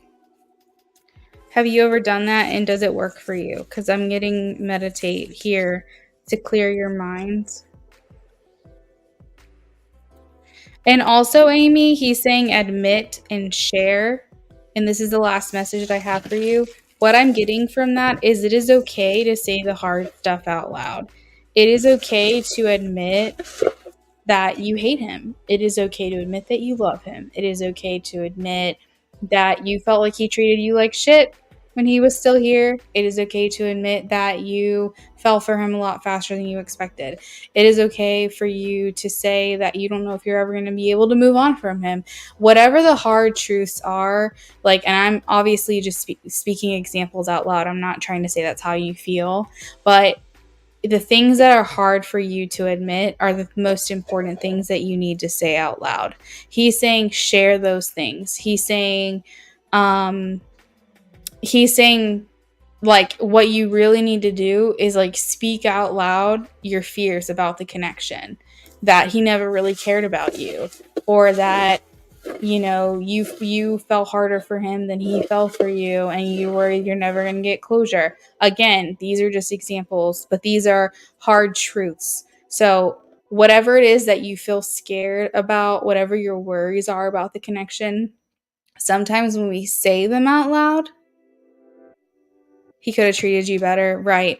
But what are your deep down fears about the connection? Like, what is your biggest fear? That's what you need to say out loud, because when we start getting comfortable I don't know if you've ever seen This Is Us, but they talk about like worst case scenarios, because then when they can put a face to it, when they can say it out loud and speak it out loud, then it's not as scary. It's kind of like, when someone who, feels that they need to come out and they say, like, I'm gay, or I'm a lesbian, or I'm bisexual, like I'm questioning, I'm interested in the opposite sex in certain ways that I'm still confused about. Whatever it is, you speak it out loud, you tell someone, and then it's like, okay, I got through that. It's not so scary.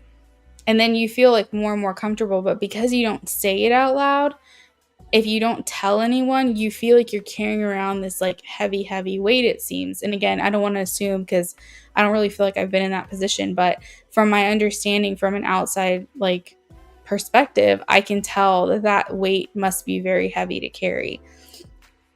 So yeah, so that's what I mean is like, yeah, I think you need to get comfortable with like saying the fears out loud, because you're holding them in very, very tightly, because I think that you're worried about, I don't know, like, was it as, what did I mean as much to him as he meant to me? Was this all in my head? Did he even like care for me? Was he just using me? Like, I don't know, I'm making shit up, but like, just Amy, really get comfortable with yourself and like really say these things out loud. And you don't have to say it to someone else, but sharing it vocally will kind of reset your nervous system a little bit in terms of his grief. He's saying, say these things out loud. He's saying, say these fears out loud. He's saying, because you don't want to hold it in your body, is basically the message. So, yeah, that is what I have for you, Amy. I think that he's really trying to assist you and like help you through this process, but he feels like he can only help to a certain extent. And I think that he's hoping that, you can, I don't know, I think he's just like, I wasn't that special. I feel like I hear him going, Gunner, no. I feel like he's saying, I wasn't that special. Like, why is she so hung up on me? Like, I just don't think that he really realized, like, how, because you're not just grieving him, you're grieving the future that you thought you might have. And, like, that's a hard pill to swallow. And he's over here going, I'm not that special. Like, she shouldn't even be, like, all this way about me. Like, I was nothing. Like, I don't think that he really feels like he was enough for you to be grieving him the way that he is. And so it's kind of like that feeling of imposter syndrome, kind of like that feeling of like, she's making me out to be more than what I was. But he also has to like take into account too that you have never experienced something like this before. And you're not only grieving him, you're grieving, like you said, you're grieving more than just him.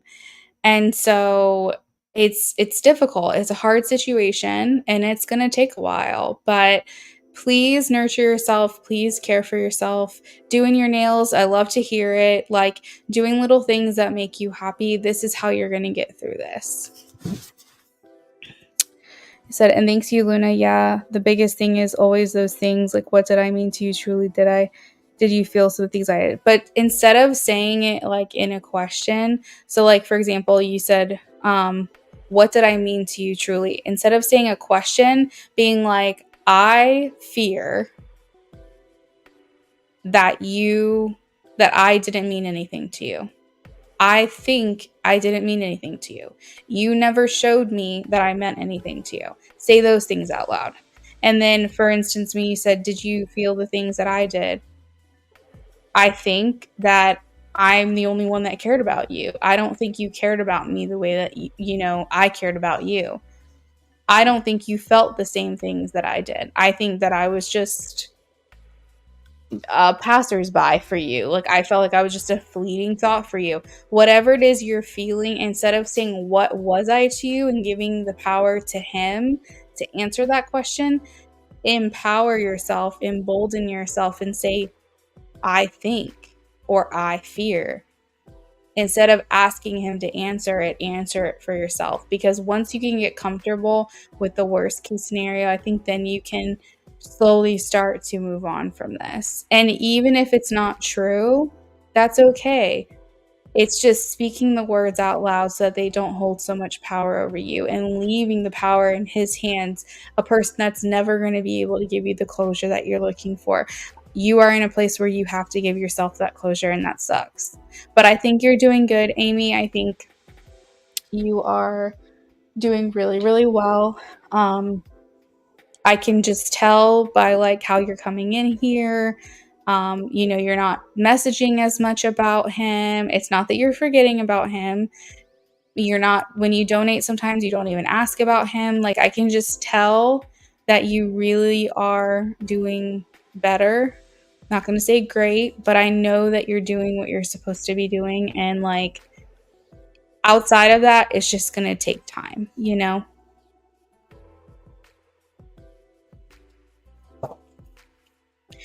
But anyways, you're welcome, Amy. I am not going to be here Monday and Tuesday per usual. And I'm also not going to be here Sunday the 11th. So you'll see me Wednesday, Thursday, Friday, Saturday. I will try to hold longer live streams the majority of those days if I can. So that way it can kind of make up for the Sunday that I'm not going to be here for. Maybe I'll do a couple live streams in one day. We'll see. We'll see how it all plays out. But I am going to go ahead and get off. Amy, I hope you have a great rest of your night. Thank you so much for your donations. And I will see you guys next time.